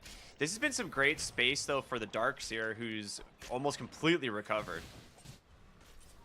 Yeah, I think that was also a little unfortunate because Ace was just doing the micro to like send the spiders a little ahead to scout out, and it was like in the middle of those spiders walking out that they got him. Almost some deja vu here. I mean, just this Stormhammer into Little Shredder is enough to kill almost anybody in the mid lane. Quinn does have a shield rune. The Virtuous Dale, you know, even a salve tossed over from Tofu. They are just giving him everything he needs right now. Just topping himself back off. Duraccio smoked in the triangle. They're going to see Katomi. It's not the best target, but you will take it. Ice Path is out. Even a wall, though, coming out from DM to try and make a little bit of space. And these illusions starting to hit really hard. Another strike out onto the backside, but you've actually got a Rolling Thunder kill onto this Snapfire. Katomi will survive. The Chaos Bolt, not enough either. Duraccio's like, do I fight into my illusions or do I leave? I don't know what's going on here. So many illusions, actually. Radiant's middle tower All right, is under you're happy with that trade, Weaver, for the Snapfire. Snapfire being dead means mid tower, which is big. Yeah, and off of this, they might move to steal that Ancient stack as well that they've scouted out. Partly from that movement, partly from that deep ward they have earlier. Well, Snapfire makes it back in time. They defend. Right. It lives a little longer. Is there maybe you miss having Liquid Fire a little bit on Jakiro? You're looking at that tower, you're like, that would be dead right now if I had the other facet. True. True. Very even game right now. It's 6-1, right? Entity are the ones actually finding kills. Radiant's top tower is But under you attack. have Broodmother and Chaos Knight who have largely been uncontested this game in terms of their ability to farm. Dire are scanning. Yeah, the Darkseer and the Morphling are slowly catching up, though. They're kind of back to where they need to be. And if we think about the heroes, this is a little bit expected. Like, Gaming Gladiators did pick strong laning heroes, such as the Chaos Knight and Brood, so they actually sort of need to be a little bit ahead right now. And they're relatively happy, I guess, with where they're at, but I do think they'd like to get something a little bit more done in the early game. Possibly waiting for this Orchid on the Chaos Knight. Let me see, what's I think Ace is working on a pipe. Yeah, he's about like 400 gold from that. So you could line up some of these item timings together, and we'll see if they can get a little bit more done with that.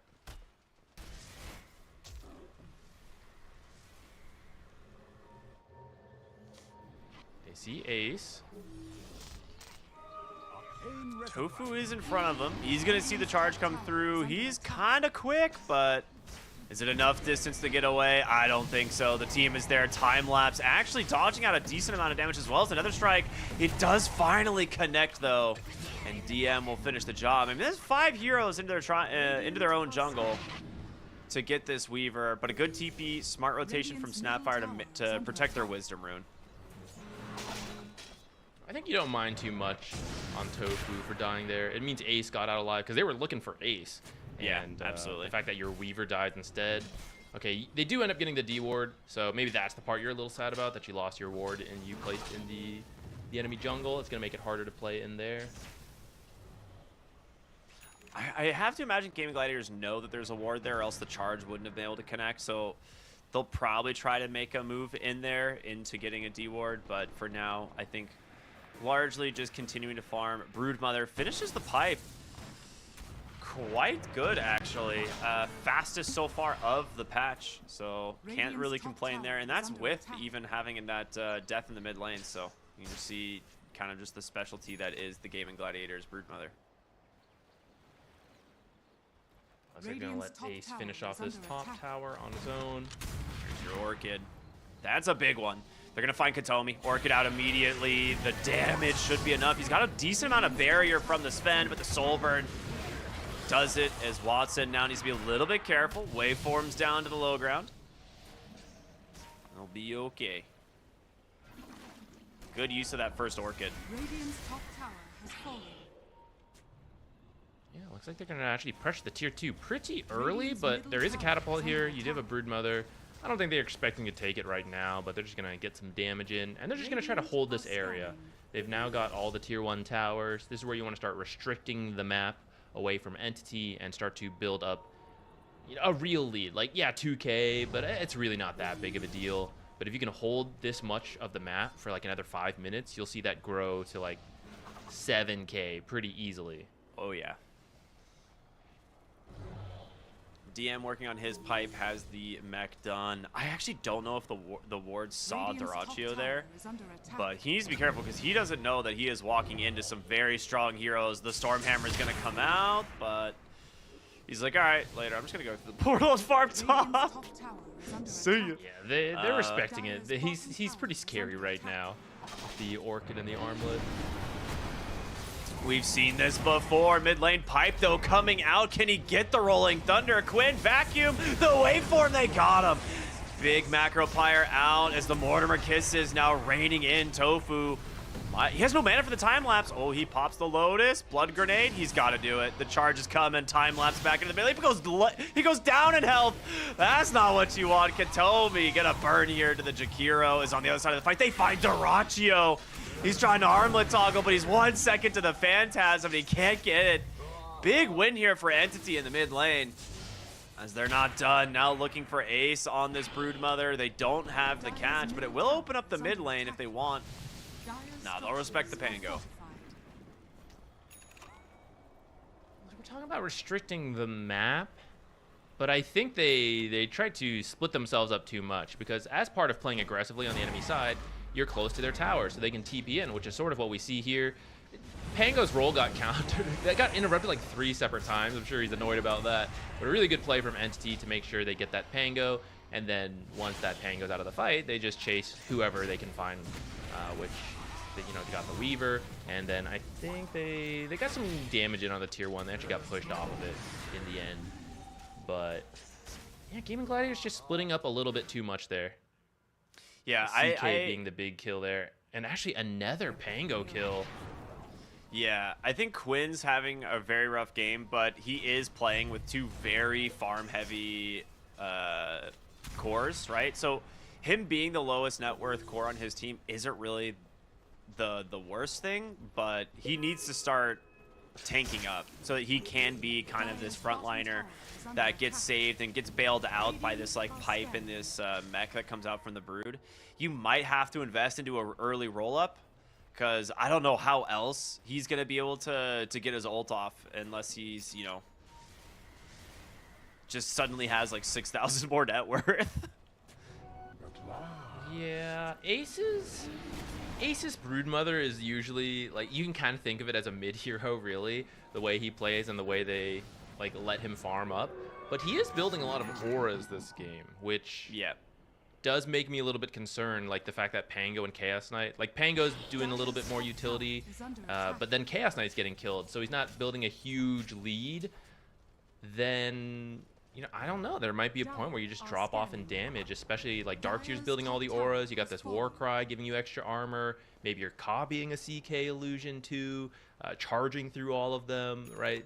You have a decent amount of AoE, so I don't think you can afford to really make those type of mistakes too much this game.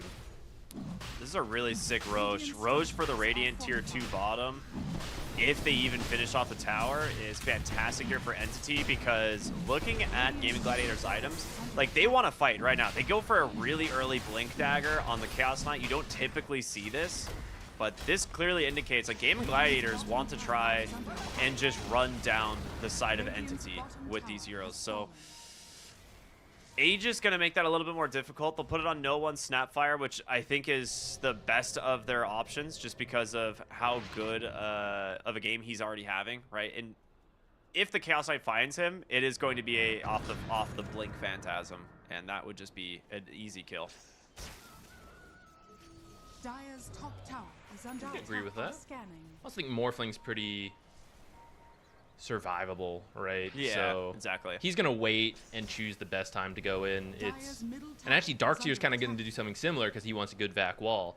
So it's kind of going to be like Spirit Breaker, Sven, and Snapfire who start fights. Yeah, and you're not making a... The supports might be making a case, you know, kind of was like, I charge in, I'm at the most risk.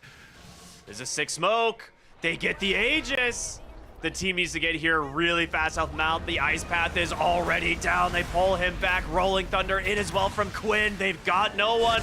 In comes Fisher with the God Strike, but it's not enough. But it's Watson's turn to get active here on the Morphling, trying to just do what damage he can, but no one's dying on the side of Gaming Gladiators. The only thing that's hurting them is their own illusions. They rip through Entity. The amplify damage on Quinn doing so much work here. And now Watson needs to be very careful. The Orchid is out. They've caught him. The Chaos Bolt, the damage starting to stack up. Can he get the waveform to the low ground? He does. But he's got no TP for 20 seconds, and you cannot escape this Chaos Knight. 4 heroes dead. Your mid-tier 2 tower falls. And they are absolutely thrilled with that engagement. All Chaos Knight. Yeah, Snapfire being found was... So I know I said she's like part of starting fights, but she's behind the Sven and the Spirit Breaker in the ideal fight formation. Yes. So the fact that she got killed first and Entity tried to rotate in, yeah, we're going to see in the replay here. So as she respawns, they all set in.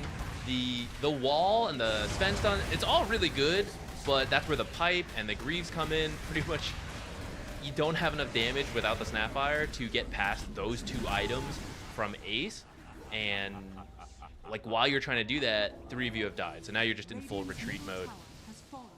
Yeah, I think really nice find. The biggest thing there is like this is the Blink Dagger from Chaos Knight paying off like instantly. Like that's true. Without that, you don't find that Snapfire kill because there is no other Blink initiator. Right, they smoke into the high ground there, and they find the best hero, like you were talking about, but it's the Blink Chaos Bolt that comes out that just completely crushes him. They were actually heading over on Entity at the time to go for Tormentor, So this whole thing starts going for the Tormentor. They lose the fight, and then this Tormentor now getting stolen. There's a good Ice Path. The Mortimer Kiss is zoning them out, but again, the Guardian Greaves in the pipe. A full disengage out from Gaming Gladiators is now, well, maybe Dyrachyo needs to be a little bit careful. If they get out clean here, it's really good, but Katomi not gonna let him. Just gets bash after bash. A nice amount of damage being dropped in. The Macropire's down, but Dyrachyo trying to burn. He gets the Armor Toggle. Is it enough? He gets back into the fight, turns on DM. The vacuum pulls him back in, but there's no follow-up. They find Celery onto the downside, and yeah, Celery, he dies, but the big kill was Dyrachyo, and you don't get it. Very nice armlet toggles from Dyrachyo there. They wanted the Chaos Knight so badly, so they were chasing, but it meant the backline started to get exposed. Like Entity was kind of in a straight line for how they were chasing. So Gaming Gladiators, they just get to like pick where they join in that fight, and then the really sick arm. Like if you get the Chaos Knight, then that's probably a fine fight. But really nice armlet toggles from Dyrachyo to stay alive there, and you don't even care that Celery died. You're like, thank you for doing your duty, position 5. Dude, his Ice Path literally saved Dyrachyo. Like, you know, Yeah, it's it was like so good. He did his job. Well, an 8,000 gold lead now for Gaming Gladiators as they are really starting to find their momentum in this game. Spirit Breaker gonna charge away there. Fast. I thought the Aegis steal, I thought that was really good. And I mean, it was. And it was supposed to buy them time because Gaming Gladiators wouldn't feel great about pushing high ground without the Aegis, wouldn't feel great about forcing tier 2s too heavily. But finding the Snapfire so quickly and winning that fight, well, they're kind of like right back to where they were. It's like, oh, now you don't have Aegis. Now we do feel comfortable pushing these tier 2s really aggressively. Also, you're all dead because we won that fight, so we're not even scared about it anyways. And the game suddenly went from being really even to a 10k lead for Gaming Gladiators. That was over the course of like the last 5 minutes. You know, I was talking about Quinn really desperately needing roll-up this game. Well, because they take the enemy Tormentor and then their own, he gets his shard for free. So now Quinn way more survivable on this Pangolier, not punished going for this like Harpoon Aghanim Scepter, right? Like, that is like best case scenario. Of all the heroes that could have gotten their shard, this is literally the best one. So they are really happy about that. Weaver's a little sad. He's like, I would have loved to farm a little faster. That's cool. I guess you can live mid laner, whatever. It's fine. Yeah, yeah. Lincoln's now done. Dude, I mean, Ace is so farmed this game. That's like Kufu's gonna find the courier, and he might just use this as vision, thinking that they are top. And he is right, but maybe not knowing that he is all the way in the corner of the map. It's gonna be a really long journey. Dyrachyo will follow this courier forever. Let's just debate. Just turn the courier around right now. Dude, that's actually so funny. No way. Who courier micros like this? Good micro from Ace, not only being farmed, but if you take a look at his spiders scattered across the map, they have really good vision right now. They have all the tier 2s. So the next objective is technically the high ground, but we're talked about it. Even with this 10k lead, you still don't really want to go up there without the Aegis, right? 9k feels good, but it's not game secured. So they're just kind of holding the map, using the spiders, using their wards to try to restrict Entity, being much better about not splitting up this time as well. And that's why you see Fishman doing things like this, just like making his way to the enemy's half of the map, just trying to jungle, just trying to get what he can. And I don't think Entity's going to be able to contest this Roche coming up. That's kind of what Gaming Gladiators waiting for, seeing if they can get any kills in the meantime. But I think you're just going to end up having to wait for the high ground and defend around that, which you have some good heroes for. So Entity's going to have a good shot then. But it will be into the Aegis, and let me see the timing. Depending when it spawns, I mean, that might be the banner as well. Could be I guess you got side, Sapphire, so Radiant might not be Quinn's that coming big of a top. deal. They know DM is up here. The question is, if they find him, he's gonna walk into the Watcher. So they see him now. Rolling Thunder, Instant just roll. instantly thrown. He's gonna follow the path, right? Like they know he's here. That's kind of one of those moments of the shard kind of betraying you at the moment, but Quinn will eventually find DM with the help here of Tofu. He's going to pop those greaves, try and keep himself alive, but the swashbuckle damage, too damn much. And this will be double Wisdom Rune. Dyrachyo already set up to steal it.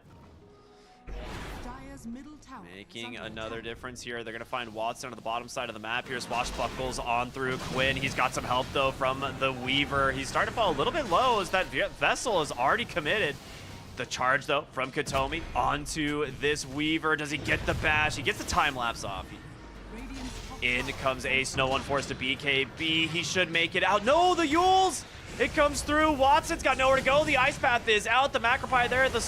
They actually managed to dodge it, though, with the waveform, and they really want this Morphling. Tofu somehow surviving through all of this. They just clean up big again. I didn't think they would be able to kill the Morphling since they just used roll, but they actually have so much mobility that's usually Morphling's way to do it, right? Morph strength, waveform away, you can't keep up with him. But they actually just follow along with max move speed or swashbuckles, chase him down. It takes forever for his team to get there. Ace cuts him off. And with those kills, even though you don't have Aegis, you feel fine coming up to poke the high ground. You're going to force the glyph out. You might back off soon since I think some of your stuff's... Oh no, rolls back up. Right, it wasn't even used. Oh, doesn't look like they're backing up for now as Dyrachyo goes in. Takes a decent chunk of damage here, and because of that, the tier 3 tower actually lives. So you're gonna back up, give respect to the side of Entity. Dying on the high ground here is pretty much the worst thing that you could do on Gaming Gliders, as Roshan just now respawns. We'll be on Dire's side, but it will move bottom here in just a moment. So likely gonna see Roche set up on the Radiant side. Unless they're beelining it for Roche top, but there's no way. It's too late now. Yeah, you'd have to interrupt it the entire time, which I guess if you got some really lucky bashes, maybe, but... just buys 2 moon shards somehow. That'd be sick. That'd be an awesome Reddit clip. But, nah, he's going to make his way down here. I think this banner could actually work out really well for them. So, it just changed. They're going to have to do this fast, because Snapfire can destroy the banner. But you can place the banner further back because of how long range the catapult is to make it really difficult for Snapfire to get to. But you have to do this really quickly because the catapults just spawned, so they are moving out right now. Top lane, Katomi, gonna get found here by Dyrachyo, hits him. Oh my goodness, he gets the Shadow Blade off, and Bulldoze keeps him alive.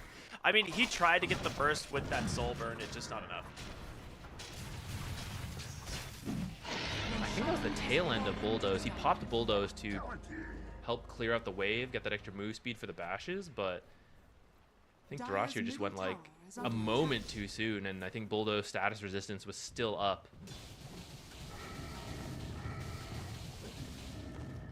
All right, well, we're going to see the Butterfly picked up here on the Morphling. A pretty aggressive build. It does do very well against things like the Broodmother and the Chaos Knight. He just needs to make sure he has his Manta for the Bloodthorn. That's like the big thing he has to avoid. But overall, it gives Watson a huge boost in damage. See if they can actually stop the high ground push, though, as they are getting ready to take down the tier 3 tower. The Illusions here from the Chaos Knight doing their best, but no one clears them up. Cutting the mid wave. Oh, Tofu's found Watson. Bugs are out. He's going to try to waveform away. The TPs are coming. Everybody wants to find this. There's the Yules. Ice Path. He's so dead. What a good read by Tofu, man. He has been on it so far this game. And an immediate smoke back to the mid lane. He's got Yules and Atos, so once he finds the Morphling, it's really difficult to actually get a TP off, right? And you only get one try because one of the TP's canceled. I mean, that's on cooldown forever. So he has to try to just run away from the Weaver, but that leaves tons of time for everyone to TP in, and eventually you just commit the Yules and the Atos to let the others connect. So very, very nice, just letting Tofu be the one looking in the back. If he doesn't find anything, then it's fine. The rest of the team will just stay out on the map. Yeah. All right, that Morphling kill, they're going to go straight high ground. And it looks like they're not going for anything crazy. They're just taking racks. They're not Yeah. worried about like doing any cute glyph skipping stuff. There's the spiders. I was like, where's all of Ace? Okay, they're gonna get the melee barracks. This will give them a second fortification as the Morphling respawns. This again, it's just slow and steady here for Gaming Gliders. They still have 2 minutes 45 seconds on this Aegis. You just picked up a BKB on your Chaos Knight as well, so you're feeling even stronger. Dire's bottom tower is under attack. Still got the banner too. You didn't even need it to break the high ground, so you can just use it for the next set. And now it's kind of scary. If you lose a fight in your base at this point, and there's enough spiders, they could potentially go straight for the end. They do have one more fortify at least though, but that's why you gotta be like really careful of using it here, because if you use it for a tier 3 and then lose a fight, that could be a Broodmother going for the base. I was gonna ask if Broodmother is transitioning at all into the core, but I just see the Eye of Scotty completed. So Lincoln's and Scotty now done. These are those like items that Universal Heroes just get so much incredible value out of, and he also gets the Defiant Shell. So this guy is statted up. He is so big. I'd love to see him get a shard next. Yeah, that's what I was gonna say. Like, I feel like that's just the next progression, right? Just get Insatiable Hunger Shard.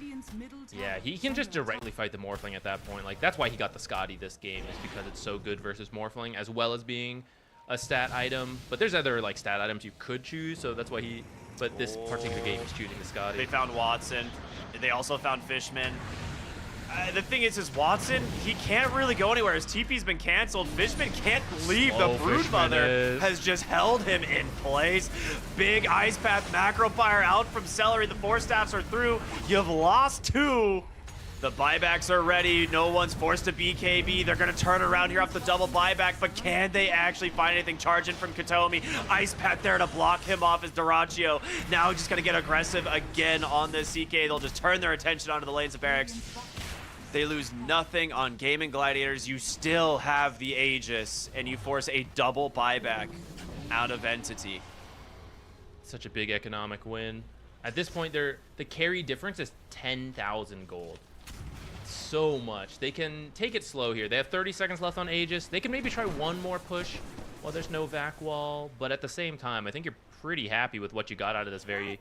I was going to say first Aegis, because that first one was gone so fast. The second Aegis, I suppose. Fishman, you are kind of alone here, my guy. His team not that far behind, but Mortimer Kiss is actually trying to catch the backline, do a little bit of damage here to Duraccio. They know this Aegis is expiring in 8 seconds. If they can find him, he's got no BKB. This is as good as a chance you're gonna get. But Quinn, really good Rolling Thunder onto the backline, disrupting everything. The Bloodthorn's caught the Snapfire. The Ice Path again is there, and Duraccio's gonna beat him down. He's gonna buy back, but they've caught Morphling. Quinn just disrupting everything. The Ice Path following up, catching Katomi here.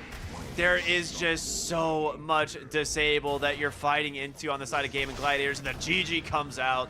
They will take game number 1. Radiant's middle tower is under attack. Once you get caught out there, they were going for that Chaos Knight again, but with the armlet toggling, plus just being such a tanky hero, they end up chasing farther than they'd like. That roll was really good, just interrupted the entire fight. We see the strength of Jakiro again there, where he's so good at these funnel points. His AoE spells, Ice Path, Macropyre, make it so difficult to want to run through there. And I mean, you already had a 20k lead, right? So that makes the fight extra easy once you're also landing all these amazing spells in that. It wasn't even just one funnel point. They were like in 3 different parts of that high ground, and like Quinn was just rolling through all of them. The Macropyre was like reaching through 2 of them. Yeah, that was just such a... they were desperate. They wanted that Chaos Knight kill. They kind of know where they're at in the game. They need to find something, but yeah, you tried. You didn't get that one, so it is like GG. It's not happening this time. That was definitely like the GG play, right? If they get the Chaos Knight there as the Aegis expires, he didn't have BKB, like that is like your moment of, we might be able to just like somehow swing a massive fight, and if that happens, you're back into the game potentially. So it was a good call from Entity, unfortunately just too far behind.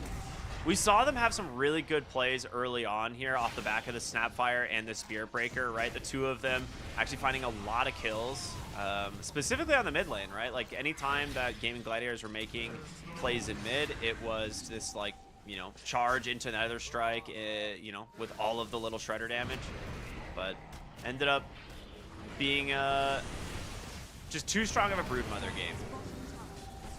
That's what happens when you get 4 bounty rings, man. Dude, it actually kind of crazy. No, I don't know. They actually did better in the early game than I thought, considering both their side lanes were really struggling. Entity actually made a lot of good early moves, I think, to give them a decent shot, but eventually both side lanes struggling so much did catch up to them, right? Where Pango just, yeah, he was having a rough time, but all he's got to do is roll, and his 2 farmed side laners will do all the damage, and that's kind of what we saw. Starting around like 15 to 20 minutes is when Gaming Gladiators started to like get things together, and they just had a firm grasp on the game from that moment on. Yeah, I mean, I loved the Chaos Knight last pick. This was one of those heroes that it's still an S tier carry, right? The meme of, you know, 100 health at 25 was being his nerf is still very relevant because yeah, in games like this, like he just has a free lane against the Darkseer, farms it up, gets to his item timings. And when you have such a snowball, like very tanky lineup like you do on Gaming Gladiators, it almost just feels like you eventually run out of damage. And I think that triangle fight where they jump in and nobody takes any damage on Gaming Gladiators and they just wipe Entity, you're like, oh, okay, I see the issues now with what's happening in this game. Yeah, actually that fight was probably the kind of deciding moment too. That Snapfire Aegis steal, right? I thought that part was good, and Entity's like, okay, we hold out, they won't get that much, and then we have our play there. But getting killed so quickly and in such a, it wasn't just like, oh, we got Snapfire. They then like took multiple heroes, multiple objectives off of that. That was a bit of the deciding moment. Yeah, right on. Well, again, this is a best of 3, and this is only game number 1, so we're going to go to a short break, everyone. We'll be back with game 2 of Entity versus Gaming Gladiators here at the Riyadh Masters. We'll see you in just a moment.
I'm in another world, out of body, no one around, but I'm not lonely.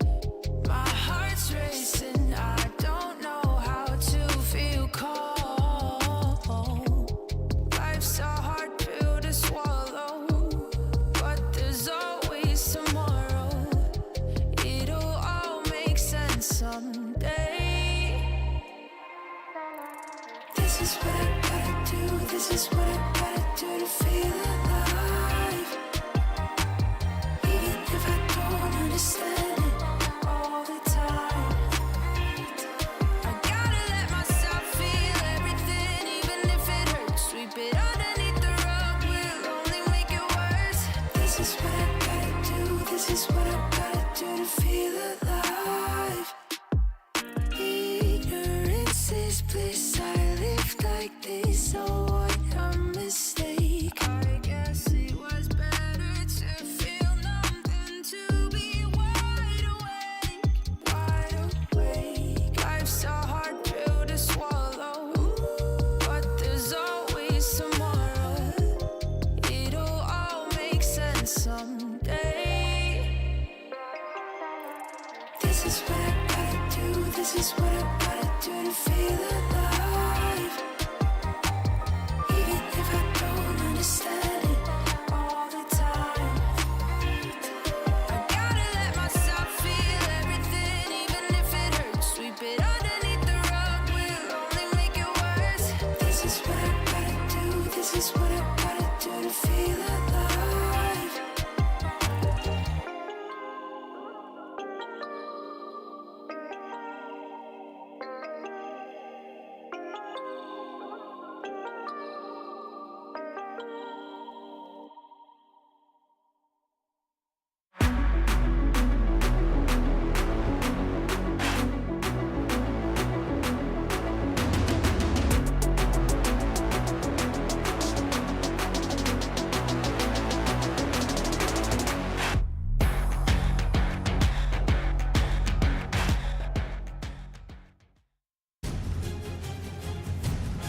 Hello everyone, I am sitting by with no one from Team Entity, a player who I'm immensely familiar with, but if I'm being honest, no one, a lot of people haven't seen you on LAN in quite a while. We saw you on SMG when it was Seattle TI, but making out of groups was a little tricky, and before that maybe Arlington Major with Na'Vi.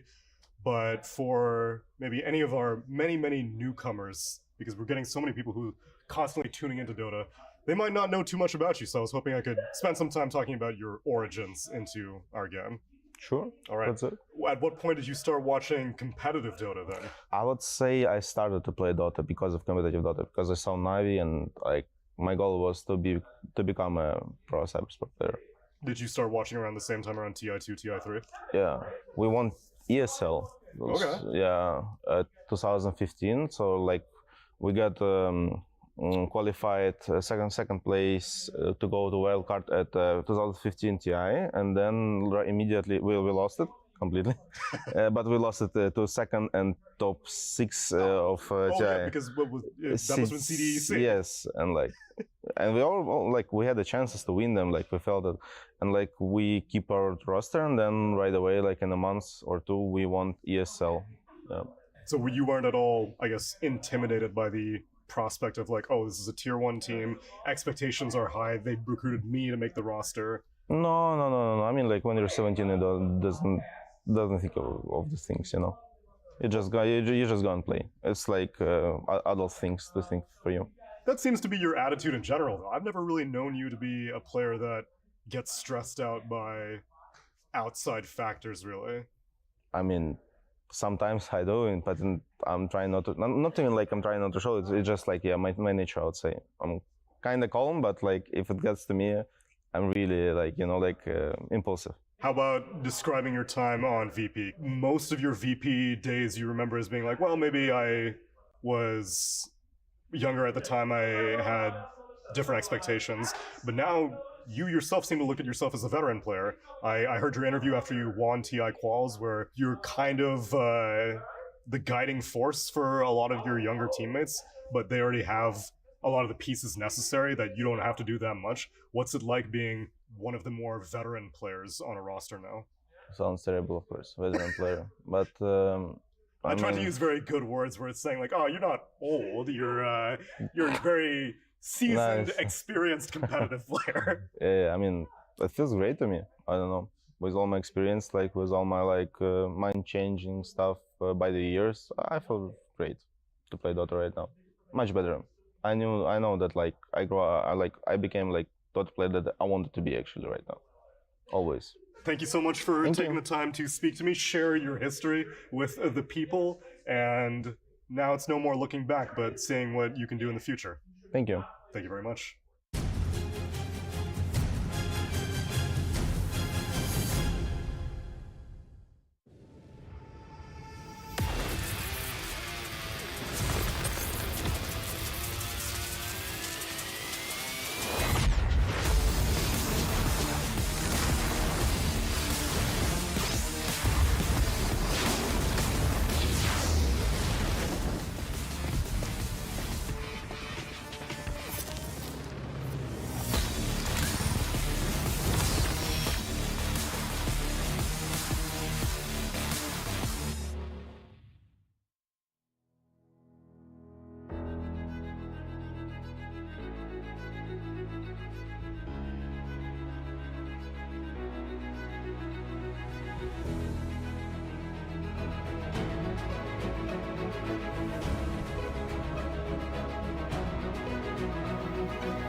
Game number 2 of Gaming Gladiators versus Entity in this upper bracket beatdown is about to begin.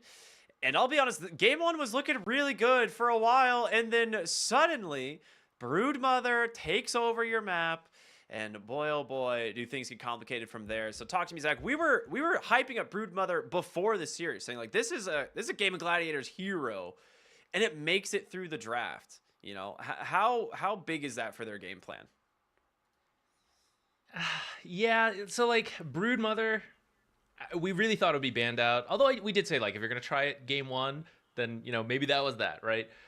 But actually, like looking back at it, it wasn't just the Brood, right? That was like a Gaming Gladiators classic. We had Broodmother, Ace, Pango, Quinn, and then Chaos Knight, Dyrachyo. Like all 3 cores got such comfortable heroes, and then Weaver, Jakiro, like maybe that's a little different than their usual the supports, but it still fills the overall role, which is like a really strong support for Celery, and then Tofu playing just whatever's needed. Really, I feel like he's always adjusting for like the team. So I mean, it was such a comfort draft. Like even if you ban the Brood, Ace has so many other heroes. But I still kind of think, you know, Brood's a very unique one compared to a lot of other offlaners. I think it's worth banning out. Like maybe you tried it, it didn't work. You know, time to ban. And maybe some of that was you got baited. They left it open for that first pick, and maybe they thought, oh, they're gonna take the Brood, right? But they didn't, and they're like, oh, they don't want the Brood. We'll pick some other heroes then. And then the Brood came out, and you're like, oh, I don't have enough heroes to counter the Brood anymore. So perhaps just having to ban it out sooner, or preemptively pick heroes that are better versus the Brood, which I kind of thought they had. They had like the Sven and the Snapfire, but then they pivoted at the end for like the Morphling carry.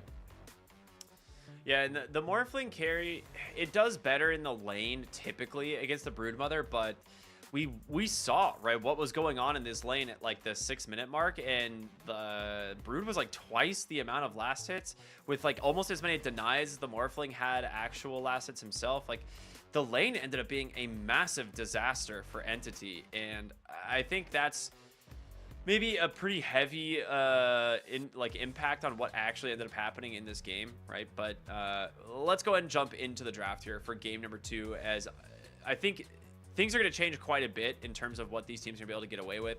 First game, Entity have first pick. This time, Gaming Gladiators are going to have first pick, and we are going to go ahead and see, you know, very similar bans. The Brewmaster, Chen, Enchantress, all the same from the first game, but they add the Underlord into the mix. So 4 same bans so far from Entity, but just, you know, slightly different because of the second pick. Sand King, Enigma, both removed from Gaming Gladiators. And now you have the question, you know, of do you want to just give them the Darkseer again? It's not as strong when you pick it here overall first, but when you get it on second pick and you can't respond to it as easily, it typically feels better, right? When you pick it on 9 as opposed to 8. I mean, I think it's fine. Let Darkseer through, take Monkey King, take Weaver, take they banned the Monkey King. There's so many top heroes because these are targeted bans, right? These teams are specifically drafting versus each other as opposed to the generic meta. But yeah, like Weaver, really good flex pick, and Tofu had a great game with it. I think he's part of why that Brood lane went well. Like, I really didn't think Brood would beat out a Morphling that hard, but some of it is that Sven's really not a strong laner and wants to be matched. Like, I think the best Sven games are when you're matched with strong cores, whether you're 4 support or 5 support. You need a strong core, because then at that point all you do is like stun, provide the war cry, and do pulls. And if you actually need to fight out the lane, you're not that good compared to a lot of other 5s or 4s, compared to like the Weaver and the Jakiro on Gaming Gladiators. So when you then pick a Morphling who is not the strongest laner on his own either, I feel like that's what happened to that lane. Brood and Weaver are both strong laners, and they just did not have a good time. So I was just about to say, I feel like your best bet, because of how much impact Tofu had last game and how strong he has been in the lane, pick a 5 position that can address the Weaver. And they kind of do that, right? The Crystal Maiden, I thought they might have gone Jakiro. That's what I like, because like you mentioned, like Jakiro is so strong in the lane. And instead they go for the CM here. Still very good into the Weaver. but you don't know 100% that this is going to be the support Weaver, right? They could just move this to Dyrachyo.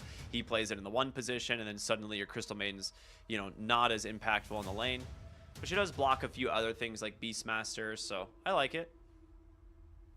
I think she's also better versus Broodmother, who's still in the pool, compared to support Sven. Now, I think carry Sven would have been fine versus the Brood, and I'm kind of curious what would have happened if they just had done that and picked something different at the end. I'm sure they're also thinking about that, but if you do end up getting Broodmothered again, Crystal Maiden, just all her spells, Crystal Nova, her ultimate, both those good at dealing with spiders. The Frostbite is good at rooting the hero and against this Weaver, right? He's a low health hero, so it actually does a lot of damage to him. And now you pair it with this Snapfire potentially. I mean, you're not laning together, probably, but later on when you're trying to get active, if this is a mid Snapfire, then Frostbite actually lasts so long in the early game before there's a lot of dispels that it's enough setup for like 3 Mortimer's Kisses to land, which is probably enough for an early game kill at that point.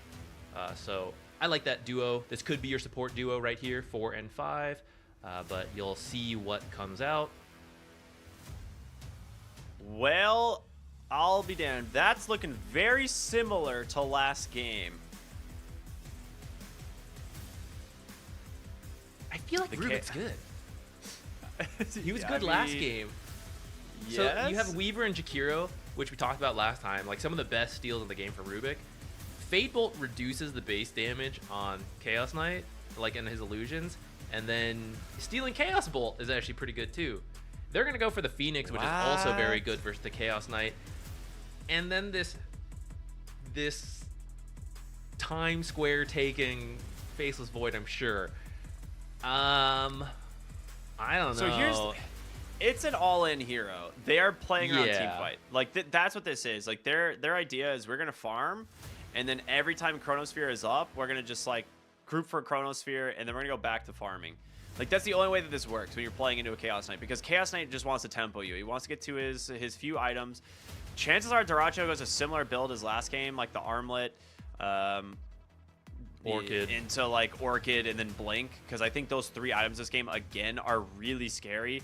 Weaver, very similar build. You know, he probably just goes the Vessel. He could, instead of going for like the Yules this game, he could just itemize for an Orchid, Atos himself. I think for Weaver, the reason we've seen the Vessel become a lot more popular is because this hero needs health, man. As a squishy agility hero, just building these like really impactful items that also gives him HP makes him way more durable. And there's another silence coming in from the mid lane, Quinn's Puck, which it's a great Puck game. Are you gonna be shocked if I tell you that a lot of Gaming Gladiators draft is the same thanks to our overlay? I mean, if it's not broke, why fix it, right? I just need the Broodmother. Dude, honestly, you have to ban Brood here. You lose the game to a Broodmother off lane. I don't know. Faceless is weak to being tempoed, which the 4 heroes on Gaming Gladiators, you could actually go either way. You can go slower, you can go faster, but yeah, if you get a Brood last pick, you just could go fast. The team fight is strong, like talked about. Chrono plus Egg and Snapfire ult is really powerful, but the lanes, yeah, I don't know. I think you need to ban out some offlaners who pressure you. I feel like you need to do the Brood +1. Okay, there's Brood +1 now. Whoever shuts down your Faceless the hardest, because last time they struggled with both side lanes. I'm wondering, I feel like Snapfire versus Puck will actually be fine, because it's okay, yeah. Puck often struggles versus high physical damage, and lately that's kind of what Snapfire's been building with the Little Shredder build. But there are some other mids you could take if you are willing to do off-lane Snapfire, which I think could be okay this game. And maybe you just totally shut down the Puck with something. The thing is, the Chaos Knight feels so good right now because you see the Underlord and Brewmaster bans early on, as well as the Enigma. Like those are like your actual like really big counters to this hero. So being able to early pick the Chaos Knight helps Gaming Gladiators draft quite a bit. And now they get to ban out some more. So Brood Doom obviously removed for Entity. I think Slardar is terrifying for Gaming Gladiators if they happen to get his starter, because it's a comfort pick, obviously, and it gives you a little bit more minus armor that synergizes really well with Chaos Knight and Weaver. Crystal Maiden, Phoenix are absolute food to this hero. Gives you great chain stun. I have to feel like Slardar is a consideration. And now for last pick, the offlane of Entity. Is there anything you're really worried about? Nyx. Whoa. Oh, dang. Okay, Beastmaster's still in. It's gonna get to this. Yeah, so he's been banned out so much, but he's actually slipping through because there's so many other targeted bans. And I was thinking like maybe you could do like Night Stalker or Beastmaster. You weren't I think joking. the idea of the Beastmaster is, one, it protects the. Man, I was gonna talk about Beastmaster, but now this is far more interesting. We're actually. Are we actually gonna see Time Square? I was like, you weren't joking. You said, oh, maybe it'll be a time zone faceless void. It actually is a time zone faceless void. So. But I don't think it should be. I actually think Chrono, like even with support faceless, I feel like Chrono is so good with the egg and with Does it Snapfire reduce the ult. cooldown? Like, I actually have no idea. Oh, maybe the play is now you can freezing field in time zone. But Yeah, I you was can't gonna do say, that you in can- Chronosphere. You can freezing field, Terrorblade's illusions go ham inside of there. It still has such a long cooldown is the problem. Also, Puck's just gonna like queue out of there, isn't it? It's slightly better, right? The cooldown goes down 30 seconds at all levels with time zone. I was like, maybe that's the only benefit is if time zone's cooldown is substantially less, like it can be warranted, but it's still a pretty long cooldown. It is decent enough against Puck. Draft aside, this is why I think Entity is such a fun team, man. Like, Dude, what other team is true. gonna do this? We have offlane Phoenix, which actually isn't, it's not the craziest. Other people would be willing to do that. But we got 4 support faceless void going time zone, man. Whether it works or not, this is like so sick. This is why Dota's awesome, and the facets, right? The idea of like, oh, you get to choose different things. Like, Entity is actually doing it, So I really want to see this work because I think it would be so cool for that creativity and that theory crafting to pay off. There's not a lot of history for it, and that's why the initial reaction is like, I don't know, man, this seems like a meme, this seems bad, but I don't know. Time Zone could be good versus Chaos Knight. Slowing down all the illusions. Here's the thing.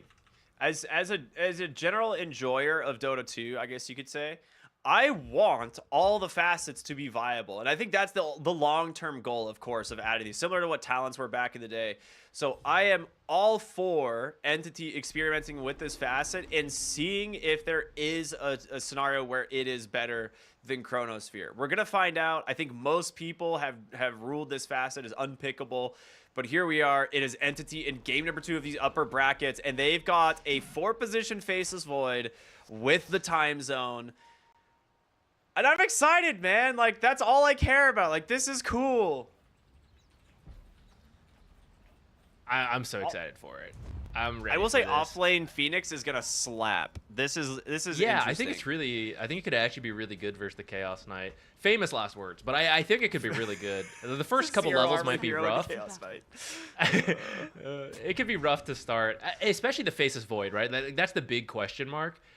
But Phoenix is potentially like a strong enough offlaner in the right matchups that all you need to do is like block camps, be annoying, occasionally throw. I assume you take time dilation still. Can't say I've seen much faceless support. The thing that's as long as you get one interesting- bounty rune, they're in. So much better. They're They got one bounty rune. An absolute infinitely better start than game number 1. So here's the thing. The Faceless Void support, if it was against anything that wasn't a Jakiro, I feel like it would be really good in lane.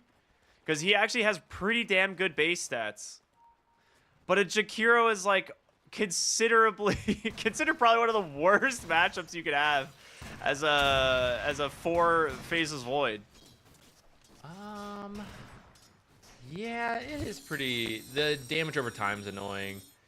But I suppose, I mean, you're not going to care as much, right? Your support, you're going to buy a bunch more regen than like a carry.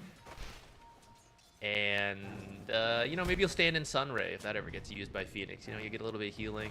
Nah, see, he knows. He's like, this, man, I'm a garbage laner. Better start creep tracking. Yeah, like, the first few levels are not going to be easy. You need to get, like, to the level 2 Fire Spirits, and once you have that, you can very easily harass this Chaos Knight, because the way he sustains lane is just auto-attacking, right? And you're just massively reducing the amount of auto-attacks he's going to get off in the lane. So I think for the most part, the lane should end up being okay as long as he doesn't get caught out with Fire Spirits on cooldown. If Fire Spirits are on cooldown, he gets Reality Strike, or he gets, like, Reality Rifted into Chaos Bolt. He probably dies. I want to highlight something real quick that's not important to the lanes at all, but Beastmaster stood by like the right side where you can get to that side ancient camp. He like stood over there to see if they were coming in to block his camps, and then Tofu actually sent his courier down that side as well, just to double check the camp to make sure they don't waste any time, like sending a boar over, one of them walks over and that camp is blocked, you know, to like buy that sentry early. That's like a really cool micro play, but massively sets up the Beastmaster potentially, right? Because it's what we see. Like, if you don't have a strong lane, you go stack. If you have a strong lane, you go stack, and you get even bigger. So just this little micro trick, really cool from both of them to make sure like Beastmaster's going to have a good game. And it's part of why Ace, we talk about him, he's such a consistent offlaner. It's tricks like these from the team that make sure he gets the game he needs. Absolutely. It's one of the things that we have seen just be like a staple of the Beastmasters, like the good Beastmasters, right? No matter how bad your lane is, you get to like a sub 15-minute Aghanim Scepter on this hero. Like there's almost no scenario where that happens unless like a team over commits to shutting down the Beastmaster, but then you're probably losing your other lanes. So yeah, which is why I thought that was why they picked that last Beastmaster. You see this carry faces Void, you know, you're gonna blink roar and assassinate him, which is what Beastmaster has sort of evolved into compared to the old like tempo aura things going on. I guess that actually is still very true against the Terrorblade carry. Yeah. And it might actually be better because Beastmaster is actually really good versus illusion heroes.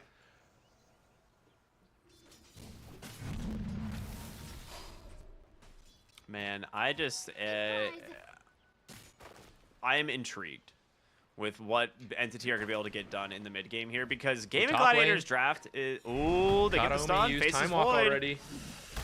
He is so dead. That is first blood for the Jakiro.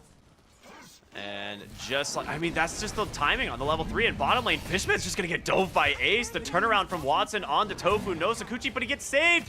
The constant hawks onto Watson. And now Ace is just going to continue the dive. Tofu with another jump here under the tower. Oh no, the side lanes are crumbling. Entity's going to lose the Phoenix as well. Oh, man. Quinn actually might get Chaser from the Faceless Void. Two time dilation charges on him. Do they have... he just needs one bash. Not going to get it. Dire's middle tower is under attack. Wow, The level 3s, dude. That devolved really quickly, man. That was looking okay for both sides. Suddenly, death's all over the place. And now, actually, Tofu comes over mid. He had a salve, didn't even have to go home. Now it looks like no one's dead. Yeah. He denied the water rune, though. Thank you. Yes. Very pog. Okay, you are up to a 2,000 lead already for Game and Gladiators. Radiant's middle tower is under attack. I mean, you just keep doing the same. You don't need to feel pressure to end early. I do think, like, Beastmaster's doing fine. He's going to get Ags, Blink, and he's going to kill anyone, actually, but, like, Watson especially, right? Terrorblade is a low-health hero. Like, you're going to get this Ags, and you're just going to Blink Roar him, and he's going to die before he can even Sunder. So, I mean, you just maintain. You don't even have to push a bigger lead. Like, I think you're already going to hit 6 first. You're going to get your Ags at a good timing. So you just need to not throw, really. But, of course, as you see plays available to you, you will try to grow a bigger lead. But this is already I'm a good start. actually 100% agree. I 100% agree. This is one of those scenarios where it's like, you are doing really well in lanes and you have this mid-game timing, top lane, they're going to go for a nice dive here onto the safe lanes, but Tofu comes in. The Ice Path just catches both of the supports, and Crystal Maiden will go down first. They do manage to find a trade onto the Jakiros. Tofu now chasing DM. He's not going to have the damage finished off. The double bracer is making him a little bit too tanky, and Ace solo kills the Terrorblade under his tower. Oh boy. I mean, he's a magic damage hero this early into the game, right? That is the one thing Terrorblade cannot deal with. As a bottle refill comes in mid for no one. Man, that's true. That's so weird. Beastmaster's identity is like it's so different from where it used to be. He's a magic damage hero with axes now, not a like summons aura physical amplifier. It's really weird, but it's true. And that's why this Terrorblade pick is a little strange. It is good versus Chaos Knight, but into the Beastmaster is rough. Mortimer kisses top lane. Very good rotation. And a dive in from DM just to give a little bit of a slow. Now looking for Celery. No, like a lot of times on like a Phoenix or something, you'd want an Urn, but this is an offlane Phoenix, so the build is a little bit odd. Gonna get chased up here as Quinn rotates to the top side of the map. In comes Katomi, hits him with time dilation, but the Phoenix so damn low, sitting on 20 HP, burning to the Urn. They get the kill. Tofu gets it. Oh, the last tick of the Urn. And I noticed something. Terrorblade's in the fountain. Like he's done, or like, oh no, just respawning. Okay, that's cool. Yeah, I think he got roared based on the fact that Beastmaster's ult is on cooldown. So you did say he's going to get roar and kill the hero. Yeah. And that is, I think, Ace exactly what happened. Things. Dude, he has 4,100 net worth. Beastmaster. He's so far. So here's my question. They banned out Enchantress, Chen, very understandable. Celery, amazing player, both of those. And I feel like the idea is like, oh, you don't want them to have a strong safe lane. But then like Jakiro's still in the pool, and then like you don't pick the strongest offlane heroes. So like even though they're getting like, oh, maybe this is my second choice instead of like my Chen Enchantress super strong supports, I'm getting like another pick. But then you're not even trying to like punish that final pick. So at that point, like, I would rather ban out Ace's heroes. You got an amplify damage on no one, but the coil just holds him down, and Ace is like, yeah, I got another roar available, throws it out. They need to get a little bit more damage to Katomi, but looks like he's going to make it out. There was also a little bit of a panic egg in the top side of the map, so your Phoenix no longer having egg. Mid tower taking a beating already.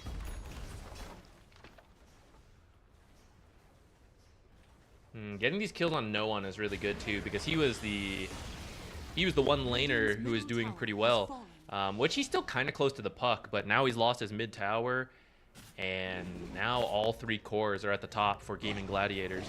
And once again, the side lanes. They need this kill onto Ace so badly. He's getting low, but the damage is not there. He's so damn tanky. Oh man, this hurts so much. Is behind the tower. Watson does get found by Tofu, and they do bring the numbers, but Duraccio is here as well. He actually needs to be a little bit careful. As the dive in from the feet. Dude, they actually just are so afraid. An ice pack. Dude, Celery just solos Watson. No way. Quinn comes in with the coil, catches DM. No egg available for 20. They are crumbling on Entity.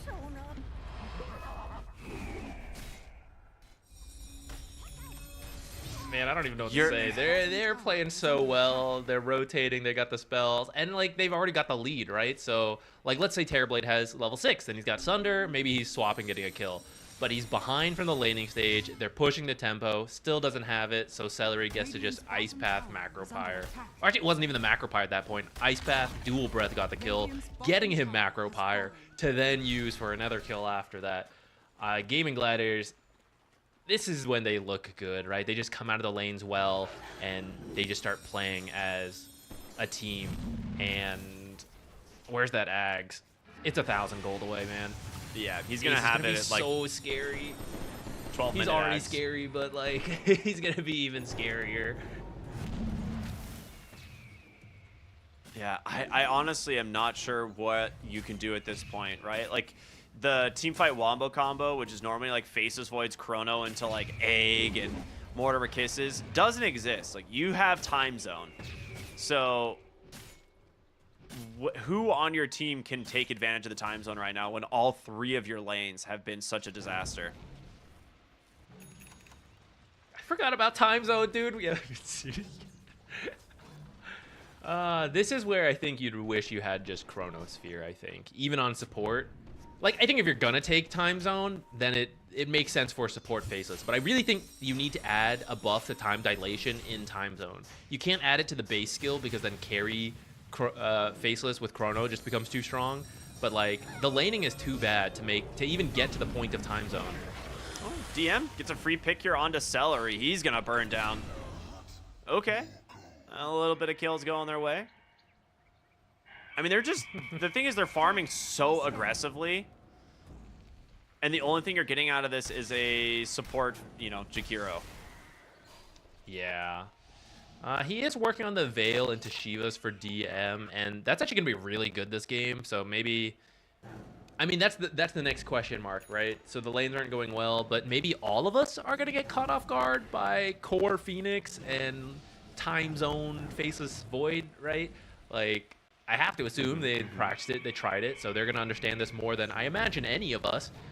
So maybe they expected the lanes to go like this, and, you know, the timing is coming. He's got Veil, he's got Egg, you know, maybe he can do something. Puck, probably not the guy. I saw the Faceless Void going the Boots of Bearing. Is there anyone on Gaming Gladiators going a Boots of 12? I said 12.5 minute Ags. There it is. Hold on, the Time Zone, the Root, Phoenix, Egg, Quinn trying to get away up onto the high ground. He makes it, able to dodge out enough of the damage, and he lives, and he has a regen of all runes. Oh, that hurts. Let's look at the positives, ignoring the fact that Puck did, in fact, just illusory orb out of Time Zone. When he was in Time Zone and illusory orb was slow, it was moving out there, boy, Puck was slow. Puck was sure getting whacked in that time. He did indeed get whacked. That is true. He do be slow. So here you are, Ace with a 12.5 minute Ag Interceptor on the Beastmaster. Just gonna go straight BKB. Duraccio, I'm sure, gonna go very similar build as we saw last game. Yeah, the Orchid about, I don't know, a little over 1,000 gold away. Radiant's top tower has fallen. Actually, just going BKB. I forgot about that. Yeah, just gonna go BKB on Beastmaster because actually he doesn't really need to like blink pick off. He can actually just walk at towers. Yeah, and he's coming. Guys, the game's too early. You forgot. Coming for Roche, going top. You're like, oh wait, I'm way farmed, way more than usual. It's actually still bottom. Head down here. We're gonna see a fight break out. He's gonna find Watson. Oh no. Well, that's a rough one. Watson was like half health because of the facet costing HP, but one roar kills him. That is unfortunate. I mean, that's a free Roche. It's a free Roche plus another kill. You do end up getting the Wisdom Rune, I guess, on DM, but heck yeah. They also just took it on the other side for Duraccio, so you're not even really up a kill. Heck no. Or up the XP. All right, so Beastmaster doing the just classic. got used on DM.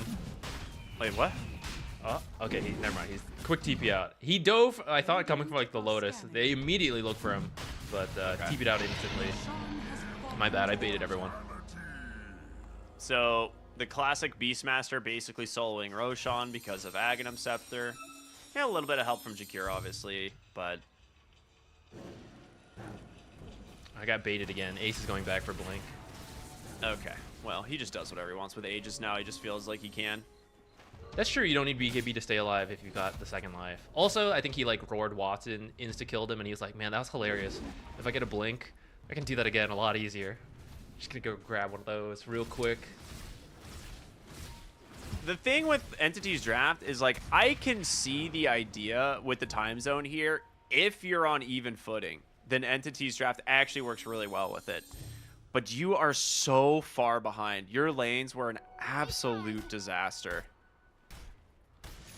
Yeah, I agree. And I'll go to bat for this team here because I know a lot of people are looking at this and like, obviously it was terrible.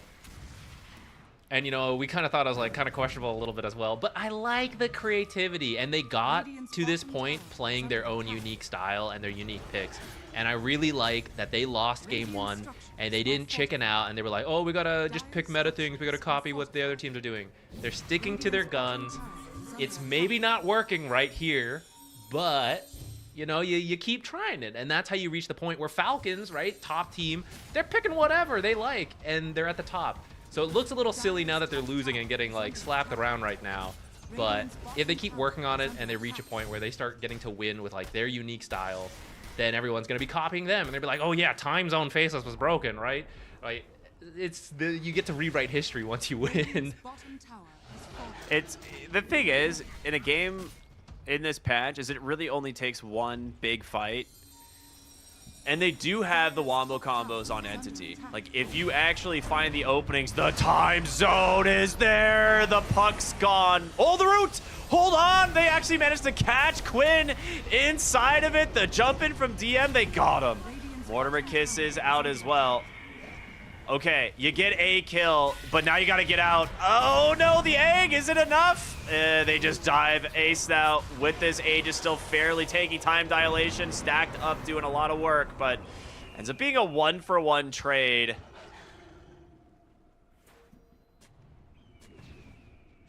It doesn't feel like enough for Entity. Like, you really need to get more than just that off of this time zone egg combo. Puck, I mean, it's a mid kill, pretty good, but Quinn actually happens to be the poorest of the cores, so you definitely would have preferred one of them. But I mean, I guess you're not really killing Beastmaster twice, are you? And then Chaos Knight, man, he's armlet toggled the hell out of you, so maybe you do just feel required to go for Quinn.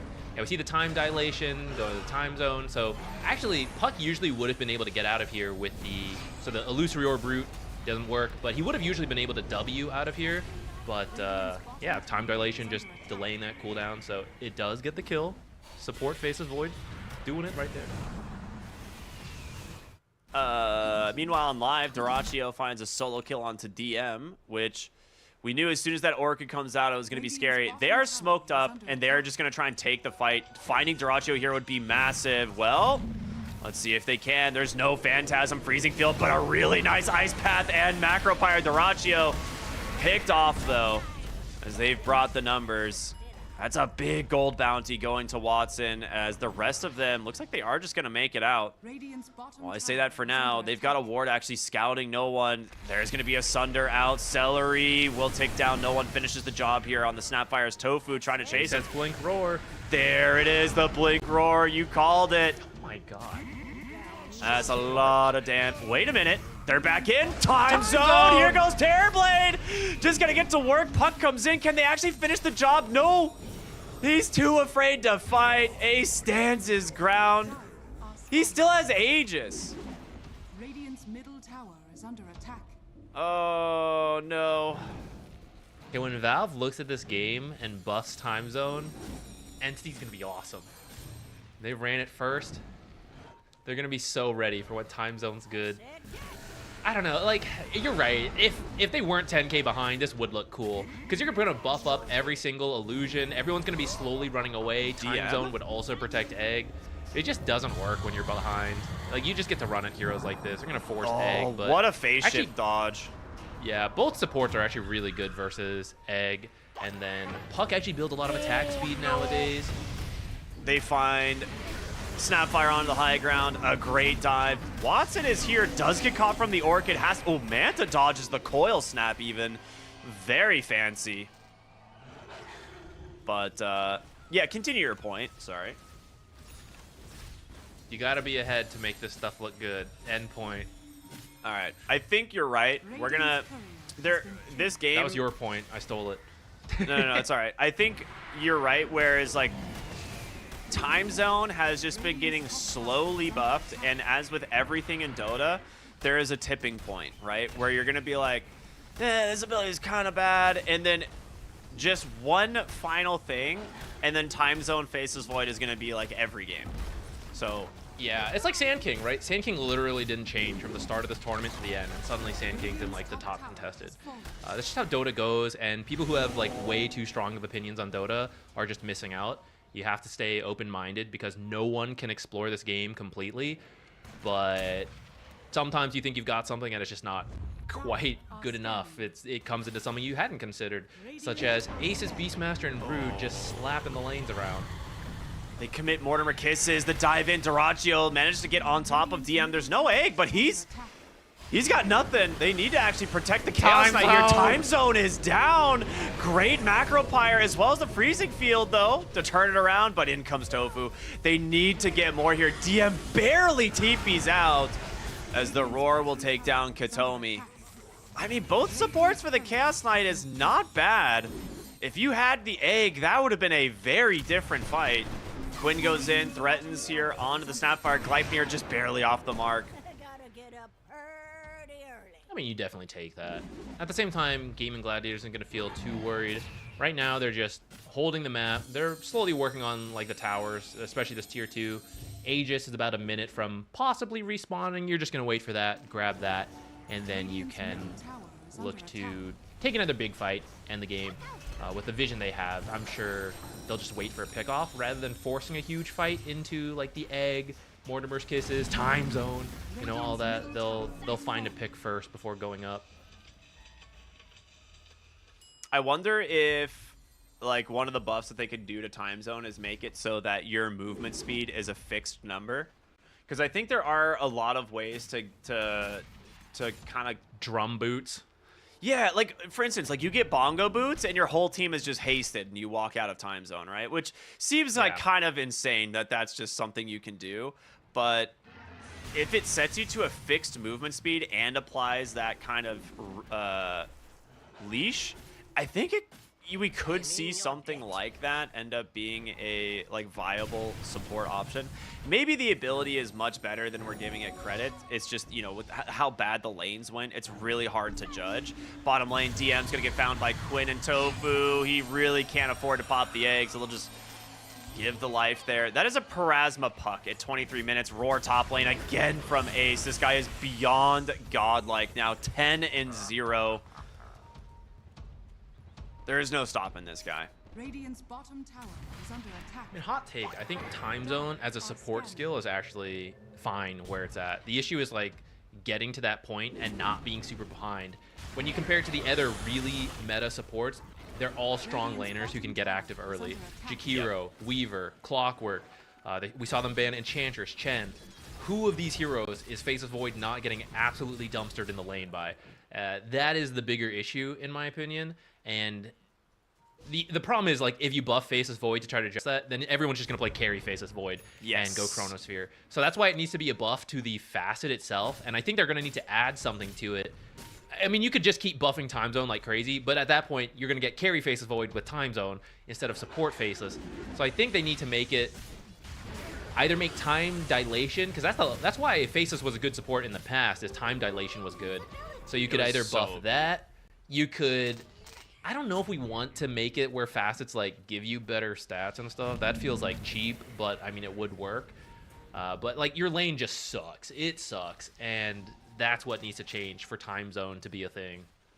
It's like similar to the Sven support, right? Where it's like he's not really that strong of a lane. Like you pick the Sven support for the stun and the Warcry. But outside of that, he doesn't really offer a ton into the lane compared to a lot of other supports. Like, here we go, the Blink, the Roar, into the Macro Pyre, Ice Path, and they burn down no one.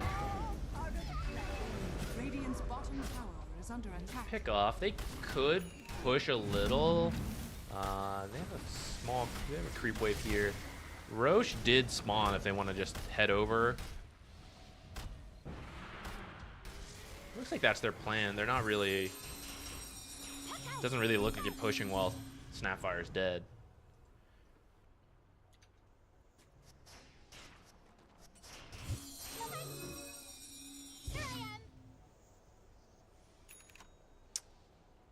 mean, Faceless Void's damage delta is not that bad considering, but it is all just time dilation.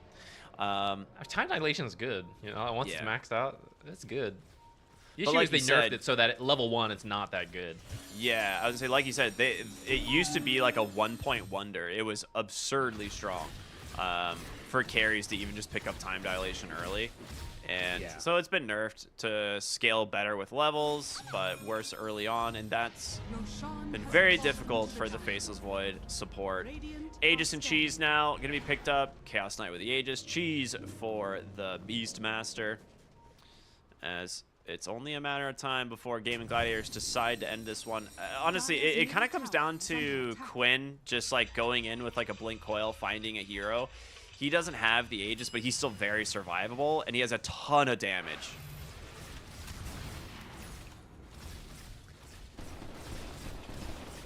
Agreed. I don't know. Got nothing to add to that. What big items are they waiting on right now? I'm sure they need the BKB on Chaos Knight. They're going Shiva's on Ace, which he has, I think, very soon. Yeah, less than 1,000 gold away. Quinn got his Yules. Yeah, I mean, they're feeling really strong. Yeah, I mean, Next I said item's gonna be Octarine. previously I was saying like, oh, you don't want to force high ground into this stuff, but actually they're 30k ahead. That's pretty insane. It's been a long time since I've seen this big of a net worth lead at 26 minutes, 27 minutes.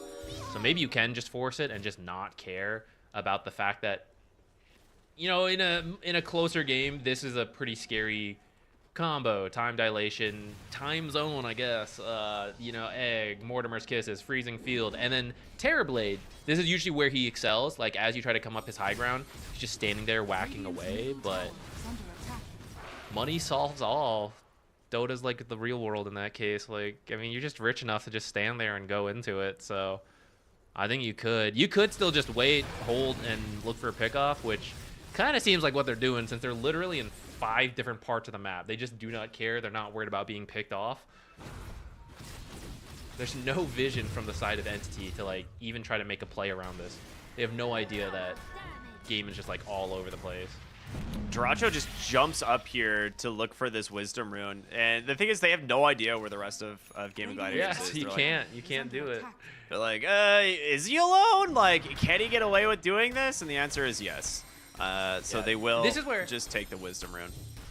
This is where, funny enough, like the pub gameplay might work better, where you're like, you don't have the vision, but you're like, yeah, just go get this guy, and it actually turns out to work because that guy's alone. But here they're like, oh, we don't have vision. Gaming Gladiators, they're gonna be all behind Daracho. He wouldn't blink in if he didn't have his team with him. It's like, oh no, actually, he was just there alone. You should have just gone. That was one of your chances.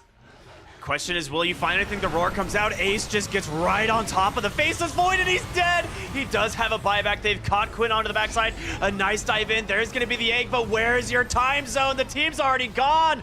Gaming Gladiators have backed out. They need to kill Ace, but he's got a cheese ready, and there it is, time zone. But where's the follow-up? You need more damage. Gleipnir's out. Can you get Ace? They do. Celery in trouble as well. The burn is there. No one with the BKB protecting him, but they've got on top of Watson. He needs to sunder something, and fast. Who's it gonna be? They're just chasing him into the trees. I don't know what happened. He didn't get a good sunder. The vessel was there. They just turn it around. And Gaming Gladiators likely to end this one. I think he sundered Faceless or an Illusion. I missed the exact target, but either way, after he sundered, couldn't kill the target. Yeah, that was 2 support buybacks. Even if he had another set of buybacks, still don't think you can defend this. It's now 33k lead for Gaming Gladiators. And time zone they may not is on end cooldown here. for another minute. Yeah, I mean, they may not end at this particular push, but they're probably taking at least 2 sets of barracks, if not more. And I don't know how you come back. Gaming Gladiators just needs to resist the call of the fountain. I mean, that's it. Everyone's favorite call. Ooh, looking for Darachio's Aegis. Gleipnir's there. Dude, the Arma toggles from him in this game have been so on point. The fact that he Arma toggles through time dilation. And Manta's off like the Phoenix damage right before as well. I mean, that's just so sick. He's getting the most out of this Aegis. He might be able to bait something. He's got 20 seconds of Aegis left, so now's the time to Quinn die. just doesn't care. Forces the jump onto the backside. They're going to go in on top of the Crystal Maiden. The turnaround, though, can they get this? Weaver with the time lapse. They get the Aegis.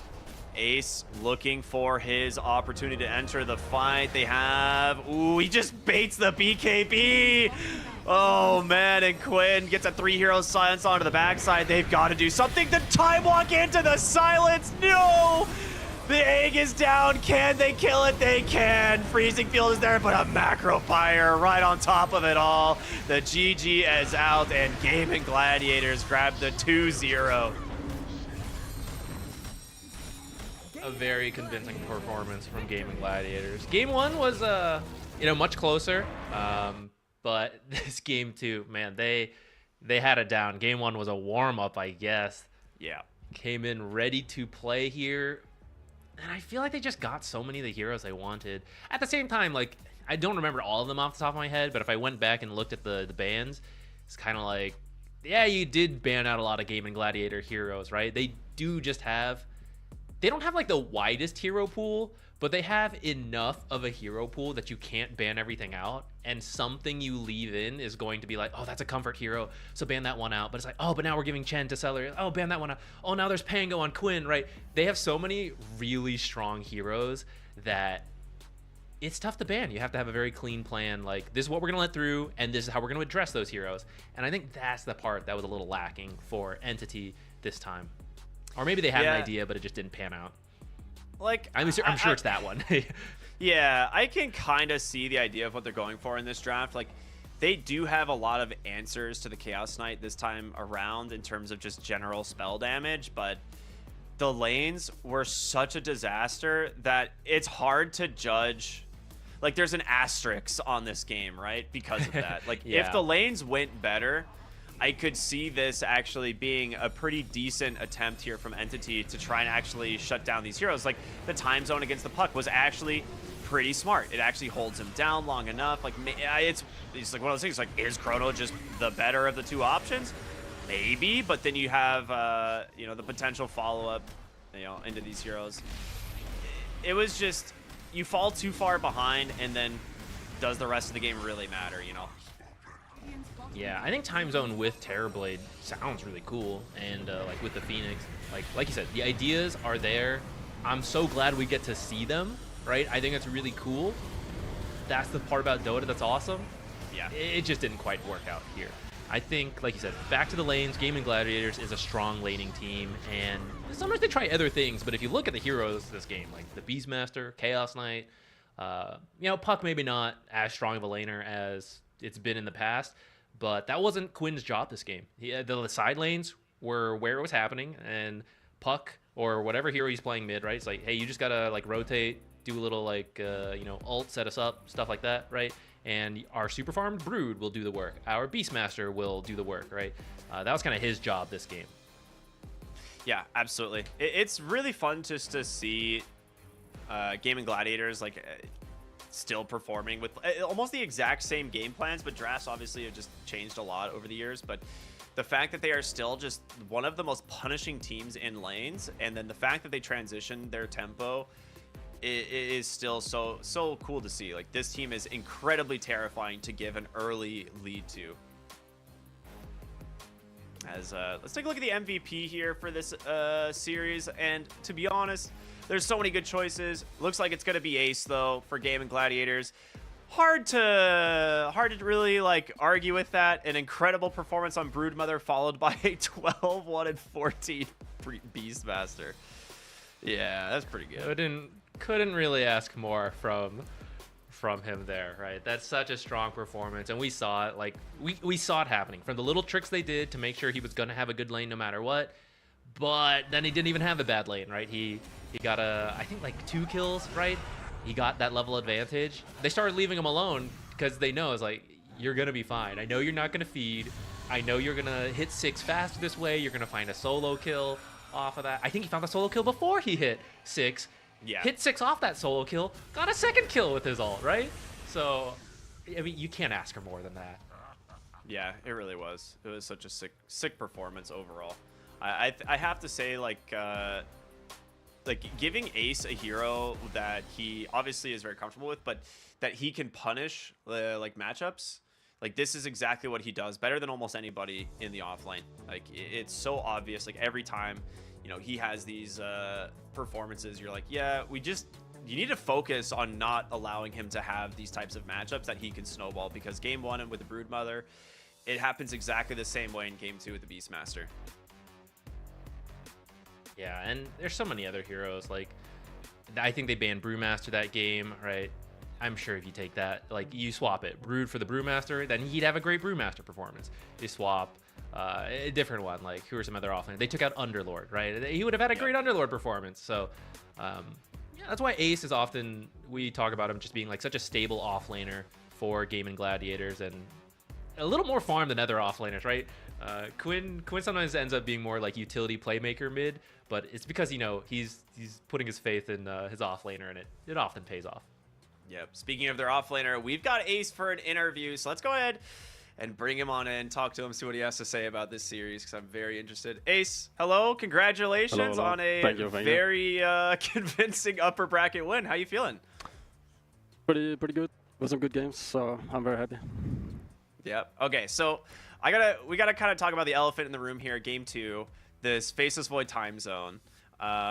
What are you guys thinking about, like, as the draft wraps up? You see the last pick, Terrorblade. You've already got your Beastmaster. So what's kind of the game plan at that point? I mean, first of all, we didn't really know if it's support the TB or support the Void. So that was kind of the first thing. And then, like, through the game, we keep talking about, like, we don't really know what things you can do inside this time zone, because we never honestly played against it anymore. Some people are saying, like, force stuff, and some people are saying, like, no, you cannot force anymore, and, like... And like, does it go through BKB? I don't know. Nobody knows. So it was pretty interesting, but it was also just not so effective. So yeah, we were kind of like wondering, like, what abilities are actual. We were thinking the same thing. Like, it's stopping Puck, I guess, in some scenarios, but is it stopping others? So it's kind of funny that it, like, even on your guys' level, you're just like, no one really knows what this spell does. So very cool. Yeah. Your Broodmother game 1, you build like these early aura items, and you kind of allow your team to kind of group around you. Were you surprised they gave you the Broodmother at all? Obviously, it's like one of your, I'd say, most iconic heroes. I wouldn't say I was surprised, because I feel like there's quite a lot of really good offlaners right now. So it feels like if I don't play Broodmother, I could play Brewmaster or like some Beast or like a Darkshire. Like, there's just so many offlaners, right? So it's like it's not like you can like narrow it down by banning a few. So it doesn't really surprise me that much. Awesome, I love it. I'm gonna let Zach ask you a couple questions here. Yeah, so speaking of all those offlaners, you're often so stable. Like, even if you pick the offlane for you early, you always have a good performance. Is there, like, do you think, like, one trick that you would share, like, for all the pub players, like, oh man, I want to play Brood now, like, something that helps you have such a consistent performance? Like, the offlane is also a lot about your support, to be honest. It's like, it's kind of a two-man squad. You can't really always do well if you're not in sync with your support, first of all. And another thing is, you kind of, like, to give a good tip, I would say you need to have a CS mindset. Like, you need to contest all CS and not give free CS, and like, that's very important. Got it. Thank you. Okay, then one other question. So we often see like first bloods happen at the start of the game, and it can be very impactful. Game 1, you guys actually picked up 4 bounty runes, which is really rare. How impactful do you feel that is? Is that like similar to like, oh, we got first blood, that's great. It's like, oh, we got 4 bounty runes, we won. You know, what's that? Where's that? I think like 4 bounty runes is like insanely impactful. It's kind of hard to really see what happens by this, but like it does a lot. Like, it's like all lanes just have more reason to start with, like a lot more, and the enemy kind of gets no extra reason. Like, usually people, they send reason on the chickens instantly, and they just cannot do this, which is like, it's like some insane impact to get this. I don't know how we got this. I feel like they were just kind of scared. I don't know why. Gotcha. Good to hear. Yeah, I think the regen That's a great point. At the at the pubs, we probably don't see it as much, but at the pro level, you guys are fighting so much. All of that will make such a big difference. Well, Ace, I just want to say thank you so much for joining us, and again, big congratulations on such a sick win here. I'll let you get back to your team, Yeah, and hopefully we'll get to talk to you again, man. Thank you so much. Have a wonderful day. Yeah, you too, guys. See you. Thanks, Ace. Bye. Bye.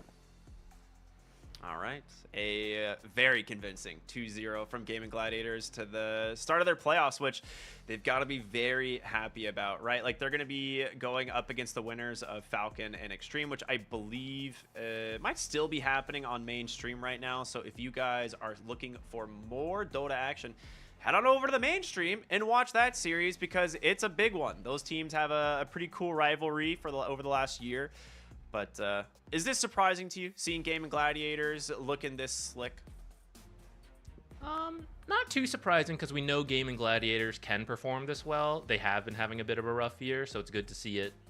This is more the Gaming Gladiators we're used to seeing. At the same time, Entity had looked really good. I think this is a bit underperforming for them. I definitely think they can do better than this. So fortunately, they're not out. They'll drop to the lower bracket, and I hope, whatever happened today, they'll talk through it, they'll improve, and we'll get to see that really cool Entity that we've been seeing before, where they pick these weird things and they make it look really good. This time, I just feel like the lanes just were not it. I'd have to agree. All right, everyone. I got to say, thank you all so much for watching. We are bringing the B stream to an end. That is it. And that is also going to be it for myself and Zach here. So I just want to say a big shout out to the Esports World Cup for having us. This has been an unbelievable experience. It's been so much fun. So big thank you to them. And we hope you guys enjoyed the streams as always. Have a wonderful evening. We'll see y'all next time. Bye, everybody.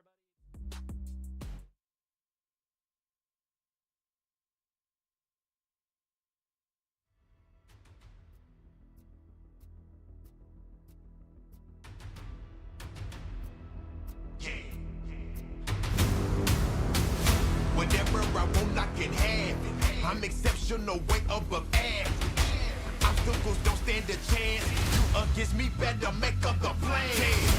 It doesn't matter what nobody tells you. Believe in yourself, power comes from within. I know they counted you out and they left you for dead. It don't matter, you still gonna win. It doesn't matter when nobody tells you. Believe in yourself, power comes from within. If they counted you out, it doesn't matter, you're still gonna win. Playtime is over, now finish them. 100%, that's the minimum.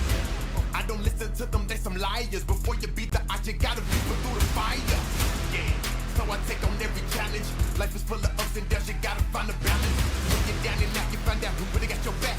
Listen to me closer, cause you know I'm spitting facts. Yeah, we are not the same, I'm a Wolverine. Thought I was dead, just recovering. I was dealt a bad hand, I just play my cards. But all I need is one shot, like a shooting guard. Running out of time, gotta take a stand. I listened to you long enough, now here I'm not a man. Fate is not an option. Throw away your red lights, cause I'm not stopping. Yeah, it doesn't matter what nobody tells you. Believe in yourself, power comes from within. I know they counted you out and they left you for dead. It don't matter, you still gonna win. It doesn't matter when nobody tells you. Believe in yourself, power comes from within. If they counted you out, it doesn't matter, you're still gonna win. Yeah, it's checkmate if we playing chess.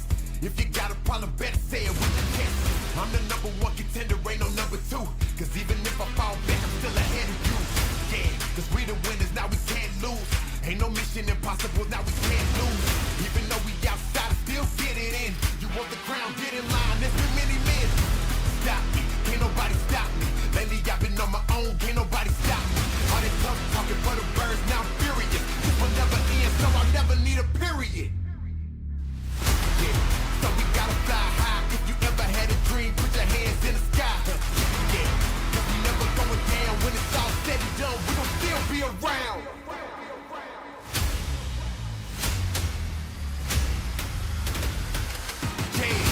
It doesn't matter what nobody tells you. Believe in yourself, power comes from within. I know they counted you out and they left you for dead. It don't matter, you still gonna win. It doesn't matter when nobody tells you. Believe in yourself, power comes from within. If they counted you out, it doesn't matter, you're still gonna win. It doesn't matter when nobody tells you, believe in yourself, power comes from within. I know they counted you out and they left you for dead. It don't matter, you're still gonna win. It doesn't matter when nobody tells you, believe in yourself, power comes from within. If they counted you out, it doesn't matter, you're still gonna win. It doesn't matter when nobody tells you, believe in yourself, power comes from within. Win, win, win. I got to win. Yeah, I got to win. I'm unstoppable, I got to win. I'm unstoppable, I got to win.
You ever wondered how a Hollywood movie is shot?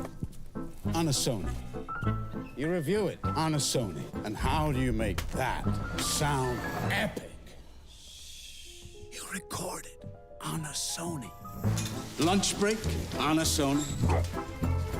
So why wouldn't you watch it on a Bravia by Sony?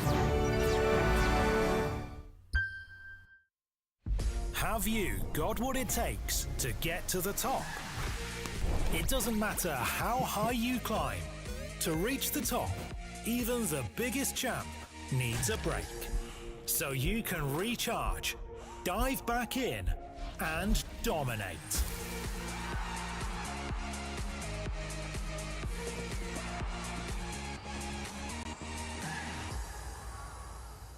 Have a break. Have a Kit Kat.